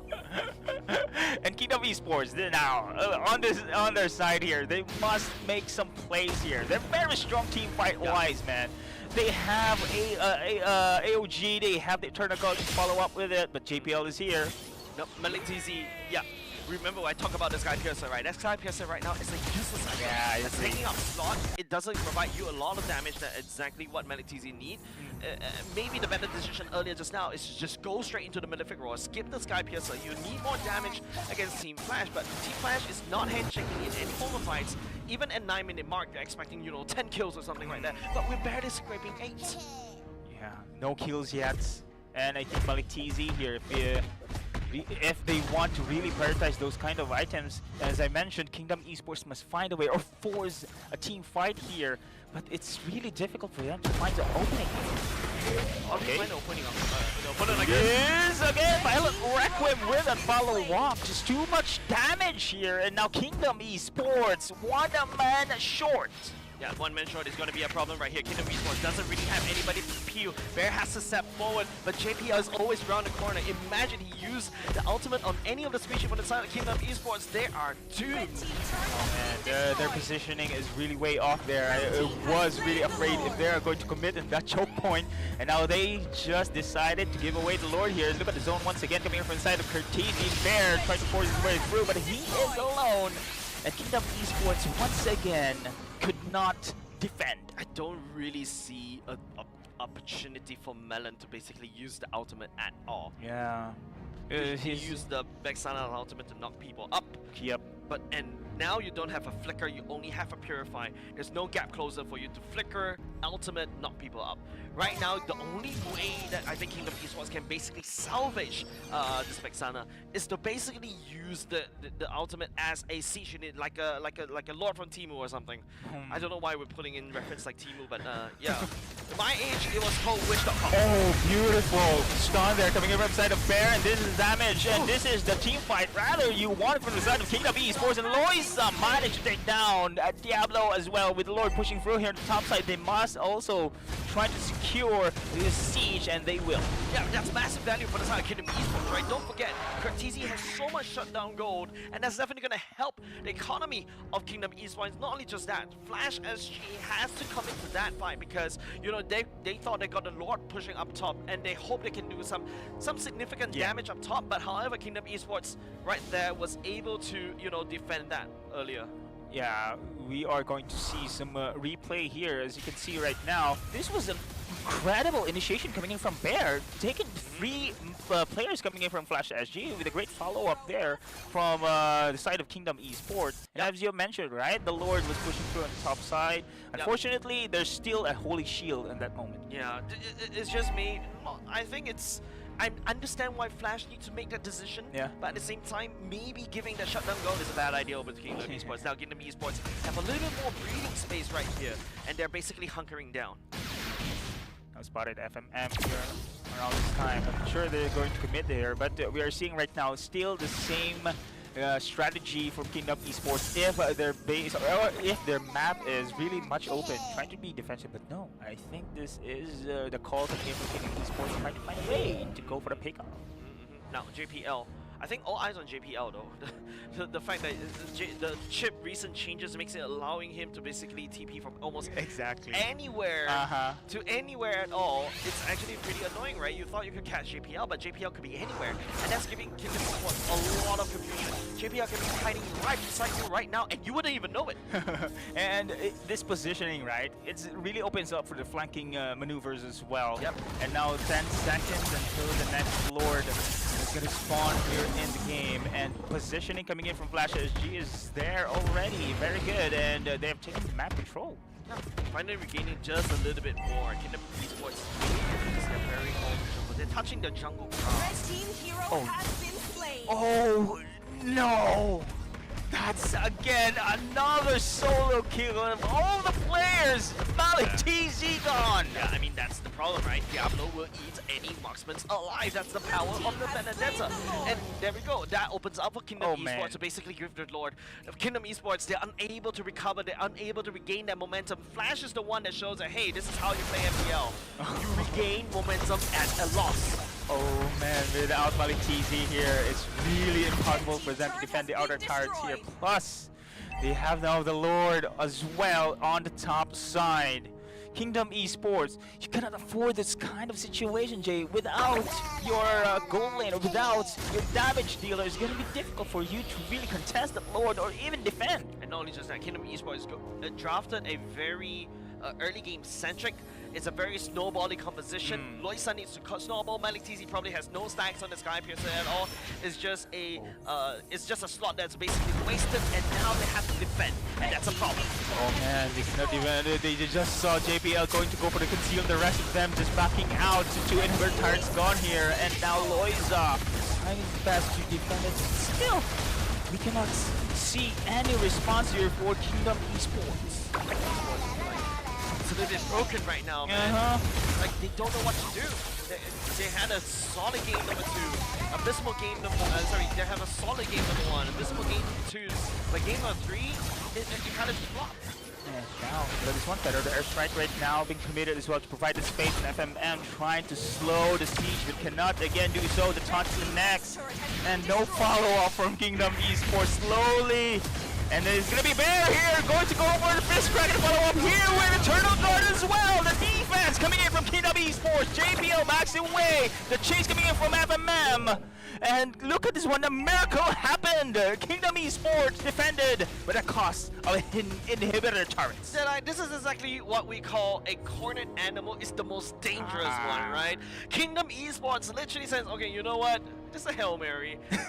It's okay. I think there's no way we can recover that. FMN goes into an amazing AOG. Take it down. We're going to throw you guys at a replay just to take a look and break it down how it goes. It just all started because that, you know, FLSG is trying to end it up. It's an amazing punch by Bear and AOG to follow up from FMM. And this is exactly, you know, what Kingdom Esports needs to do over and over again. And now Kingdom Esports is fighting on Team Flash's side of the match. And look at this one. They with that team fight win, with that incredible siege defense, they managed now to take out the outer turret. But one little at a time here. There's still plenty of things to do if you're on the side of Kingdom Esports. And don't forget Malik TZ, that's 2 kills already. The Sky Piercer is starting to be a little bit more of a value right here. The problem is Team Flash keeps feeding Malik TZ more stacks.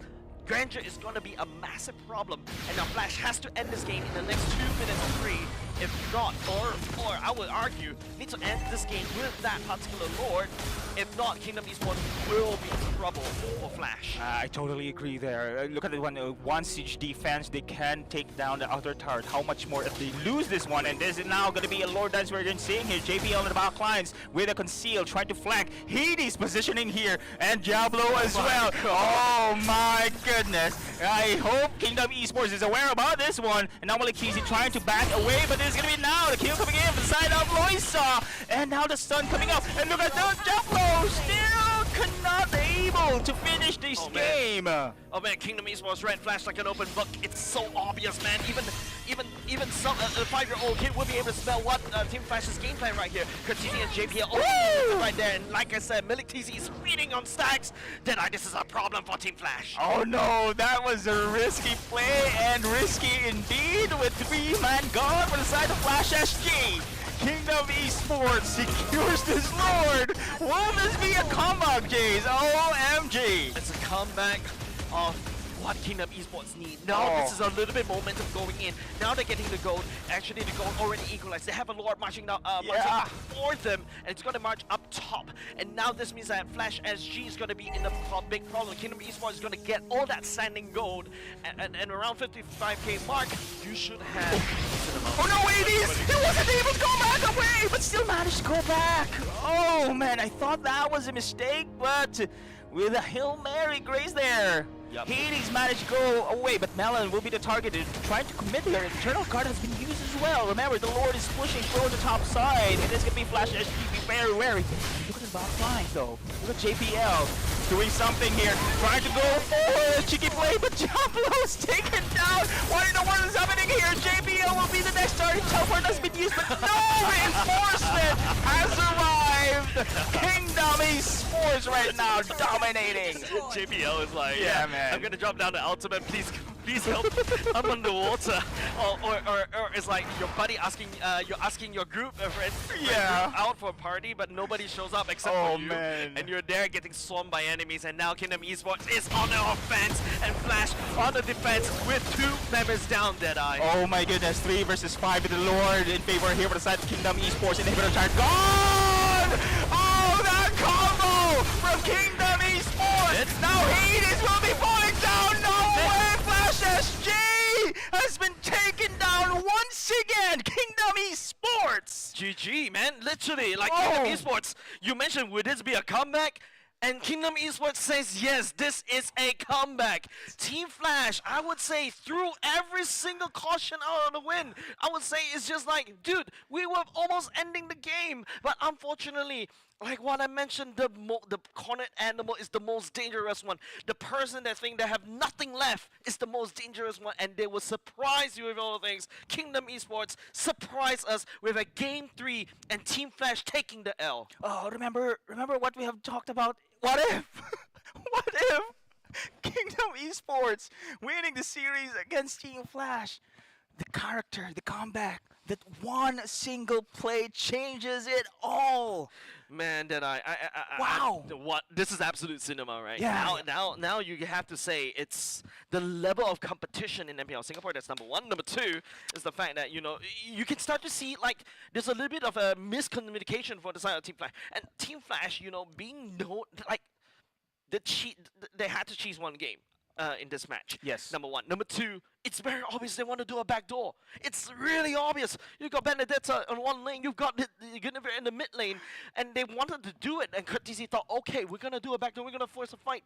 But then again, he gets busted down. He's not able to buy enough time. Bear was there to smack everybody down to pieces, and that's basically history, right? Yes. And because of that loss, they equalize the gold lead. They take the Lord. They have even more standing gold. MLBB was able to farm his Sky Piercers back on, and that's where it started to be game. Man, we have to highlight Bear's initiations there as well, right? Remember that was sick. I mean, Diablo, we saw on that stream that Diablo was on the split push, but at that moment as well, Loisa did have a double kill. We haven't seen that one, but I knew that Bear was there to initiate the team fight, and Loisa to clean up that one.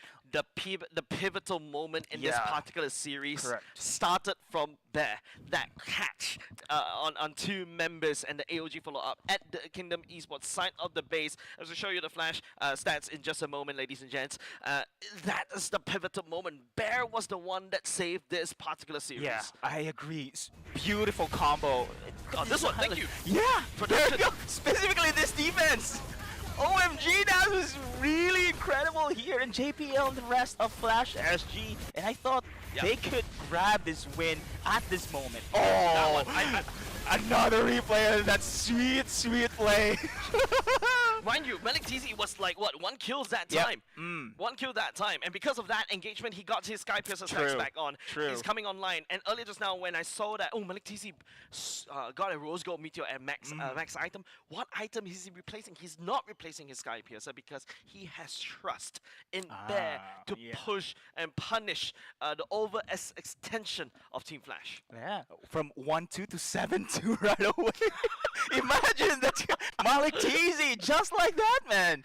Oh, that was incredible. Your Sky Piercer from 0 to hero item there. OMG. 0 to hero. Yeah. The last moment. And it's like, the last moment. And the funny part is, usually you go for 0 to hero and you go to TED Talks, you talk about how you have grind for 50 years for that. Malik Teasy grinded from 0 to hero in 1 year. The Sky Piercer era. Stonks. Literally all enabled by Bear, all enabled by FMN to provide the peel necessary for Malik TZ to shine. Wow, don't get me wrong, Jay. It was Team Flash's game to win. I mean, they secured everything already there. Yeah. Just one play, big play coming in from Bear, changes everything there. And we have mentioned, of course, the struggles of Melon, right? On how he will be able to follow through with that Eternal Guard. But with that play, it's just a plenty of space. With that AOG, with that Eternal Guard combo, bam! Yeah, and not only just that, right? Remember, I was talking about how Melon wasn't able to use the Eternal Guard at all because Curtisi was slapping him left, right, center. The mid lane was his... Punching back. Punching back. Yes. Thank you for saving me. You know what word I want to use. But yeah, the mid lane was literally Curtisi's. And of course, apart from that, Vanix was also kind of winning the game because he was able to out-bully the Granger. And now because of that one engage, Curtisi regains everything back. Wow. And the recovery coming in from Kingdom Esports was really, really, we can say, incredible in a sense that it changes the game in their favor. So after that defense that we have seen on that replay, the Lord Dance also. I mean, it's a miracle play coming in from Kingdom Esports. I'm not. It's a wonder how they pull it through as well. Yeah, it's like in a game when you literally say all in and you win, and then you all in again. That's exactly what Kingdom Esports did, right? The Feels first like, all in was that. Feels like you're always winning. Yeah, it feels like Naruto. Arcs. Which part? Oh man, you're putting. He doesn't watch Naruto. I know. So that's I why watch Naruto. I watch. Okay, which arc are you talking about? before.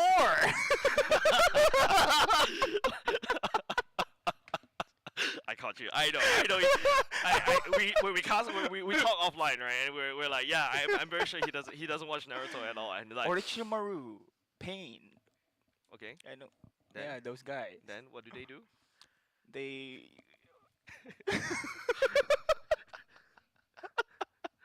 Actually, they didn't even do that. I didn't even do that. They didn't even do that.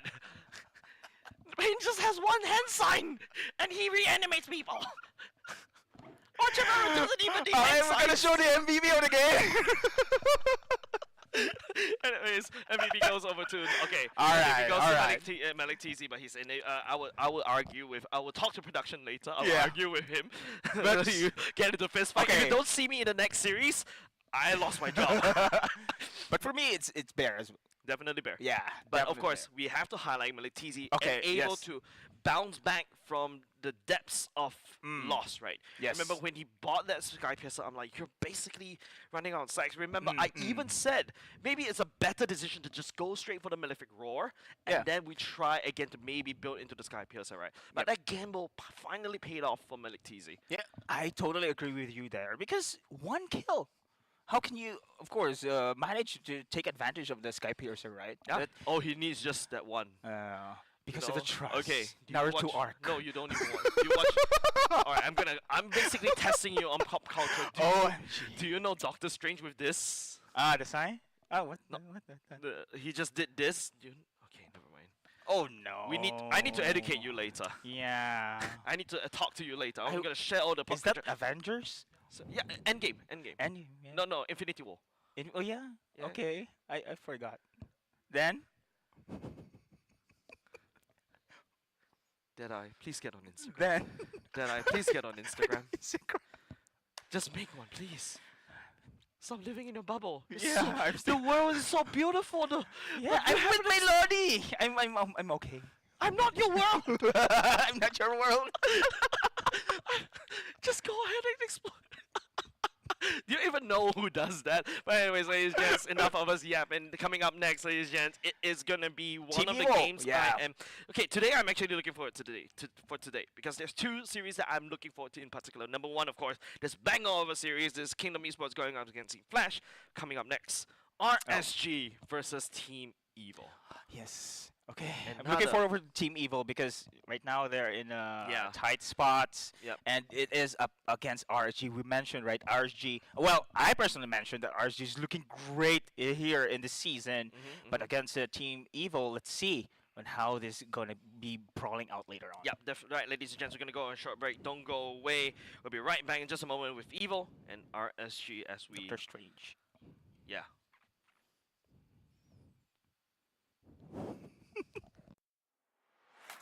MPL Singapore Season 8 ended with Flash securing a three-peat. But this season, everything changes. With a brand new format, new challenges await. The regular season journey has 4 key stages: seeded stage, challenger qualifiers, challenger stage, and last chance qualifiers, all leading up to the playoffs. In the seeded stage, 5 MPL Singapore teams from last season will compete in a best-of-3 round-robin format.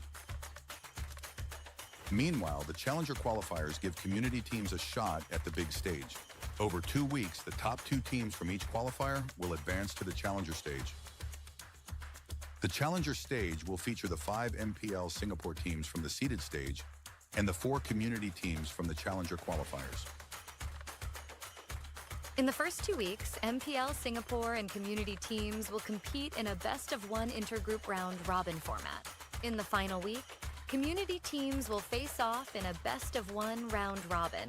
The MPL Singapore teams will be ranked based on their performance in the seeded and challenger stages. The top 4 teams will move on to the playoffs, while the bottom-ranked team drops into the challenger stage rankings for one more shot. In the challenger stage, the 5 remaining teams are ranked based on their challenger stage results. The top-ranked team secures the playoff spot, while the remaining 4 will enter the last chance qualifiers. In the last chance qualifier, one final opportunity awaits: a 2-stage battle to secure the last playoff spot. In stage 1, community teams get one last shot to qualify. The The top 2 teams will advance to Stage 2. In Stage 2, they'll face off against the 4 teams relegated from the Challenger stage in a best-of-1 single elimination bracket. Only one team will survive and claim the final playoff spot. To summarize, in the MPL Singapore Season 9 format, there will be 5 MPL Singapore teams and 4 community teams qualifying through the Challenger Qualifiers. Based on regular season performance, the top 4 MPL Singapore teams will advance directly to the playoffs, while the 5th-ranked team is relegated to the Challenger stage rankings. In the Challenger stage, the 5th-ranked MPL Singapore team and the 4 community teams will be ranked based on their Challenger stage results.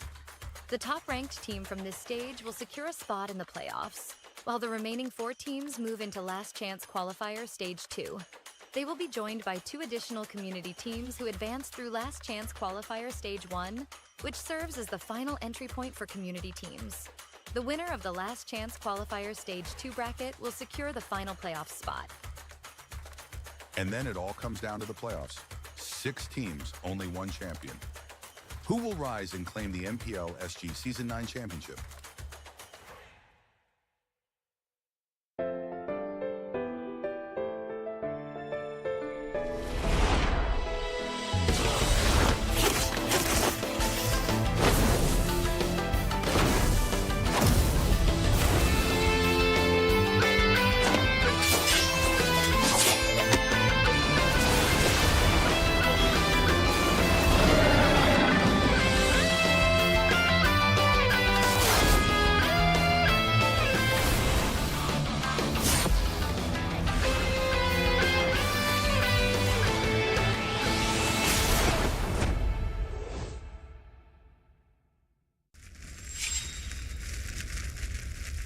見せてやるよ。シャリンガンの本当の力をな。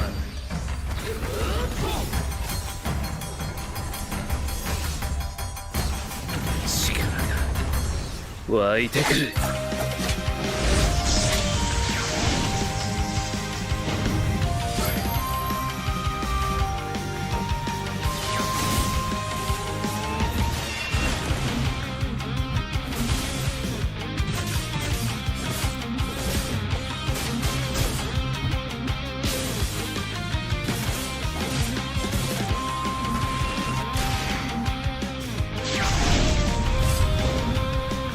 相変わらずやかましい奴らだ。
相変わらずやかましい奴らだ。今度は背中合わせでいくわよ。よっしゃ第7班ここに復活だってばよ。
ここは俺に任せて。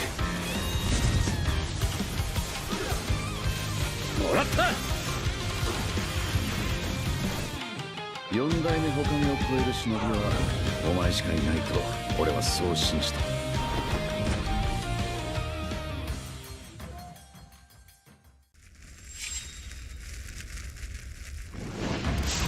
みんな渦巻きナルトが帰ってきたぞ。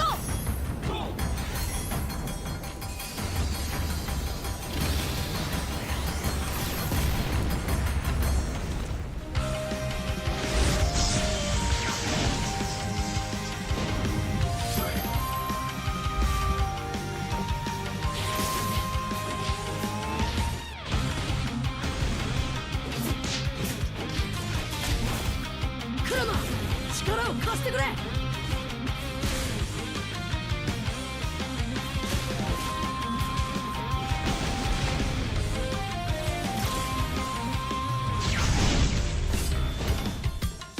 っしゃ第7班ここに復活だってばよ。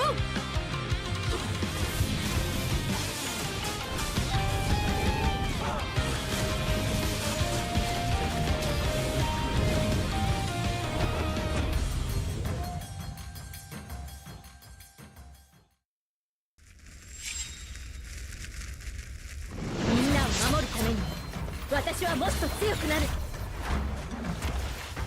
っしゃなら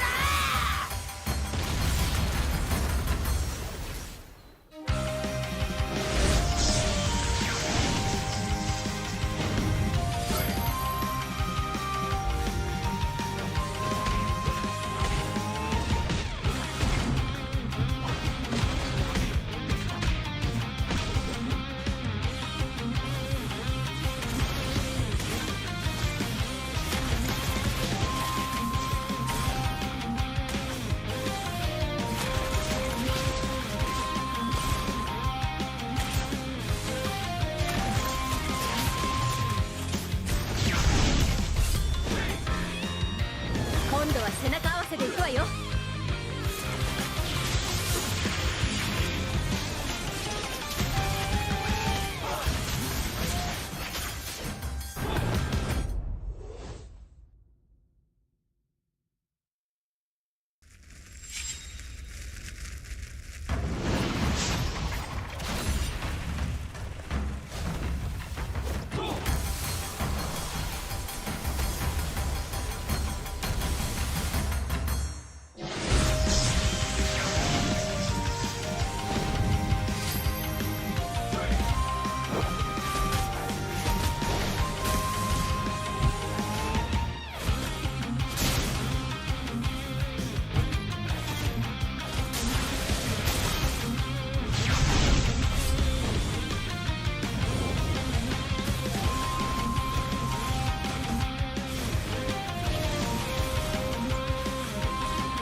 MPL Singapore Season 8 ended with Flash securing a three-peat.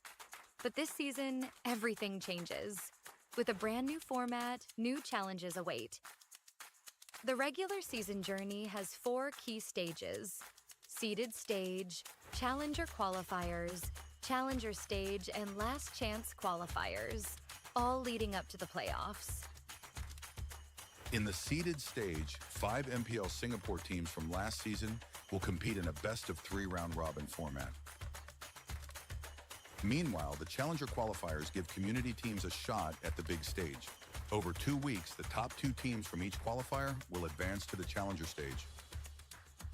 The challenger stage will feature the 5 MPL Singapore teams from the seeded stage and the 4 community teams from the challenger qualifiers.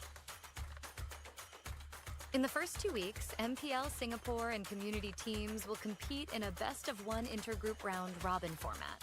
In the final week, community teams will face off in a best-of-1 round-robin.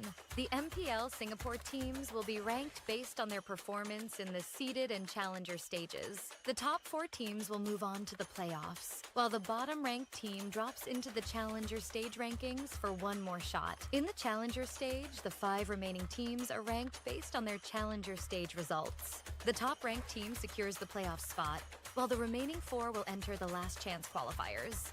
In the last chance qualifier, one final opportunity awaits: a 2-stage battle to secure the last playoff spot. In stage 1, community teams get one last shot to qualify. The top 2 teams will advance to stage 2. In stage 2, they'll face off against the 4 teams relegated from the challenger stage in a best-of-1 single elimination bracket. Only one team will survive and claim the final playoff spot.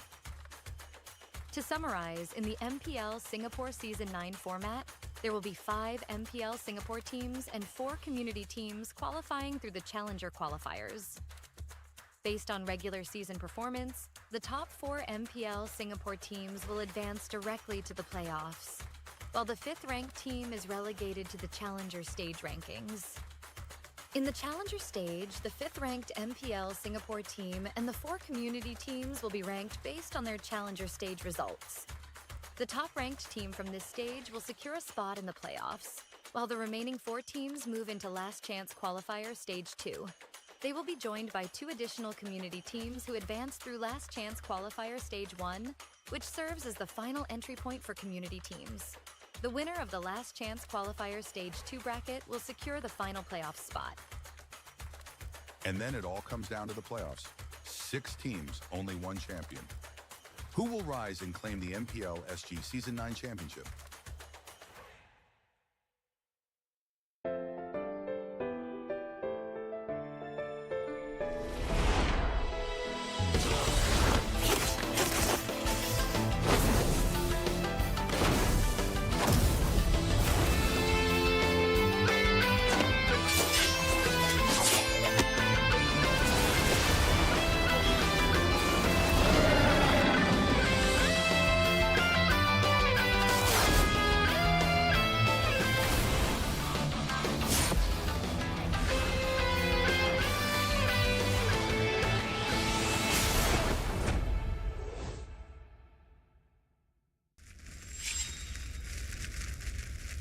見せてやるよ、シャリンガンの本当の力をな。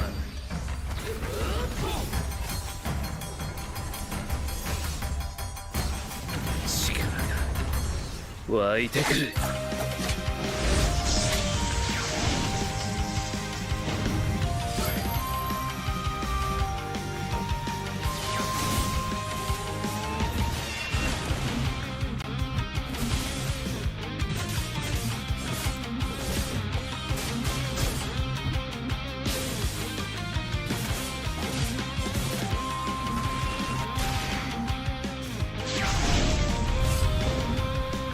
相変わらずやかましい奴らだ。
we are approaching the last match of the day. My name is Jay. Joining me right here is going to be Deadeye. We'll be bringing you all the action. And what a banger of a day today once again. I said that last week. We said that last week as well, for 2 days in a row. And I feel like I'm actually a bearer of fake news if I tell you today is going to be a banger. Tomorrow I will tell you it's going to be a banger again. For sure. Challenger teams. Then there's teams. no more banger. No like more. If everybody is special, then it's normal.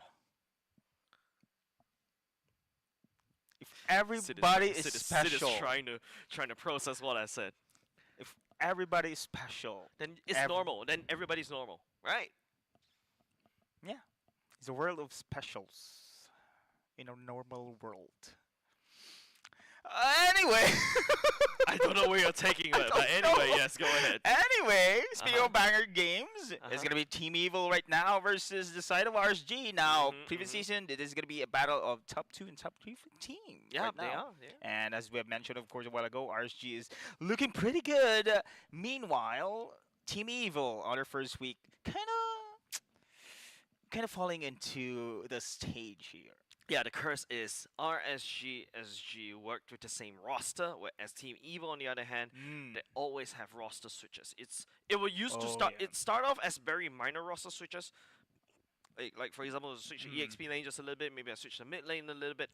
But when starting on last season, ever since they started bringing in imports, they used to be the community hero, right? They used to be the community team, but when they start bringing in imports, then goes the problem. They don't have that same consistency that what RSG SG enjoys, right? Because RSG SG now, yes, they just need to switch a little bit of just switch J just a little bit. Yeah, always fine, right? But speaking of rosters, let's bring up the roster screen so that you get a bit of a a bit more insights on how Team Evil is looking at. Right now, we have Vincent, we have Powerful, we have Sayla, we have Ven, and we have Gear. Now, I can confirm that the photo is Nako, but Ven is another person, right? So, another thing also I need to highlight here, Team Evil this time around, Powerful used to be a jungler, now became a roam. Makes sense because he's a very strong tank jungler. But now, Sayla and Gear, this duo came back in this season under Team Evil. They used to be from EVOS, they debuted together. Then they separated just a little bit because, speaking of which, some of them went over to RSG intermittently. But now they're back together in Evil. Speaking of RSG. Yeah, RSG Singapore is here. Here on the jungle. Jay will be on the roam. Roy here in the mid. CS on the gold. And Closer will be in the EXP. As you mentioned a while ago, Jay's, of course, original roster except for Jay. Because before it was Gear went here. To the other side. Now Gear on the other side. Yep. So, okay. So now we are going to see some action here. RSG Singapore will be able to take down the Team Evil, the runner-ups on Season 8. Now here in MPL Singapore Season 9, RSG is on the rise and looking forward for this battle here. So with the roster, we've talked about the roster lineups here, but about the picks though. So far, we've seen the rise of the picks when it comes to the Moscow. A while ago, it's been highlighted here. This is going to be a battle between these gold laners. Is this really a pocket pick right now going to see? I don't know whether I could say that this is a battle between the gold laners, but if you want to talk about a storyline that you can definitely pick out is that Team Evil used to be top 3, top 4 until last season when they hit top 2. Alright? But now, in order to defend the position at top 2, they had to switch imports, unfortunately. Yeah. Giving RSG a bit of a revenge match. Ooh. When it comes to the standing as well. Yes, because RSG was the defending second place. I can't believe we're saying. Yes. Yeah, I can't believe we're saying the defending second place. Usually, you defend as first place, right? Yeah. But yeah, RSG is defending second place, right? Now you highlighted it for them. The Evil took it from them, and now RSG wants to take it back. I want that second place. I want the second place. I want that second place. But yeah, correct. So far, without the imports, right? Last season it was Boyat and Marquis, if I'm not mistaken. Yep. Yeah, so both players are very aggressive here. And the aggressiveness, I think it highlights there that Powerful has been a jungler way back, so he dictates the tempo. I love the chemistry between Sayla and Powerful as well. But with this jungler, Vincent, joining in, I think in his performance last week, it's not as aggressive compared to Boyet's last time because, of course, Assassin. It is an Assassin meta there, but Boyet's used Hayabusas, Soyos, and Lings there. Boyet was a very aggressive jungler, right? Yes. He's very aggressive assassin. He identifies opportunities. Vincent, I would say, if we want to compare, I feel like we're comparing exes right now. It's like, you're comparing your current girlfriend with your ex-girlfriend, that kind of thing. Yeah, so... when it comes to the playstyle, though, it changes. It changes how Team Evil. It does. Yeah. And then not only just that, one massive change is, you also bring in Gear, right? Gear finally reprises his role as an EXP laner. And he has, to be honest... when he first debuted as the first few seasons, he was a kid prodigy, right? He debuted alongside Bray, if you remember, Bray from RSG, the jungler, star jungler of RSG last time. Now Yon is kind of following in his footsteps, right? Gear hasn't had the best of seasons at all, and it is a bit troubling for him as well. In this season, you mean? No, it's throughout the rest of the season. I think his prime was season 4. His prime was season 3 and 4-ish. Then after that, season 5, he started to have not a lot of good performances anymore, and I think it kind of hurts him a little bit. And I really wish him well because he's a very nice guy off stream as well and off game as well. But I really want to see him grow even bigger. Yeah, last season I think he also made RSG in the top 4 prior to the playoffs. I think on the first phase of that regular season, RSG was really struggling down. But he was doing it was a roam. He was a roam at that time. That's the problem, right? Okay, he was a roam at that time. Correct, because he is a true blue EXP laner. Now imagine if you need to reprise your role, like right now, if you're given a team, like 2 teams, pick one, right? But if you join this team, you're not using your main role. Which team will you pick? The team that offers you your main role, right? But because the inconsistencies coming in for him, he's unable to practice and also, continue on as a main role. Maybe some people are just really good at one thing, right? Jack of all trades, master of none, that sort of concept, right? But like for example, Dr. J, which he's actually going to go face up against with. That's where the storyline kind of bury it just a little bit. Now that you mentioned it, not only the roles are inconsistent, roster as well, right? You mentioned so Team Evil. This is one of the let's just say challenges they're facing right now, and obstacles. And I do believe along this part of our seeded stage, hopefully they can manage to take this chemistry as early as possible. Because remember, we're still in the seeded stage, and the last team on the seeded stage will be going down to the challenger stage, which is not a place where you want to be. Exactly. You want to basically lock in to the playoffs immediately. Don't go that extra mile to get there. Don't go through the scenic routes, because if you go through the scenic route, you review yourself even more. You review your cheese threat. Now you start to see the Masha ban. That sort of idea. And RSG on the other side, man, looking pretty good. And we have seen, of course, Dr. J, we mentioned a while ago, one of let's just say one of the best performing roamers right now in the current season. With the rest of the lineup coming in from RSG, they're doing pretty good. And Gear on the other side. This is also you mentioned the revenge match. If I am going to face my former team, so I have something to prove as well. I think so. I think definitely. I feel like Gear has a lot of things to prove, right? If you want to, I feel like this. I always say that the redemption arcs, right? Remember the Brave redemption arc that we had. Yep. I feel like Gear's redemption arc hasn't ended yet. He hasn't redeemed himself yet. And seasons after seasons, he's trying to do it, and he's unable to find it. I was hoping this season he finally managed to get back his main role in Team Evil. He was able to do so. Yeah. Do you think right now, so we are now in the second day of the seeded stage, right? Do you have somehow the power rankings? A little bit. Yeah, right. A little bit. I can really say that RSG here has the advantage over to Team Evil. I mean, when it comes to how they performed on these past 2 days of the seeded stage. Well, I think in terms of power rankings wise, I think the current what's that called, the power ranking, the rankings on the seed is kind of what you kind of expected, in my opinion, going into the final, unless something weird happens. Like Kinect Esports going at first position, and then Team Flash going in second. Yeah, that's kind of weird. But of course, ultimately, regular season seeding doesn't really matter unless you talk about how you position yourself, whether you're upper bracket or lower bracket. That sort of idea. Okay. So the only thing, the difference compared to the previous season is this challenger stage. This is last qualifier stage. Like every match that the teams are going to face, they must win it all. Definitely. Yeah, they must win it all. This is how important these matches are. I'm learning from Sid, from Deadeye. I'm learning from Deadeye. Sanao. What does it mean again? I see you using everyone. it. I see you using it. I hope everyone. Huh? I hope everyone does like. You won a lottery, right? Oh, so okay. I just say sana all. I hope everyone wins a lottery like this. Everybody wins.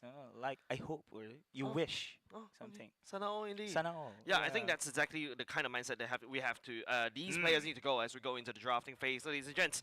RSG going in first, pick Team Evil in the second. Carrot will be the coach for Team Evil. Used to be the roamer for Team Evil. RSG will have Amux. How do you? I can't remember. He used to be on the desk and I forgot. Is he part of Team Evil last season? No, right? He is in and out of MPL Singapore. Oh, yeah. okay. Once in a while he goes back to. He went to MPL Malaysia. Once in a while he comes over to Singapore, and finally could have a bit of a familiar face back to Singapore as well. Yeah, okay, this is now going to be RSG first priority pick. So we have mentioned, of course, the Moscow being the priority pick in the previous series here. But RSG, looking at this team, usually they go for Jay later on in the second phase. I think Jay's has been pretty good when it comes on his role. So Cleo could probably be first priority pick. Maybe, but we shall see. But because RSG, I don't think you need to prioritize pick Jay. Jay is always that kind of hero. Hero. Jay is kind of player that can adapt. Not only just the fact that adapt, he is best slotted at Gears. This position right here, right? This position is his best position because that is where you have your surprise picks. Right, you usually want the last pick Jay because of his flexibility. So I don't think you will want to review what you want to do as of yet. Maybe that's also the mindset. Amos wants to go. I love the Loi band. The Loi band is really strong. Loi is actually really strong because of your global repositioning and your anti-dive as well. So I think good to ban coming out from Amos. But now Coach Carrot takes away the fanny for now. Yeah, we've seen open as well. Chip. Open here for they're going to ban the assassins this time around, but okay, Vincent. I see we've seen Vincent using the assassins for the side of Team Evil. But those assassins are fighter assassins like Suyo. This one, so they ban out Hayabusa this time around. Okay, but Chip is pretty much open. We've seen an opening here, Matilda as well. Suyo. Yep, Suyo, Matilda, Chip goes into the banning pool for the side of Team Evil. Lucas is starting to be a little bit concerning right now. Feels like both of these two teams might be trying to take that away. Yeah, I want to see the Lucas. We haven't seen the Lucas game, right? Yeah, you guys managed to cast a bit of a Lucas game last week. Yeah. And you can the fact is you can burst somebody down while maintaining CC immunity. It's kind of broken, no? The crowd control as well is there. Yeah, this is I think Lucas, if Lucas is open, Valentina can be taken in. We've seen a great Valentina counter as well to the Lucas one. Yep, there you go. That's gonna be the ban onto the Lucas. So Lucas is something that I think is really deserved in the banning pool, right? And usually I would say it's the red side that should be banning the Lucas as well because you don't want to first pick that. And Kimi at the same time. Matilda open. Yeah. Kimi and Matilda open. Coach Carrot decides to ban away the Joy to keep these two open. Now, RSG need to make a decision. Do you go for the Matilda first pick, or do you go for the Kimi first? That's the thing. So if they're not going to prioritize the Jay's hero here, Kimi. Kimi is pretty wonderful, and we've mentioned how OP this hero is. And the first time, oh no, it's Kalea instead. Okay. It seems like RSG does have something up their sleeves to deal with this Kimi. So RSG first picks the Kalea. Once again, Kalea also flexible. Yep. Technically, mostly reserved for Rome. But you mentioned that this role, right? This role is going to be the priority, which is the Kalea right there. Okay. Interesting. No. Really interesting. Like, Kimi completely forgotten by both these two teams. Harry being secured by the side of Team Evil for Ven, and then after that, Powerful goes for Gato Kacha. There you go. Matilda Kimi. Matilda Kimi is actually very annoying. Yeah, because, the fact that Kimi is already very hard to catch, you add the fact that you basically can jump over walls again, as a Kimi is just way too powerful. Plus, you have a saving grace here, just in case that nuisance of that AOG always. So okay, there we go. Yeah, the Kimi is up. Yeah, I think Amos right now is definitely also like, wow, we're leaking Kimi all the way to the end. Kimi was so prime free real estate for Evil to take, but they're not taking it. That's telling, right? Like, this sends a lot of signals like Team Evil doesn't play the Kimi, maybe, which is kind of interesting. Okay. But the crowd control is there already for the side of RSG. Team Evil on their side, they have plenty of sustain and a follow-up here. And we're looking forward for... Okay, this is a flex. Garukacha against Clea on the EXP. For sure, it's gonna be Clea winning that lane. It's still flexible. I think that it's still very flexible right now. We have to take a look for same thing as Garukacha, right? Just in case. Yeah, you can basically match Kalia with Geto. I think no matter how you bring either one of these heroes, they're gonna definitely meet each other. It's either they're meeting in Rome or they're meeting in EXP or vice versa. It could be EXP, Kalia, Rome, Gato, whatever. But I really like what RSG and Evil first pick first. Something very flexible, open it up. And now, right now, you also asking yourself, RSG, is that Kimi going to the mid lane or even the gold lane? But Roy usually might bring this over to the mid lane. Yeah, Kimi. Follow up. We've seen the combo as well with Tsunami Slam, right? Tsunami Slam and the burst coming in from the Zuyo is pretty much incredible as well.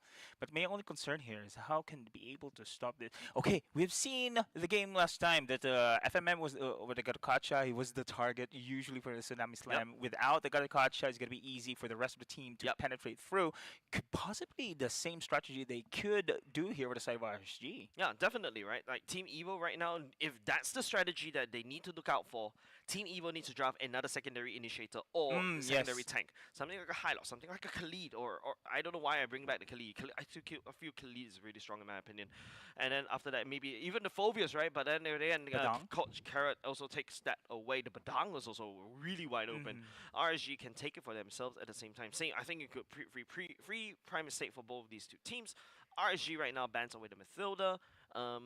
Still opening up. Like what I said, Evo can definitely bring the Katokacha, the EXP, or Rome. Okay, no ban on the Moskov here. So no ban on the Moskov. Most likely they can use the Moskov here for the side of RSG to go up against the at least they can have this side lane priority as well for the side of RSG. This can be open, never banned. It's always the 1-1 here. Yeah, but okay, that's going to be a Baxia ban coming out from the side of RSG. But Deadeye, you brought up a very interesting point. The Moskov completely forgotten. If I were Team Evil, I replaced the Phobias with no, I need the Phobias.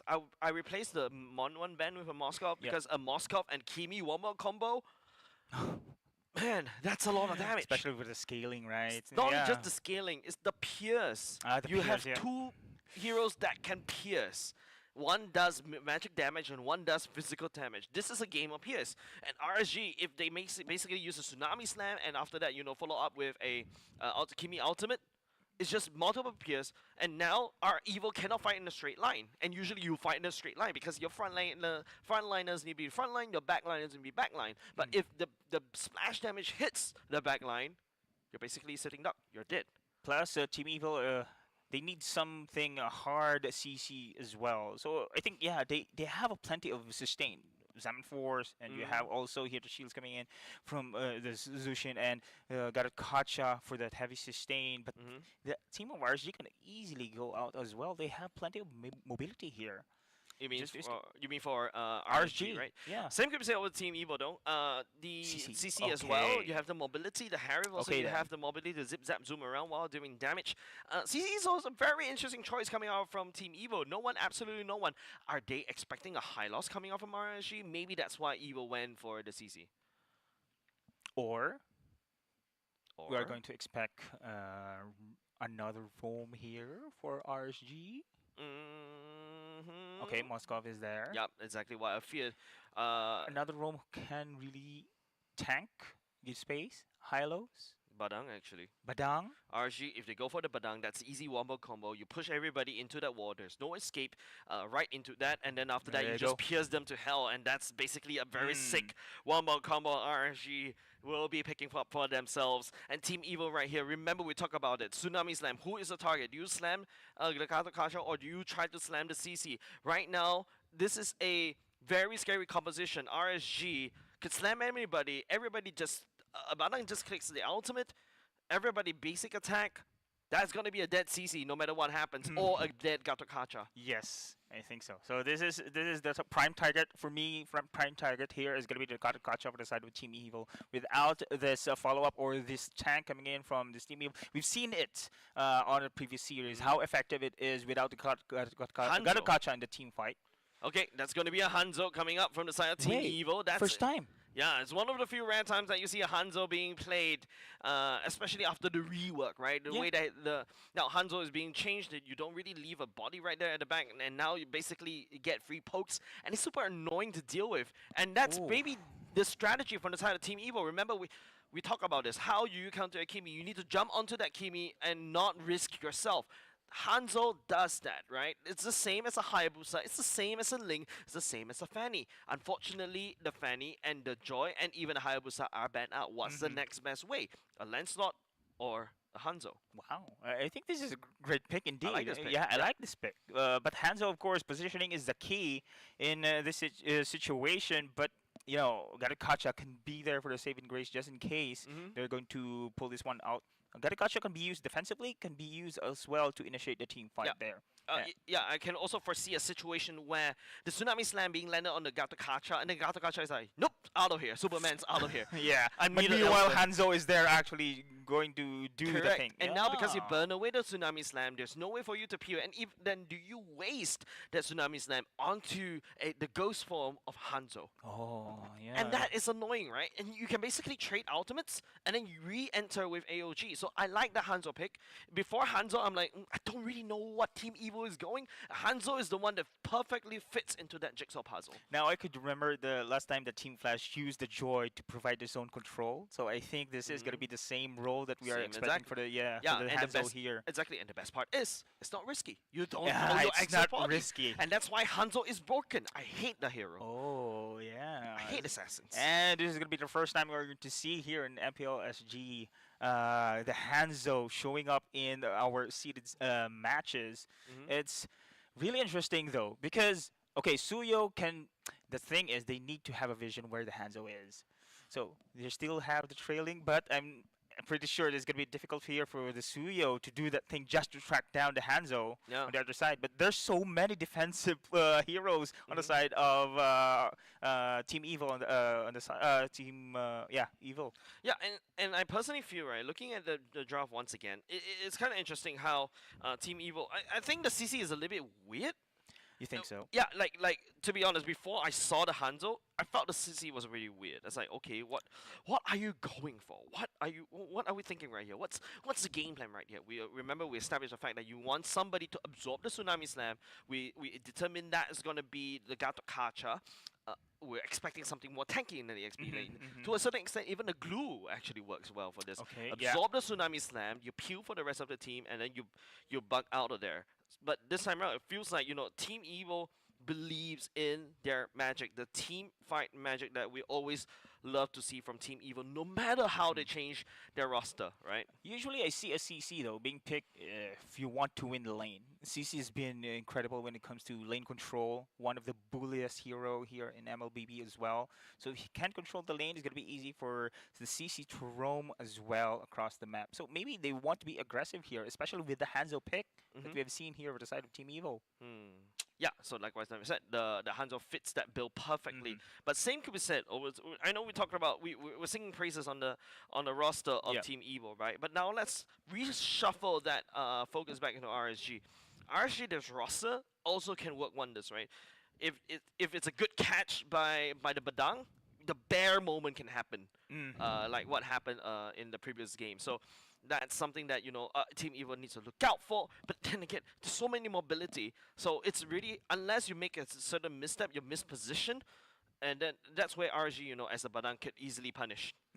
Okay, I'm excited on how this one goes. Ladies and gentlemen, this is now going to start our game. Here is going to be Team Evil versus the RSG Game 1. And Now, we talk about the pick here, the surprise pick of the hands of Vincent. As you mentioned, of course, a while ago, Jays, this could be a great pick here when it comes to going into the back lines, playing it safe. We've got Kacha here just being the body bag or the bait for the Tsunami line. Yeah, we talk about, you know, the war cry being selected by the side of Vincent, right? I love the Vengeance. And personally, if you are, okay, you know what killed the Kimmy first? Two Vengeance. Hold on, Jay. Oh, Jay! Gonna be flickering out! Almost, but look at Roy here saving him on his way back. But yeah, good, you were saying, Jay? No, my butthole was clenching. Jay, that was one block. The edge of the circle was barely touching it. And I was like, Jay, run. But yeah, I was talking about how to deal with the Kimmy. Another way of dealing with Kimmy is to basically pack I think both late armor and Vengeance and hope for the best. That's basically how you deal with it, because of the basic attack, it reflects back to Kimmy, and Kimmy usually is a glass cannon. And that same strategy can also be used for the side of the Moskov, right? It's very susceptible to builds like these. Speaking of Moskov here, usually, especially on this kind of lane, it's Harren going to own this one. And we've seen the pokes coming in from the Harren here. Meanwhile, the rest here of RSG now in the turtle pit. Oh, look at the stun coming in from Roy here. No one's coming in. Remember, Parcel is still level 3. Of course. Yeah, super close right there. Van, you know, that's a winning gold lane for the side of the Harren, right? Moskov usually more passive in the early game. Van can basically outzone. Oh, that's massive problem for the side of CS. CS is not doing well.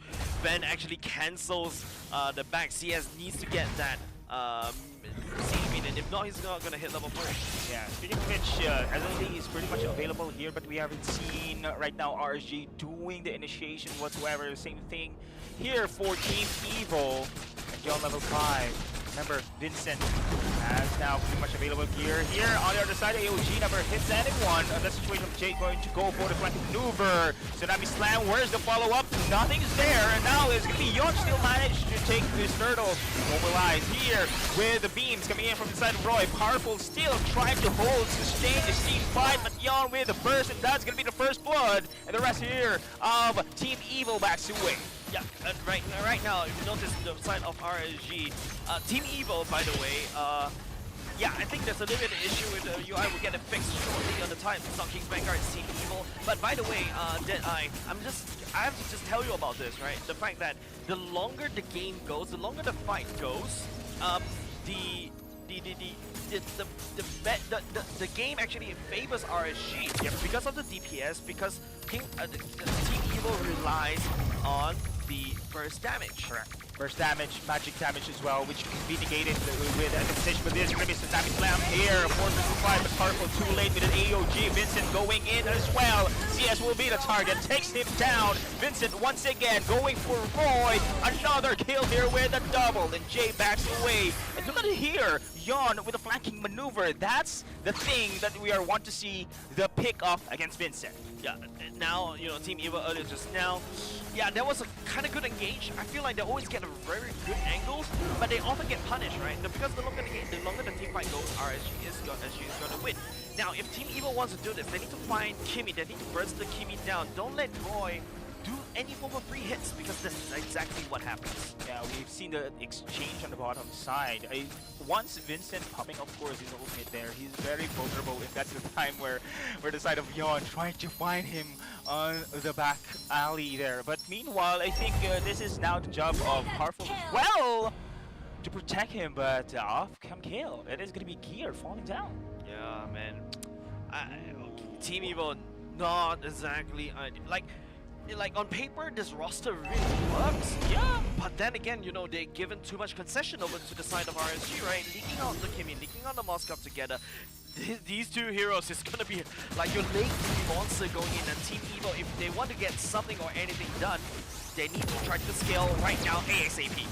Jay with a double stun here. AOG providing the space, but not enough here. This could be a prolonged team fight once again. And look at the position coming in from Vincent, clearing them up. And RSG trying to find some trade here, but unfortunately they're just too late.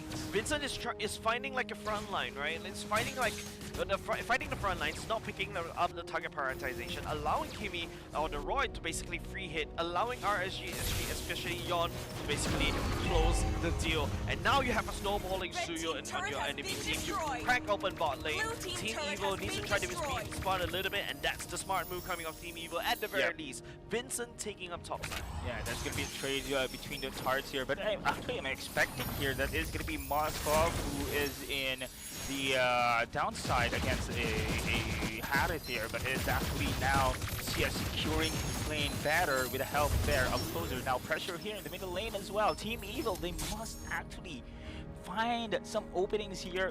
We have seen Vincent though. We have seen Vincent trying to go into the backlines. Yes, they did one time and time again. But actually right now we're seeing RSG just trying to get the resources into CS here. They want Moskov to there we go. Okay, so did not attack with that purified out of spell, and Roy secured the kill against Van once again. And Van having a difficult time here, and now Vincent trying to go for the trade here on his ultimate, but it's just for naught here. Just too much damage coming in from RSG. Yeah, RSG right here. You're right, like they need to try to start from going over to CS.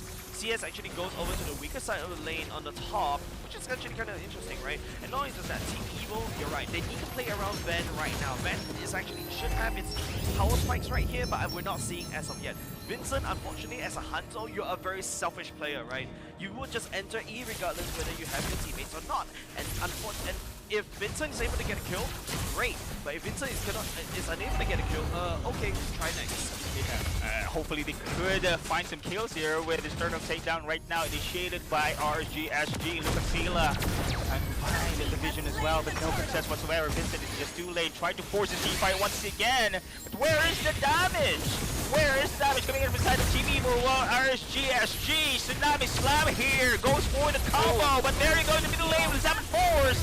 Van takes the kill and pushes through here with Roy and Jay defending. Yeah, 5 men right there, and now it's going to be here trying to go for the hunt, looking for Yon and the rest of the Team Evil. Oh, Dinner Bell's winning, man. Dinner Bells are ringing, man. 4-man commitment, but so many resources being expended there, Jays. But look at CS on the top side. Oh, in the middle lane though. They're also going to go for the kill. Instead of kill, Vincent takes one. Yeah, that's exactly what Team Evil is doing right now. Yon is taking a lot of it. What? They were not done yet. I thought it was already done with that marathon, man, and the chase wasn't done yet. It takes down Yon. Yeah, not only does that, they also bring down the bottom lane turret down a little bit low just now. Okay. But I think it's actually a worthy sacrifice because he's showing his body. But then again, you're giving shutdown go over the side of Team Evil, number 1. Number 2, Vincent is also starting to scale, and now Vincent looks very scary. There you go, Vincent once again initiating the fight here. It's going to be Tsunami Slam there, but no avail with the rest here of Team Evil. Supporting to the back lines, Van is here, AOG with a follow-up and a clean up is there for Team Evil. Double here for Gear. Roy and CS trying to hug it down, but Van pushing him down as well. Man, this Team Evil, the magic is back, and it starts with Vincent. You thought that, you know, Vincent is a little bit too greedy trying to fight that front line, but now, because of his greed, he's starting to carry the team by accident. Don't say by accident, but as a side effect, right? And especially now, remember, we talked about how Team Evil needs to play around Van. They're starting to do so, and now Roy is getting in a lot of trouble. They're trying to constantly getting zoned out, and look at its depth. He's actually not having a great game because of Vincent, and it's actually helping Team Evil as you take a look at the replay right here just now. Oh yeah, but yeah, we have seen time and time again there, Jay, that it's actually Vincent is providing the zone as expected, like the joy that we have just compared a while ago with Team Flashes, and now here Vincent doing pretty good. If you are on the side of RSG though, it's still gonna be the same play, but the Purify saves here could not make the opening. Yeah, right now, Jay, the only way though, hold on. Oh, the 2-stand with AOG here with the counter play. Zaman Force barely hit him. No, there's gonna be a kill though. And now still Team Evil going for more J targets here. almost. And the damage is just insane. The damage is starting to rise, right? Vincent picking up these damage, exactly what we need. And now not just that, Ben is already coming up online. You can see how Team Evil is just using Terrorize as much as possible. Whenever Tsunami Slam is ready, Jay will try to use it, and try to hopefully burn off Team Evil's Purify, because that's the winning factor. But unfortunately, RSGSG is unable to do the combo that we are looking for. Like the closer Roy and Jay wobble combo, it looks, the CS wobble combo, it looks so good on paper. But Team Evil, Vincent is the one that shreds that paper. Now this is going to be the first time we're going to see that CS is actually within the team right now formation. Usually now he's going to go for the split pushes. We have witness on the bot side. Yeah, you can't Deadeye because like you got a Moskov, right? Now imagine you have Vincent that could literally start hunting you down. Nowhere is safe for the Moskov. Look at the positioning coming in with Vincent. It's just very, very safe here. We have seen one skirmish play that it was Yon trying to find him there. It was successful, but on the succeeding skirmishes, it's really difficult to find Vincent now. Now pushing through here in the bottom side as well. RSGSG is still looking for opportunity to scale, but hold on. Oh, look at this one. Double stun, AOG, follow up, kills up their kills here. The Tsunami Slam trying to go for the defense. But still, Team Evil, very healthy. Out of position gear here. He has no mortality though. Look at the space being given here, sacrificing himself for that inhibitor target, and successfully he did so. With Summon Force right now being laid out as well with damage. A cleanup coming in from Ben. The revenge of the Harris. It is going to be closer than the rest here. Oh, CS! CS, he managed to take down everyone here coming in from the side of Team Evil. And now Powerful will be the target. The DPS damage is there. Powerful, gone. Man, it's really hard, especially when Gata is so low. Yeah. And you're a squishy like CS and you don't really have the farm. You don't do the damage against the Gata. Actually, I'm surprised that CS actually tried to take that fight. And now with Metric Gun in tow, maybe he's able to do some serious damage. But Vincent is a threat from the side of RG. If you take a look at his replay, how did team fight actually start? It's all started because of the AOG and Vincent as well. It's so non-committal. It's so safe for Vincent to do everything. Yeah. And now the decision coming side from RSG to basically wait for Gear to come out just so they can kill, whereas the rest of Team Evil is actually managed to crack open. So that's a very good sacrifice play coming out from Gear. That is exactly a big win here coming in from Team Evil. Now opening up the bottom lane here in their favor. Now RSGSG. Remember, of course, we have seen some comeback plays here in the series. RSGSG with CS and Roy just also scaling up in this game. You mentioned a while ago, of course, right, Jays, when it comes to scaling here, you have now the pierce damage coming in from CS, coming in from the side of Roy as well. Yeah, that's not going to happen because Vincent is always threatening RSGSG's death ball, right? And it's really doing wonders. And now you got a bottom lane that's cracked open. That's going to be a strong lane for Team Evil. And it's also leaning towards the Lord Pit as well. So RSGSG need to buckle up in terms of the bottom lane defense. Trying to get there as much as possible. CS, on the other hand, has to try to wave clear, has to try to do the blitz. If not, it will be too late. Yeah, I think he needs to be very fast on that top side here. And the ultimate coming in from Roy has been committed. That's going to be Sayla pinning down here. SOD hits, but Tsunami Slam here trying to isolate again the gear in this situation. Here comes the follow-up coming in from the side of Team Evil. Summon Force been laid down. CS will be the target. Will he be able to do escape it? He managed to take down Sayla in that situation as well. And RSG still no casualties into their team. Yeah, RSG is back in the game right here. Remember we were talking about Team Evil earlier just now. It was their time to shine. They should hit their power spikes even earlier. They hit it, but now they're kind of delayed just a little bit. RSG is already picking it up. Also made it already to the inside of Roy, and that's it. It's gonna be a free lore there coming in from RSGSG. Yeah, and literally, but then again, at the very least, RSGSG has some fighting chance as well. Roy right here and CS probably pick up the necessary items already. In fact, remember what I talked about, the Benefic Gun should do well against Powerful.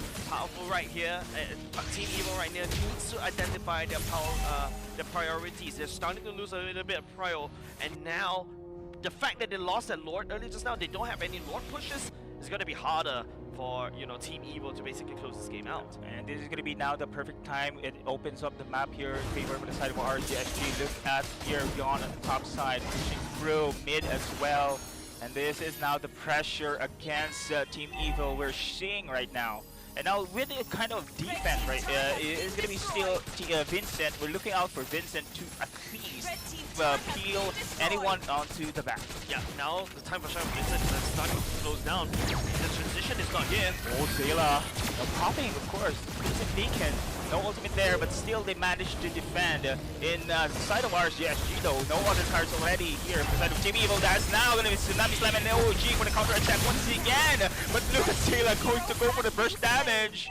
And Powerful is down, Closer is down as well. 1-for-1 trade. 1-for-1 trade, but then again, you saw the damage that, you know, CS and Kimi can output right here. Vincent is gonna get melted even before he can reach it, but Vincent's still on the chase though.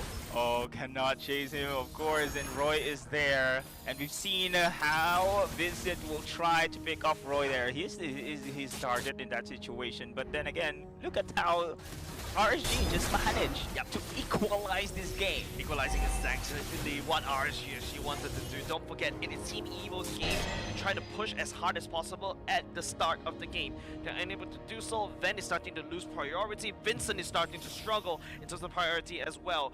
Where are your damage coming up from the side of Team Evil? I only foresee from Zayla and probably perhaps over here, right? Because here is actually doing reflective damage, builds the blade armor, has a vengeance, and has some survivability.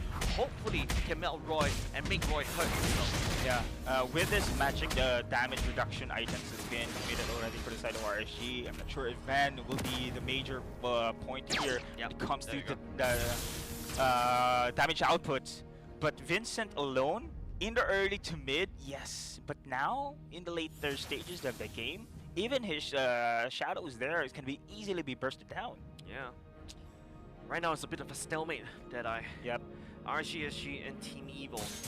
We're looking at the very least, RSG does have more turrets to work with, but these are standing gold, right? Team Evil, technically speaking, they're still in the woods. They're still inside the woods, right? I agree. It's not yet over for Team Evil for sure. It's way too long here. Anyone can take this game here. And we've seen so many skirmishes played. The Powerful is there. AOG to disrupt the combo coming in from the Tsunami Slam. We haven't seen yet Powerful initiate the team fight. They're waiting for that ultimate coming from Jay. Yeah, but it's very hard to initiate that part of the combo, right? Because it's always broken by either Zayla or Vincent, especially Vincent. It's super annoying to basically coordinate if somebody constantly does that now. SOD will miss, goes wide just a little bit, and now there will be an attack. Oh no, that's a blitz coming from RSG. They must going to go back now. AOG committed here. Blinker coming inside of Closer.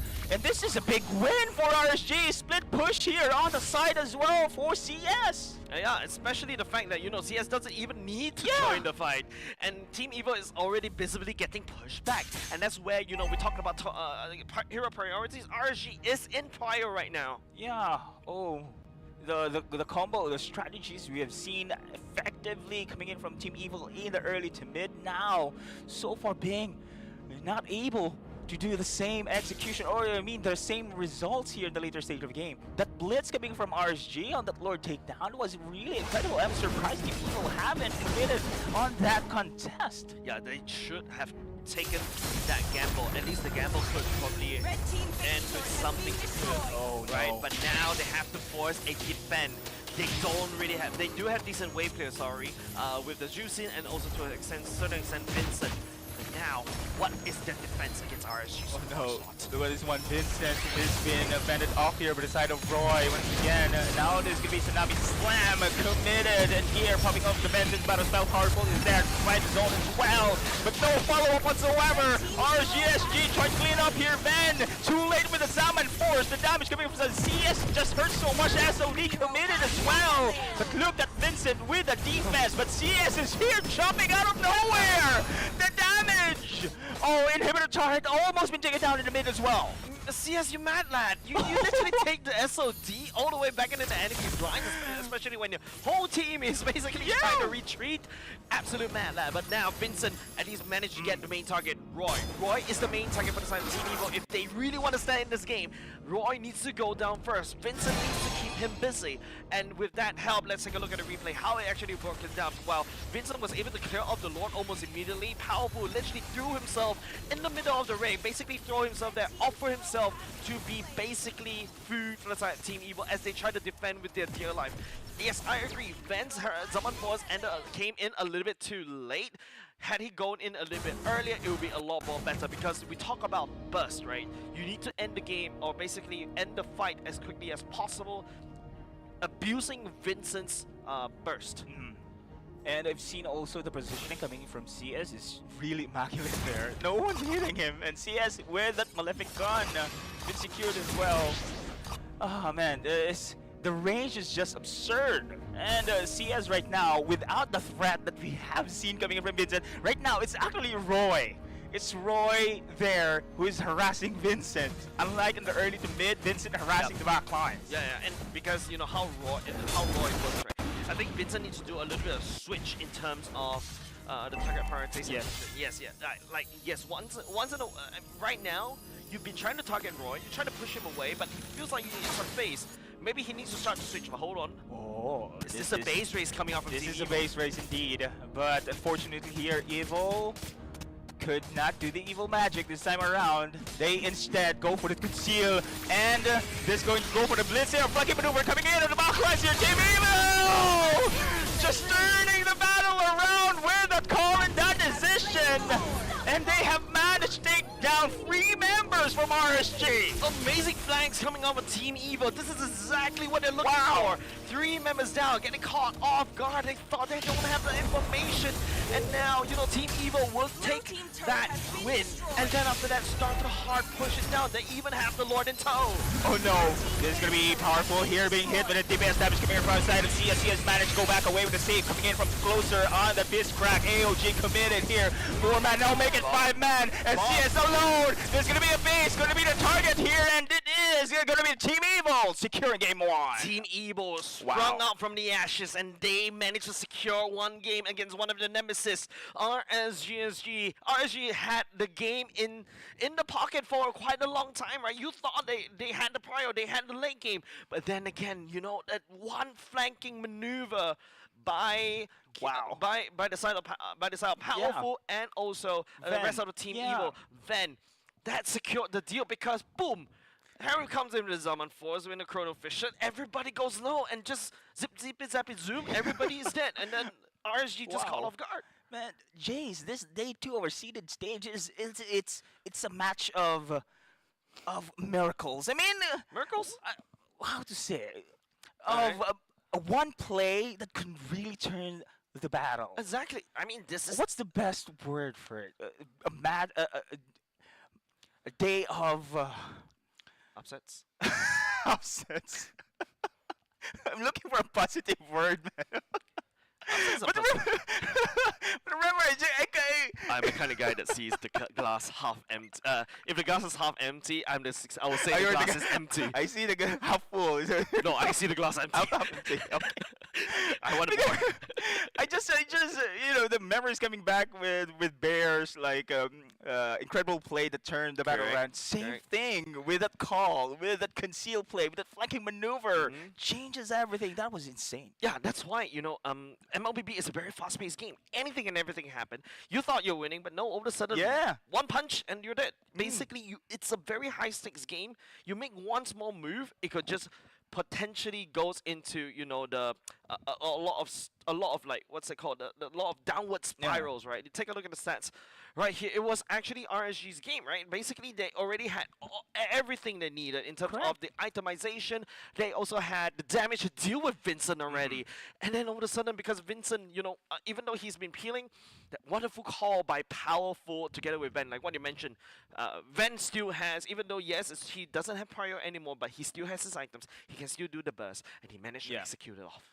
Yeah, as you can see, the itemization as well. There's so many magic damage reduction here. Oracle here coming in from the side of Closer. We have seen the Radiant Armor as well coming in from the side of Jay. And I thought Van couldn't be able to really to dish out a lot of damage there But I was wrong. It was a completely disaster here for the side of RSG when that team fight has just begun. Yeah. And this is also incredible here in how Team Evil managed to go for the comeback of their own. Because RSG first, it was Team Evil who secured the bottom turret. Now RSG equalized this one with their split push coming in from side of from the side the bottom rather of CS on that inhibitor turret as well. And how Team Evil managed to go for the comeback after the comeback coming from RSG. Comeback after the comeback. Isn't that a roundabout? Roundabout. They just did a 360. If a comeback is 180, you do another 180. That's 360. After comeback. Math. Roundabout. We've gone full circle, ladies and gents. We've gone full circle. But there you have it, ladies and gents. Yeah. Team Evil right there. Amazing. Like this is what this is why Team Evil games are fun to watch. Yeah. You don't know what can happen. You don't know what kind of magic tricks they can pull out. 1 week they can be absolute very funny. I would say absolute trash. Then the second day they suddenly become gods. It's wonderful to watch this kind of thing. I'm just curious on what's the communication there for. I think it was powerful go. then, right? They have the wave on the bottom side. Yeah. So what's it called? Are we going in? Because they have the AOG though. They've seen CS there, just trying to defend. They can go full commitment there, but instead they go for the concealed play. That was incredible, actually, on the spot decision there. Not only just that, I think that play, that positioning right there for them in that map, they could go both ways, right? And I love it. It's option 1, you do this. Option 2, you do this. And feels like they picked the right option, right? Yes. They can immediately go and base rush, try to burst down CS, and then after that take the base. Or they can go and try to contest the Lord. Because don't forget, I'm actually option 1 is kind of a gamble in my opinion, because option 1, if you go for that CS? commitment to fight onto the Lord pit area, CS can easily join with as SOD. Yes, that's the thing. So I think it's much more, if I say, because CS positioning there on the bottom side is much nearer compared to their positioning there, compared to going all through there, all throughout to the Lord pit there. Do you think luck again is on their side there? No, I don't you think mentioned so. the luck? Nope, I don't think so. I feel like that's a calculated play by Powerful. Very nice. Very good call coming up from Team Evil. So, yeah, we definitely feel like Team Evil need to see all of this. Another factor you also have to consider, RSG has started. We started with RSG, so which means that RSG, the players of RSG, is actually on site since the morning. Oh yeah, that's also the fatigue that might be kicking in as well. Team Evil, like this is exactly what happened last week. They're fresh off the boat, right? Let's take a look at the MVP of that game, ladies and gents. I'll give it to Powerful. Do we agree? Call. Oh no, actually, no. Okay, no. Yeah, sorry. Yes, sorry. This is the problem. Is me, Hanzo from Vincent. Okay, Hanzo from Vincent. I think on the early stage of game, we've seen him somehow. I cannot say struggled. He struggled mid-game. He's very vulnerable at the moment in time. But on the later stage, and I thought he's not really doing a lot, especially during the later the stage. But with that combo that I have just witnessed, the chase, the damage, is dealing enough here to clean up actually against the side here of Team RSG. Yeah, and I think reason why I would say I agree with production for MVP of game given Hanzo, because he's the one that dictated the pace in the early game. Yes, albeit in the mid game he struggled just a little bit, but after that Team Evil adapted on the spot. I think that's where it gets very interesting. Once you find a good angle, you just flank, and everything's Bob's your uncle, literally. Yeah, first time now we're going to see a Hanzo in game, and first time also in the game. Let's just say Hanzo could be a threat as well with the Kimi pick on the draft. So I think that was the priority target coming in from the side of Vincent. It's always going to be Roy. And remember last minutes of the game, it was actually Roy harassing Vincent in that kind of positioning. Wow, this. But then again, of course, Vincent haven't been killed. Yeah, after the one kill coming. You know when you said that the Roy is actually harassing Vincent, whereas earlier on is Vincent harassing Roy, is when the hunter becomes the hunted. Yeah. It's like suddenly you're hunting for the rabbit, and as the rabbit start growing fangs, buff rabbit chasing after you. Vorpal. Huh? Okay, that's anime reference. I did not know that. We had a bit of a cultural exchange off cam. We had a bit of a cultural exchange. He's aware of what Orochimaru does now. No, he doesn't. No, I didn't do anything. He doesn't do it. I didn't do anything. I just. You're a bad student, Bonk. Oh my god. Never mind. I have no idea what I don't know where we're going with this one. But RSG though.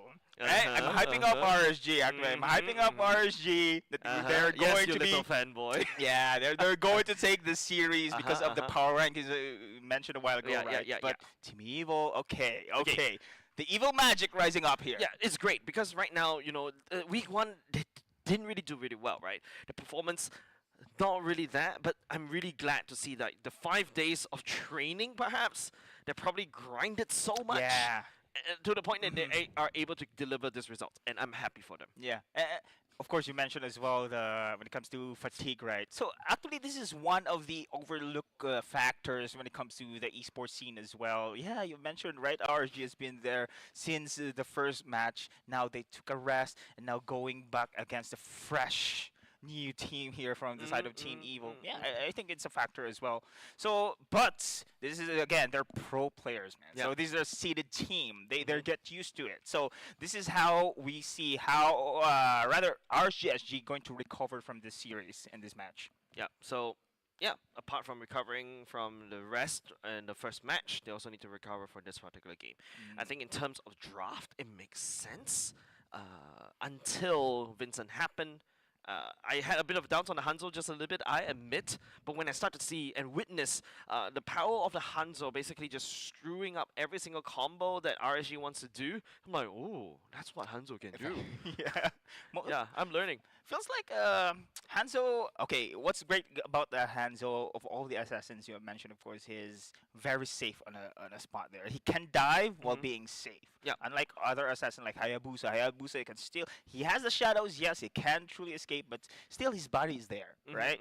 So I think the play style that we are seeing here is the same as Hayabusa's one, Ling's one, just trying to go for the dive here. But I don't think there's going to be a respect ban we're going to see coming in from RSG. I don't think so. I think Hanzo is just very... It's a one-off. It's something like what a Masha does. Yeah. But another thing about Hanzo's, in my personal opinion, is he's more greedy than other assassins, right? Okay. I understand. Yep. He's so greedy. He's hoarding up so much gold because it's so easy to... It's very easy for him to get kills. But if you get kills, you're actually taking resources away from your mid laner who needs the resources to build up the items. You're taking resources away from your gold laner, especially gold laners. We are greedy gold laners. You should give me all your kills. If not, why you're trolling, right? Your roams shouldn't be... I shouldn't be ranting to you. Roams that take my kills. You know, I actually had a 24 assist game. As a? Leslie. Because you couldn't last hit?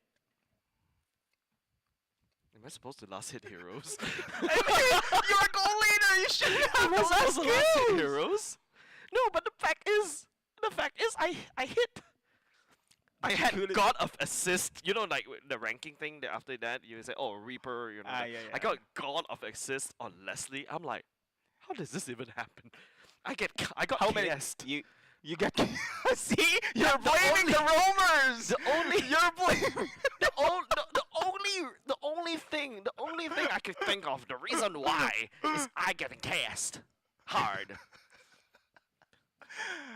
Roamers doesn't have. The problem is you, not me. Okay. All right.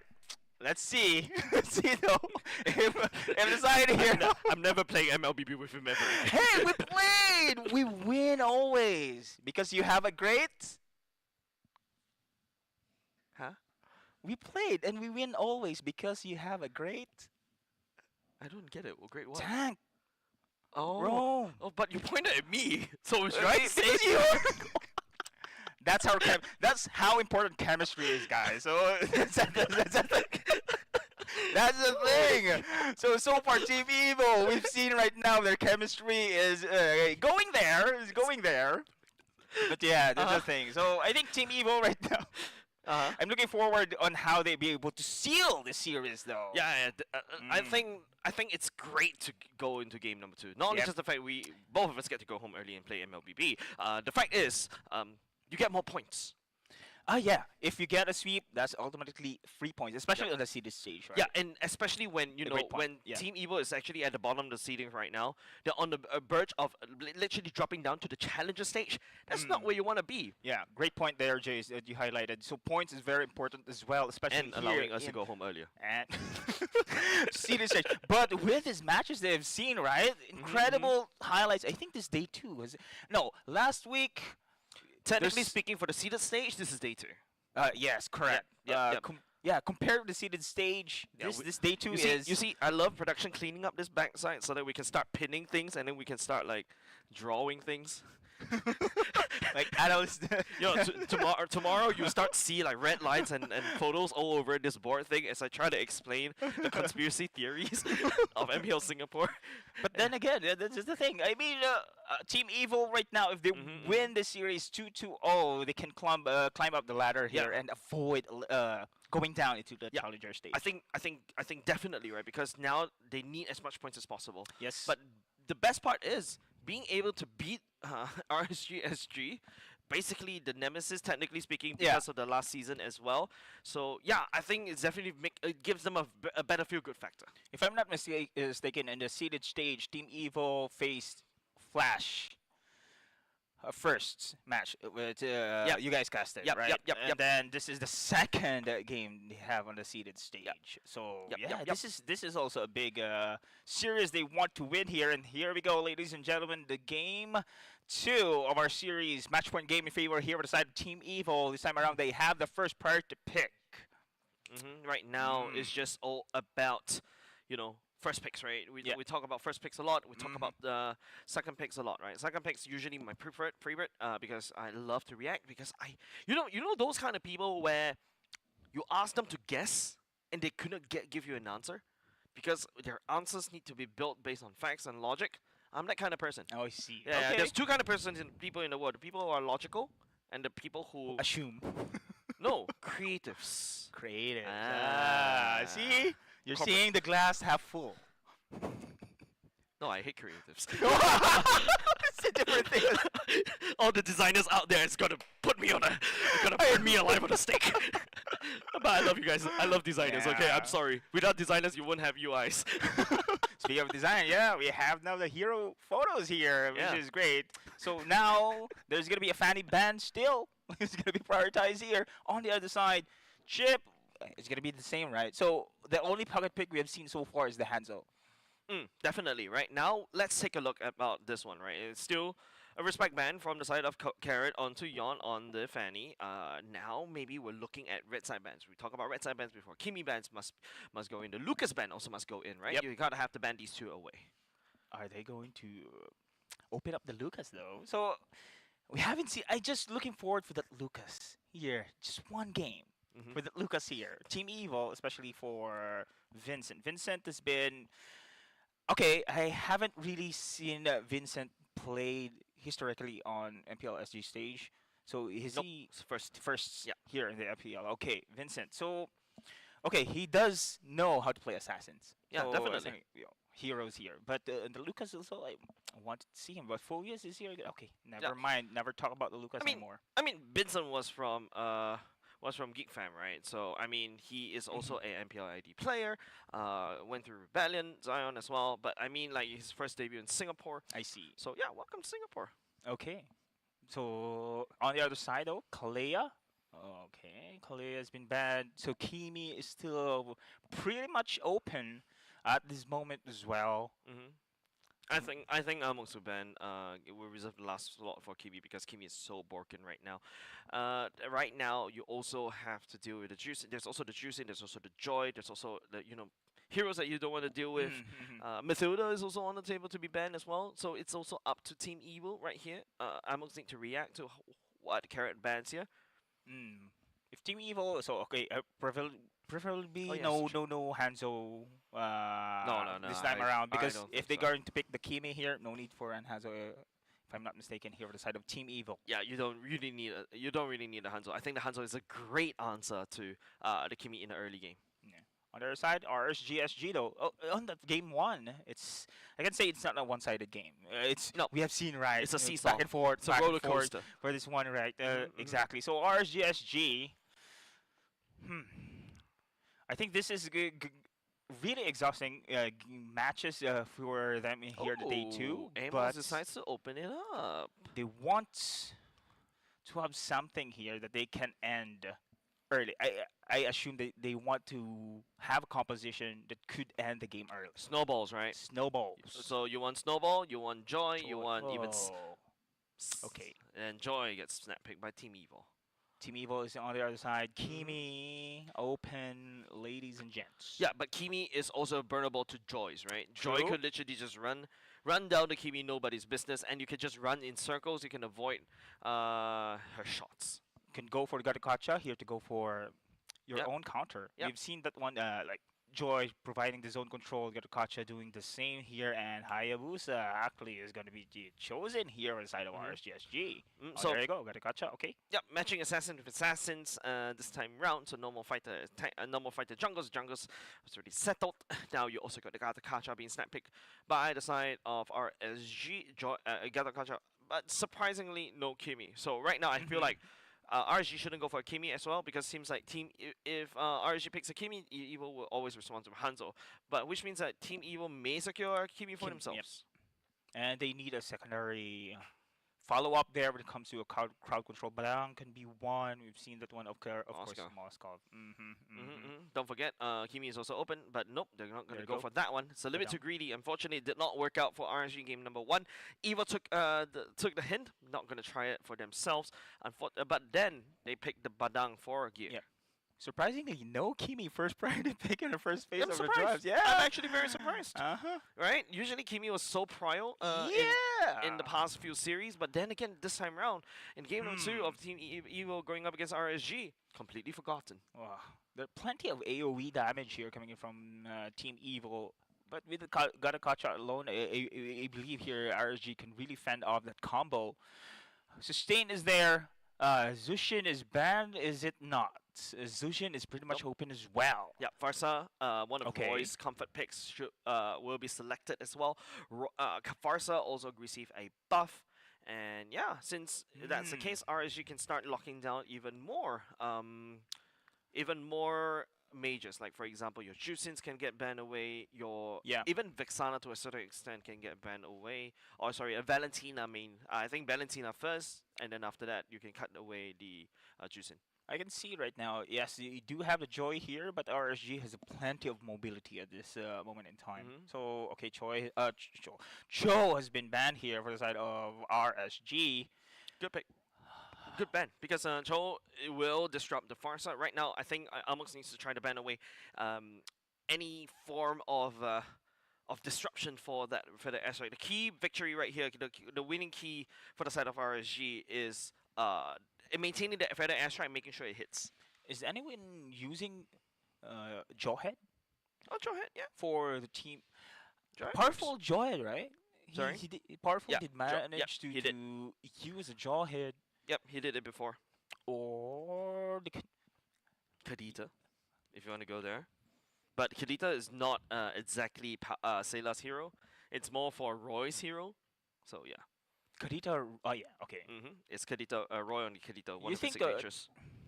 Tigreal can be. I miss Tigreal of Powerful. I remember Abstract. I remember Abstract highlighted that it was actually Cho is one of the best of Powerful's picks, but on season 8.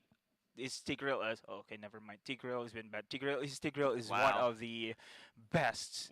For me. Wow. Amox is literally telling all of us, hey, I'm gonna disrespect your Valentina. I'm gonna start locking down Powerful. Powerful is the problem, and he start locking down, taking away not only just the fact that Tigreal, like what I mentioned, is also something that Powerful has been playing. In fact, he's also been playing a lot of Cho for a period of time. Yeah. Jawhead.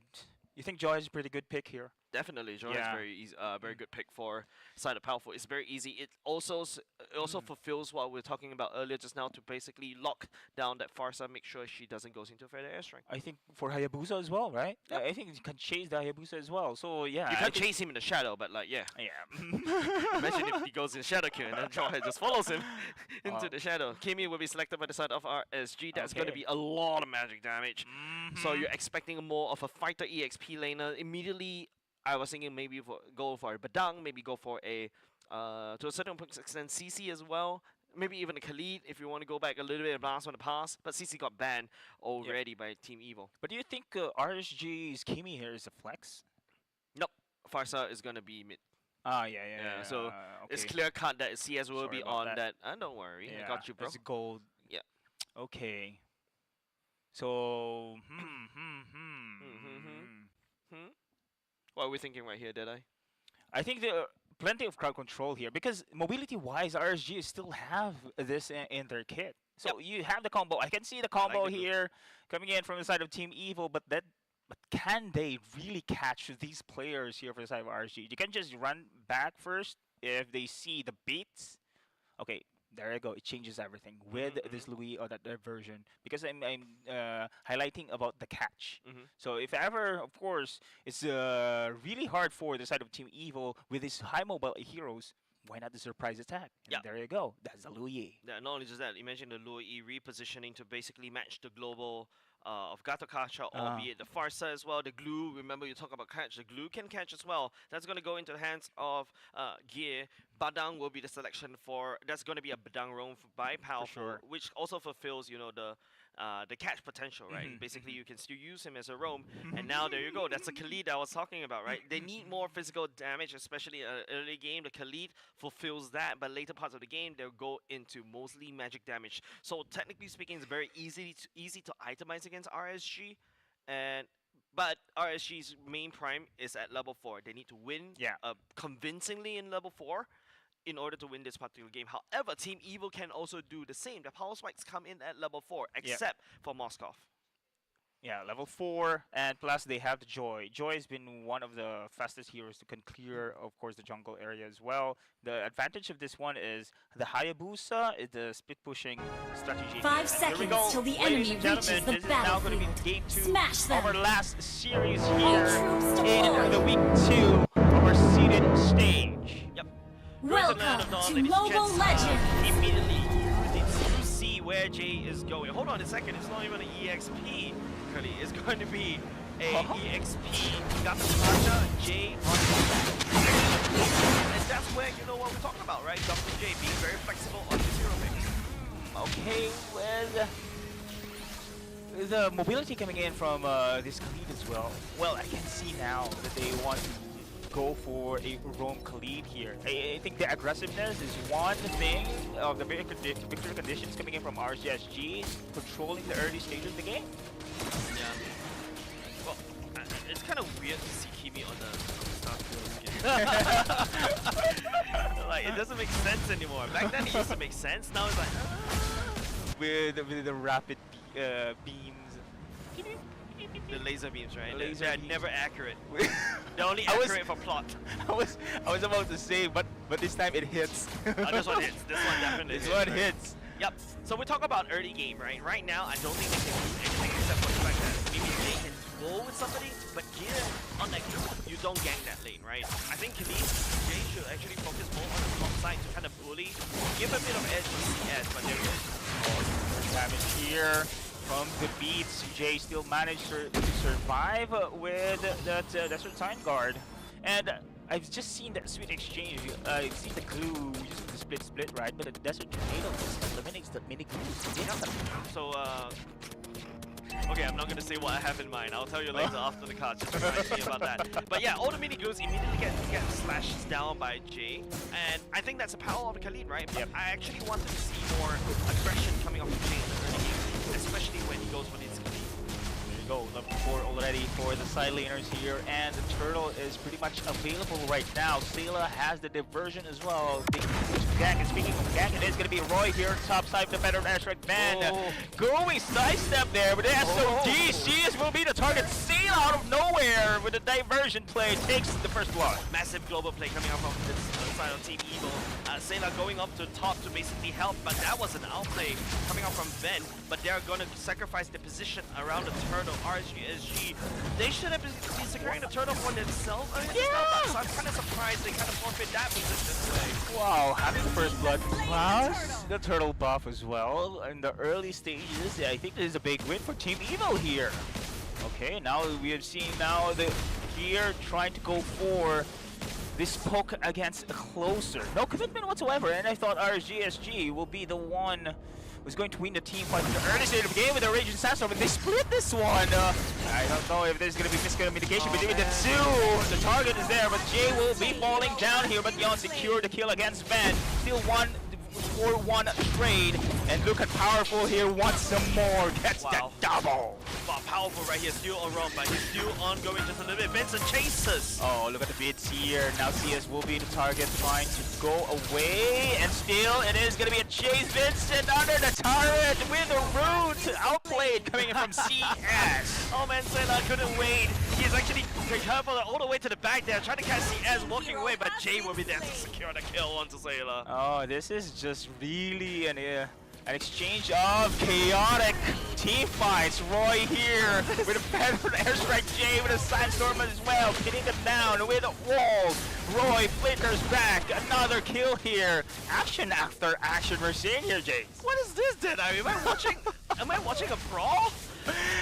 Brawl indeed. Feels like a brawl game right here, bro. It's like, why are we fighting here, right? Like, yes, there's no objectives here. Right now, it's just Team Evil just trying to handshake every single team fight that RSG is throwing at them. Same from said, RSG shouldn't be team fighting, but okay. At the very least, you can start to see the aggression. They're using that right now. The fact that they have Jay coming online slightly, but Badang, Powerful, is actually picking up the kills. Wow. That's the Roman I was talking about. That good last hit. But now Powerful 3-1 already. And the rest here of Team Evil is trying to go for the diversion here instead. In the middle, cutting off Jay with a Raging Sandstorm escape here. Roy, great positioning with his feathered airstrike.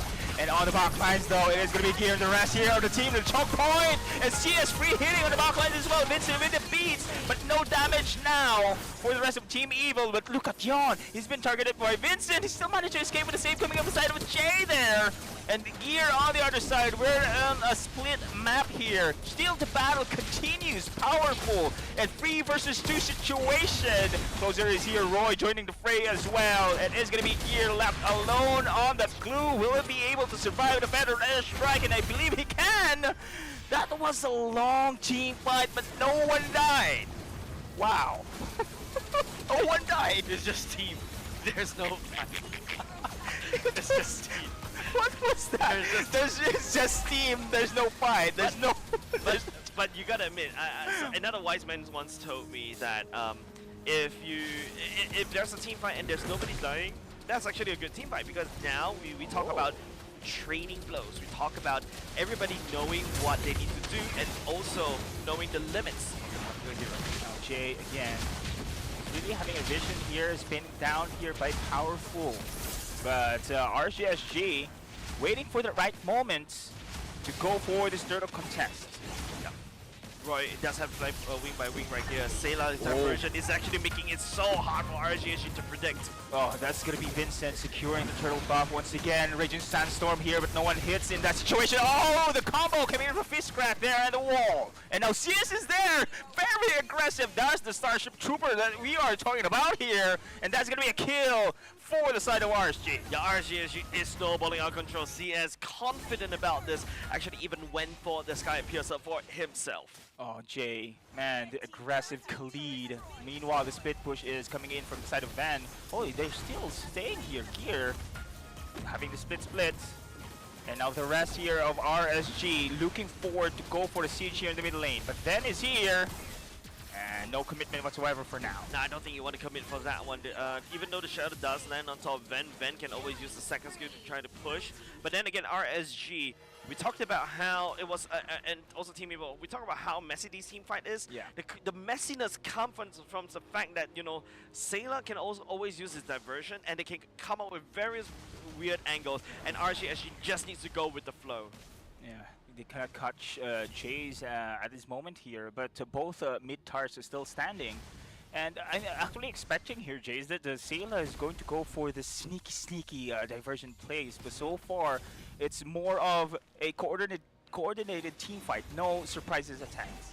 Yeah, right now. Oop, hold on. Okay, there's gonna be Ven right now with a shadow kill. That's Yon securing the pickoff, and Vincent is too late in that one. Yeah, it's surprising the fact that, you know, even though RSG does have more kills, they're not actually gaining in terms of map control and also the goal. Thunder there, strike. Here, Raging Sandstorm, flicker back, avoiding that combo here while CS maintaining that zone. Yeah, I was talking about the gold lead, right?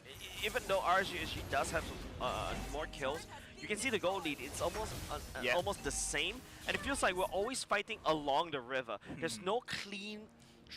The line of sand is drawn in the middle, and now it's just, you know, Team Evo trying to play a disruption game. Don't forget, we're already starting to step into the later parts of the game. RSG, SG, the main damage dealers are mostly Magic. Don't forget, it's a lot easier to build against Magic. Jay will start to fall into a little bit in terms of priority right now as a Khalid. There's an advantage here actually for the side of Team Evil with the split push coming in from Ven, and I do believe RSG knows about this one. Goes for the traction pulls, and Gear will be the target with that split. Still trying to escape in here the situation. Will he be able to survive? And he will not. And CS secures that kill, and now RSG goes for more. Ven destroyed, of course, right on the top side here, but the rest of RSG secures the mid as well as this Lord Control. As a trait right now, right? Ven, that's the best play that I think that he can do. Basically just play base trade, right? Pull RSG what? back. Ven out of nowhere with the SOD, and Vincent stole the Lord! Are you kidding me? And now RSG here scrambles. They want to go for the trade, and it is going to be Jay here being pinned down instead. Man, it's kind of crazy right now. Don't forget the fact that, you know, the last scene for Ven is actually up top, right? That's why RSG decides to go for the kill, decides to go for the fight right now. Also, the Ven is down in the Lord Pit together, and then Team Evo executed that fight. And that's a power on Moskov to be everywhere at once, as long as you land the SOD. Yeah, man. What hurts so much is the steal of Vincent on the objective takedown as well. That was really surprising for me with that call coming in from the side of Team Evo. Yeah, good call to show the in-game equipment right here. I want to see what kind of resistances that the enemy from the side of Team Evo is building. It's mostly, yeah, they're starting to respect a lot more in terms of the magic damage. You start to see some Athenas, you start to see some magic resist being built.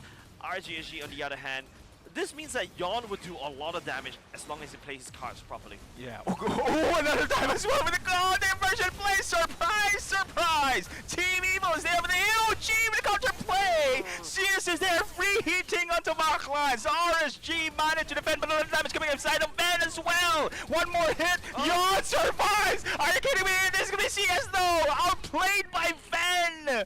OMG Team Evo! Inhibitor turret gone! Man, Ven is a mad lad, absolute mad lad in terms of his SOD landings, his understanding of the extent that he could push this hero.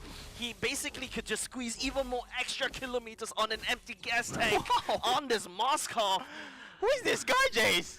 I don't know, you asked me. But let's take a look at the replay, alright, to see how it kind of breaks down. The problem about the side of RSG is that they like to close to the gaps together, they like to fight as 5. And that's where Sailor truly shines. You can see when the Loi drops down the damage like that, everything bling blam blom, everybody just spreads the damage all throughout. But then again, Team Evo always forgot about Roy. Roy does a lot of damage in the back line.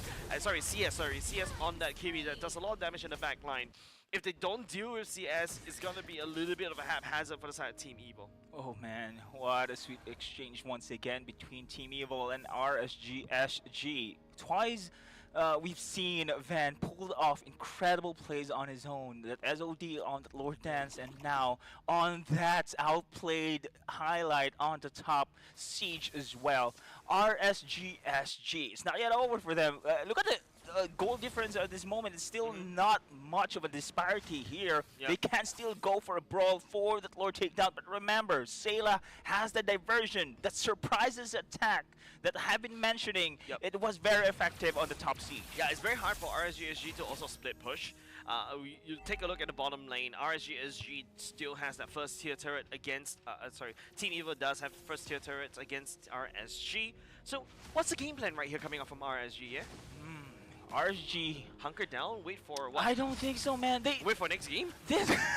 This composition is an aggressive one. Yeah. I mean, they must dictate the tempo. Definitely, right? Because Jay with the Raging Sandstorm and also the Feather Airstrike, they do have the kit to basically dictate the fight and then basically play against Team Evo. However, Team Evo, they're handshaking on the team fight, and that's where the Team Evo magic is truly shining right now. Look at the Bliss. Oh no, they stopped actually. This is Lord Dance right now. This push on the top side, this is the opening they are waiting for. Oh, diversion fake actually, but this is now going to be the the target here. Raging Sandstorm out, SOD hits, but Gear providing the space. No one's taking down. That's going to be instruction pulls there, been committed, as well as the shadow kill. No one died there, but the Lord has been secured already. Gear made so much space as well. Same what was said with Van. Van basically throw the SOD right there, hinting that he might actually take that fight any time at the same time. But then again, Team Evo create so much space for themselves to work for the Lord for themselves. So Sayla using the diversion, even though it's a fake one, but it does reveal a lot of information. It shows that RSGSG is not there, they're everywhere else. And now, I think RSGSG must hunker down this time around. They must hunker down with the Lord pushing through here on the top side. There's no risky play right now. Is really could pay off in this situation, but we have seen miracle defenses. Are we able to see one right now with Closer very low right now? Vincent is going to be the target against Closer with now the combo, the stun, the follow-up, but RSG still managed to defend and save themselves here. Van goes for that attack and Lord still pushing through. RSG still fended them off. You know, when you asked the question, I was about to say yes, because number one, they've got their artillery strike in Roy, because just wave clear very quickly. Number two, they've got Yon. Yon, of course, you know, you can even expand use the shadow kill to basically just wave clear very quickly. Apart from that, you also got Jade to wave clear. So there's a lot of wave clear tools coming from RSGSG. So I'm kind of not surprised that you know they're able to defend this one. Yeah, they're actually doing it now defensively. Especially you mentioned, of course, right? They do have the kits at this moment, but another Lord takedown, I don't think is gonna be enough for them to do this all day long. Yep. Right now, hold on a second. Oh yeah, this is an instant replay, right? So apart from that, you can see how it's so easy to defend because CS is still doing a lot of splash damage, and same as well for Roy, right, with the further airstrike. Yeah, a minute for this another Lord spawnage here in this game. RSGSG with a single inhibitor turret now standing to their base. Will they do some risky play? Because with this pressure in the lanes, it's gonna be easy for Sayla to just call diversion to end the game anytime here. Oh yeah, true. Imagine if RSGSG doesn't guard their house at all, right? Yeah. Basically try to attack. Team Evo could bait a team fight around the Lord pit. And then imagine that Loi sends diversion all the way. That could be very funny. Oh man, this is one of the threats indeed that RSGSG should look out for. But as you can see right now, itemization wise, you have plenty of damage here for RSGSG. But the question is, they need to find, when are they be able to find the opening here that they want to control this game back once more. But look at Vincent here, look at the damage mentioned here, and Jay will pop his defense, but it's not too long for now, but there's gonna be now RSG closer will be the next target, and he'll be pinned down as well. AOG for this game, but there is Vincent waiting for him. Yep. And look at Ben, very aggressive, and Yon trying to go for a counter play here. Will he be able to do so? The Crips is still there.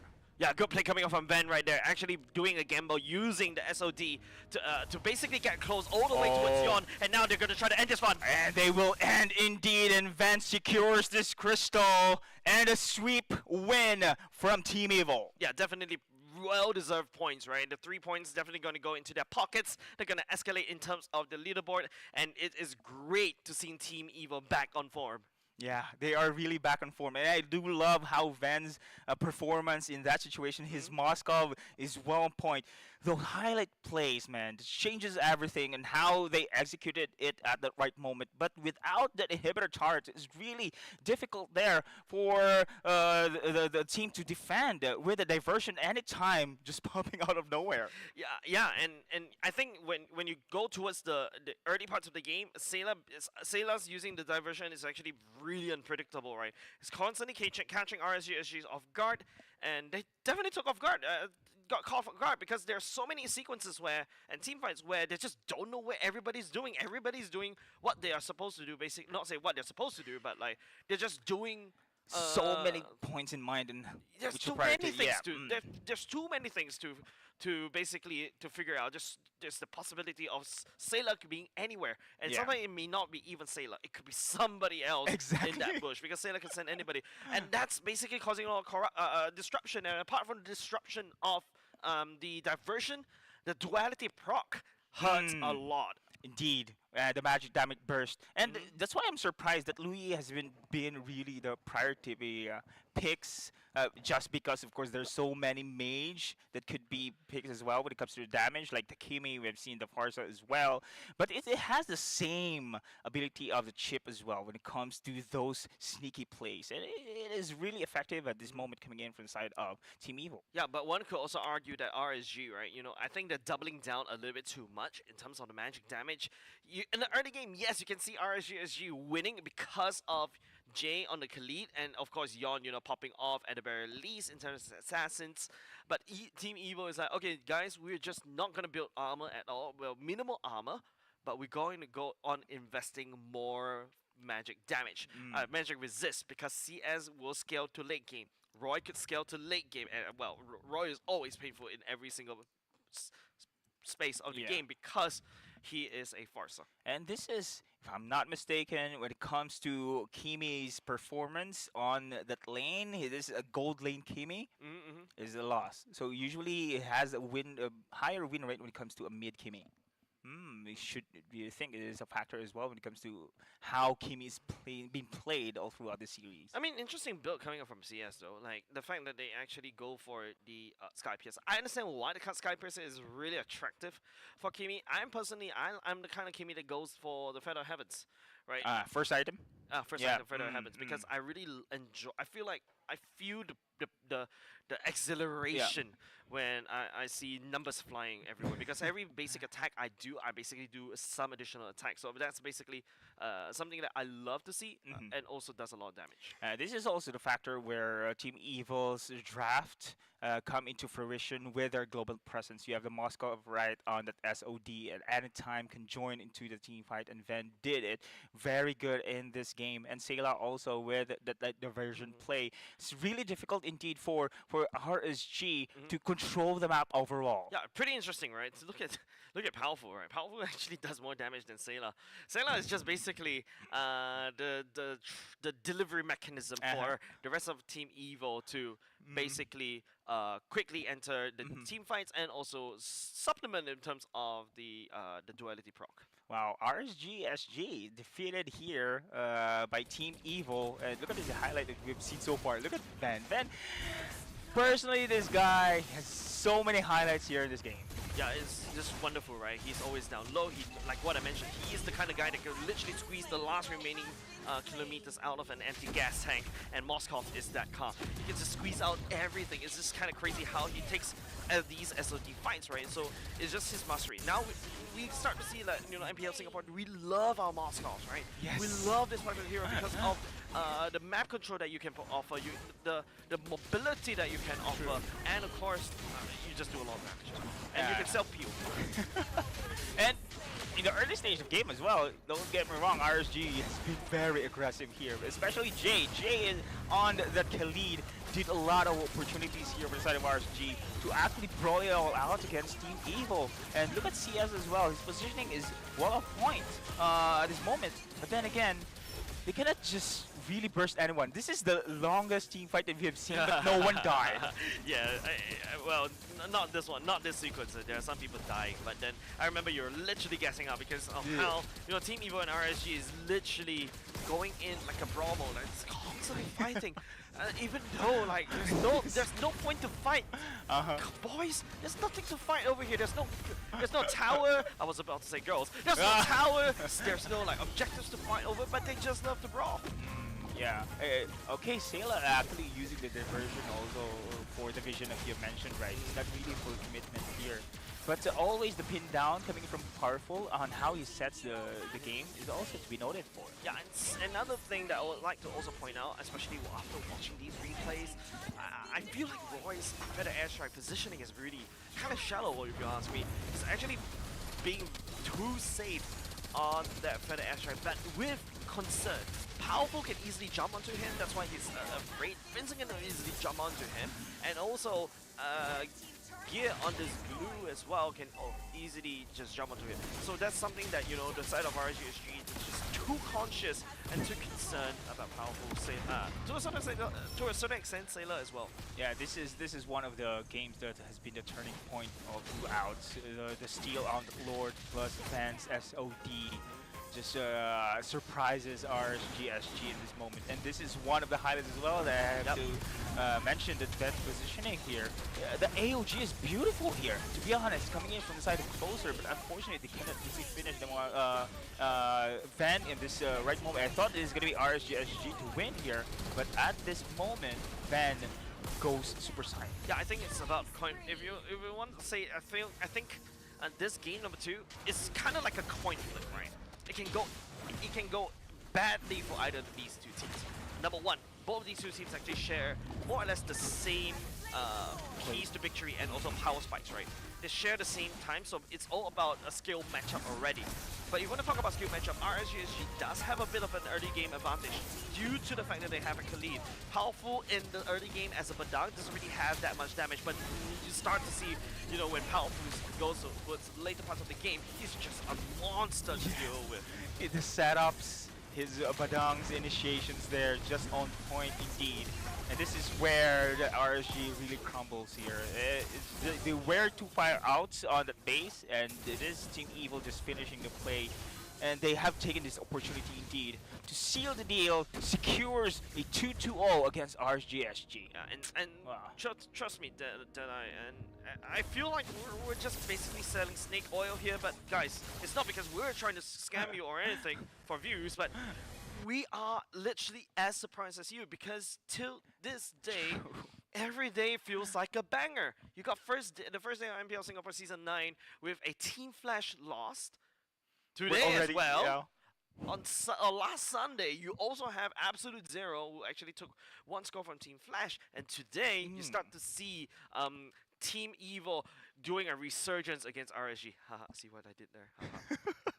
Which only you mentioned, right? The competition is rising here. Season 9 is looking bright. And speaking of competition, that's what I'm going to look out tomorrow. Definitely. Another challenger team to look out for. So we've seen, you mentioned, right, Absolute Zero on that last challenger team. And now on tomorrow, another 2 challenger teams later on. But we are going to show you who's the MVP on that game. None other than that is going to be Powerful on that Badang. Yeah, this one I agree with the production. Yeah. I usually have, I always throw fist fights with the production all the time because we always disagree who should be the MVP. But I agree with this one, man. He's the one that's dictating the tempo, the pacing, and allowing his team to shine, allowing Ven to have an easier time to basically do what he needs to do damage. Yeah, speaking of damage, that's a Thunderbelt there, so that's gonna be early secure there for Powerful. And as far as how he sets the game, coming in from his hero Badang, it's actually enough, right? The fist crack combo is enough for the rest of the team to actually clean up that one. Yeah, and the fact that if you notice, he doesn't really need much items at all, and that's how cheap you build a Badang, right? Just a Thunderbelt, Oracle follow-up, and then after Dom Ice, that's basically it. And you do almost as much damage as almost like a carry. If you notice just now in the damage chart, he does more damage than Sayla, which is kind of surprising, mind you, because Luo Yi does a lot of AoE damage. Yes. Usually, if you have AoE damage, you do more damage. Have you seen Powerful on the Badang way back?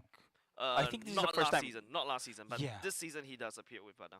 Last game? Last week. Oh, really? There's some games that he plays last week with I Badang. see. Yeah, this is the first time I'm seeing him actually on the Badang. It did it pretty good. So the adaptability coming in from this guy as well is pretty incredible. And looking bright for Team Evil. So I'm surprised. Actually, with the performance last week, I didn't expect Team Evil could really, go down as much. But now, this is the recovery that they want. And they did. With a sweep. Okay, I think a bit of history lesson. I remembered all of a sudden when you mentioned about, the Team Evil's performance, right? Team Evil always have this playbook, right? Okay. And it's not about the book of Powerful, of course. That's a separate topic. Team Evil always have always go in a regular season being one of the few last teams in the seed. Because I don't know why. It's just their curse, right? Okay. They're always at the last. Only last season they broke MO. Last season only last season it feels like they're really strong in the regular season. And then after that when they go to the playoffs they got even stronger. That's basically their MO. This season, unfortunately, Team Evil is going back to the same old Team Evil that we used to know. And then they started off very weak in the regular season. I see. And then you see week 2, day 1, boom! I'm a different Team Evil now. And I'm really looking forward for this because on last season I was more of a biased Team Evil. I love Team Evil on that kind of roster. But now you with them, but you didn't know their history. Yeah. Boom! Burn! I still love them though. The Team Evil magic. But yeah, especially Powerful and Sayla. I do believe you had an interview of Powerful way back on regarding and how their roster changes. But I think for me, I think the Powerful and Sayla get used to this changes, right? Yeah, I think Powerful and Sayla, I think they're a really good duo because Powerful is a very loud player. Sayla is a very Powerful is a loud player? Powerful is very loud. Okay. No, you just couldn't see him because every time exactly. you see exactly. It's like exactly. Yeah. Okay, continue, Jay. Exactly. So they really complement each other, right? And Sayla hopefully learns from Powerful because there are certain call out as a mid laner that you have to do and provide some information over to each other. Correct. I think their chemistry is on point. I've seen them last season. Wait, before season 8, they have been together already. Is it? But I love this chemistry, man. Yeah, the chemistry I think formed quite recently. Actually, it's not something that's quite long ago. There's a period of time Sayla went to RSG as well. So yeah, this one I would say it's kind of new.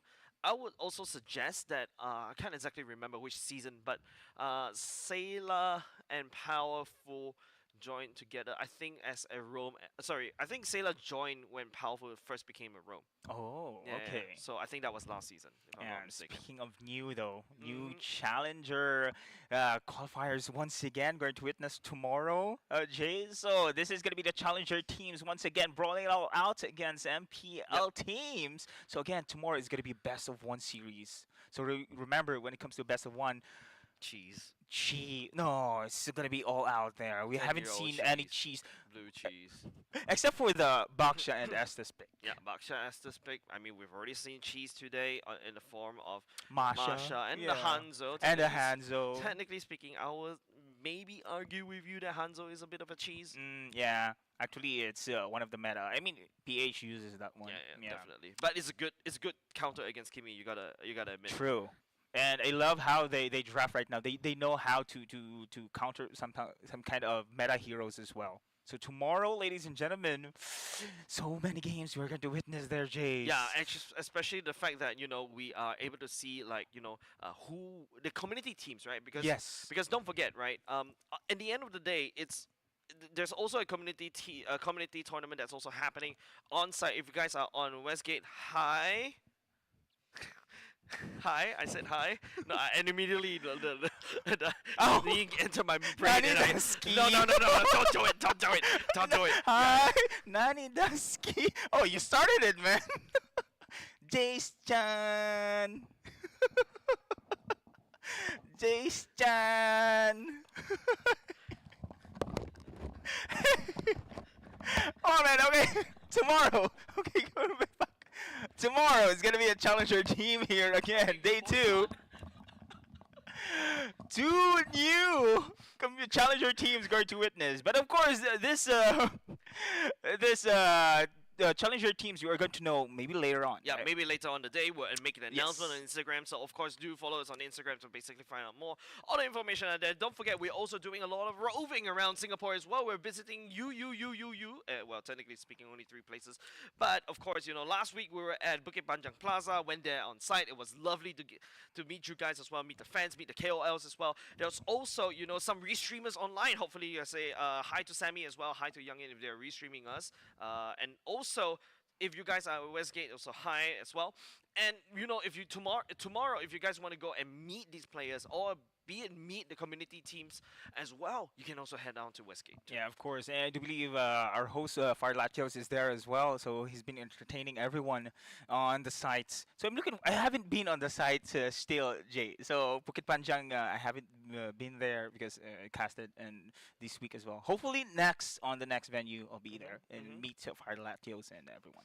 Okay, yeah. Then of course, you know what? Apart from that, on next week we'll be actually going to Lot 1 as well. So it's at least we're trying to make it more accessible for you guys as well. Because I know sometimes gamers don't like to leave the house, right? We don't touch grass. Guilty. Yes, you're very guilty. Yeah. Unless it's MPL. Oh. To meet my loddies. Okay. I'm off. Okay, just for you, I understand.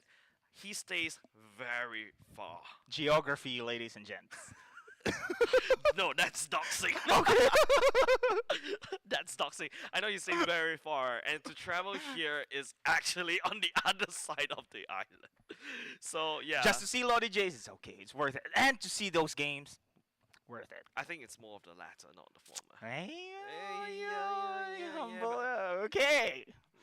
Move forward. Yeah, but of course, it's very fun today. I think we've seen a lot of things. We start to see a little bit more power rankings being messed up a little bit, and you also start to see Team Evo coming online, basically starting to become the Team Evo that we really know.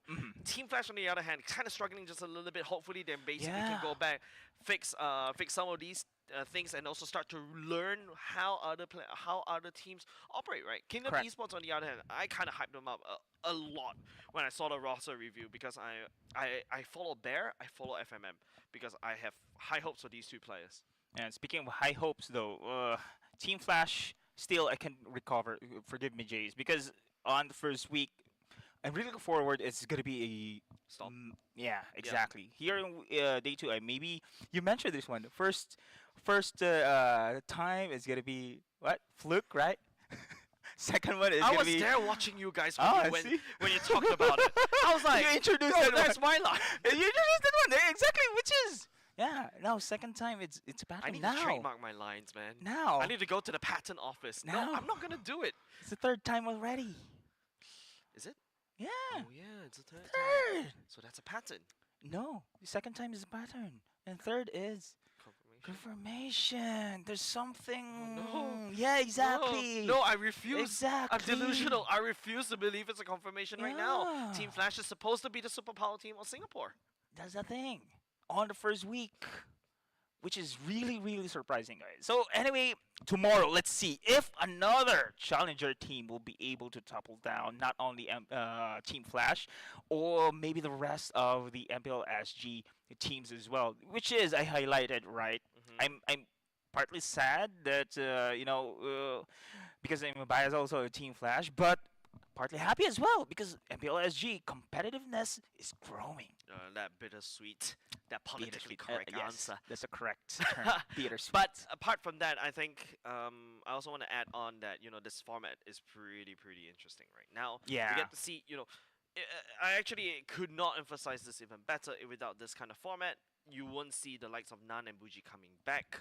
Rapid as well, yeah. And Surprise. you also start to see, some of the older players trying their hand again, trying to get into MPL, and you never know, they might actually end up in the playoffs. Correct. Interesting IGNs as well. Pogi ako 1 2 3. What does it mean? I'm handsome 1 2 3. I don't know whether he's making this up. No, I actually don't know whether he's making up. You search it. It's a Pinoy slang. Pogi means handsome. Ah. Yeah, that's the thing. That's why I told Abstract, Pogi ako. Oh, this guy's Filipino for sure. Takes one to know one. Yeah, that's the thing. So that's your IGN. So I'm looking forward for our challenger teams as well tomorrow if we are going to see Wait, Pagi is Stingray. Yes. Filipino Pogi is handsome. Yeah, just one letter difference. Wow, I can foresee the typos coming out. It's supposed to be handsome, but then you type Stingray instead. See? Yeah. But we are actually talking about this, but it's really interesting. I think it's been interesting today. Let's do a quick summary recap about the team standings as of the boom! Team there Flash. you go. Oh my goodness! They dropped 3. And look at RSGSG rising into the rankings with 7 points into their name here. And we have seen how they perform. If, of course, Team Evil haven't been taking them down, they could be reaching more total points here. But then again, this is how competitive our standing is. I was never expecting Team Flash to drop all the way to 3. I was expecting 2, but now they're in the danger zone, right? They're at the danger zone. Definitely. If you think 4 is the danger zone, think again. Because don't forget, number 5, which means that you drop down to Challenger C, the Challenger category, but then that's not the category you want to go. Exactly. And this is really exciting to see. Kingdom Esports rising up in the standing as well. RSG as well, risen all the way up to the top, replacing Team Flash SG. Wow. Look at this one. Remember, Flash SG, they have 5 games already into their series. So same thing with Kingdom Esports and RSG. Oh yeah, there's no way for them to gain more points. Exactly. So they're at the mercy of next week's matches. Ish. Last seeded stage will be next week, right? So yeah, this is really alarming here for the side of Flash SG. But Team Evil now rising here with their sweep. This is how important, guys, that the sweep is a 2-0 in the seeded stage. It will gain you 3 points and could give you points here to reach the top 4. Yeah, actually, correction. There are actually ways to gain points, and that will rely on tomorrow's matches, right? Yes, but those are only 1 point each. Yeah, so win, but they still need to win. Yeah, but they still need to win. Yes. Team Flash has shown a lot of signs of weaknesses. Ooh.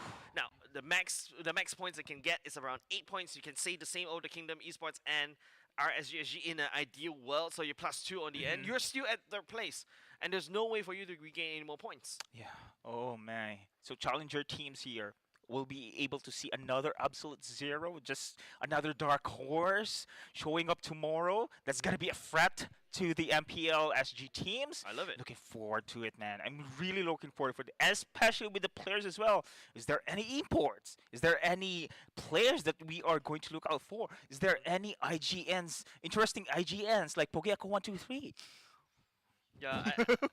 Yeah, so let's take a look at tomorrow's schedule, ladies and gents. Just to do a quick recap, just in case you're not ready to familiar. Don't forget, if you forget all of this, you can go over to our Instagram. All the things that you need about MPL Singapore, all the information you need are there. But here are tomorrow's schedule.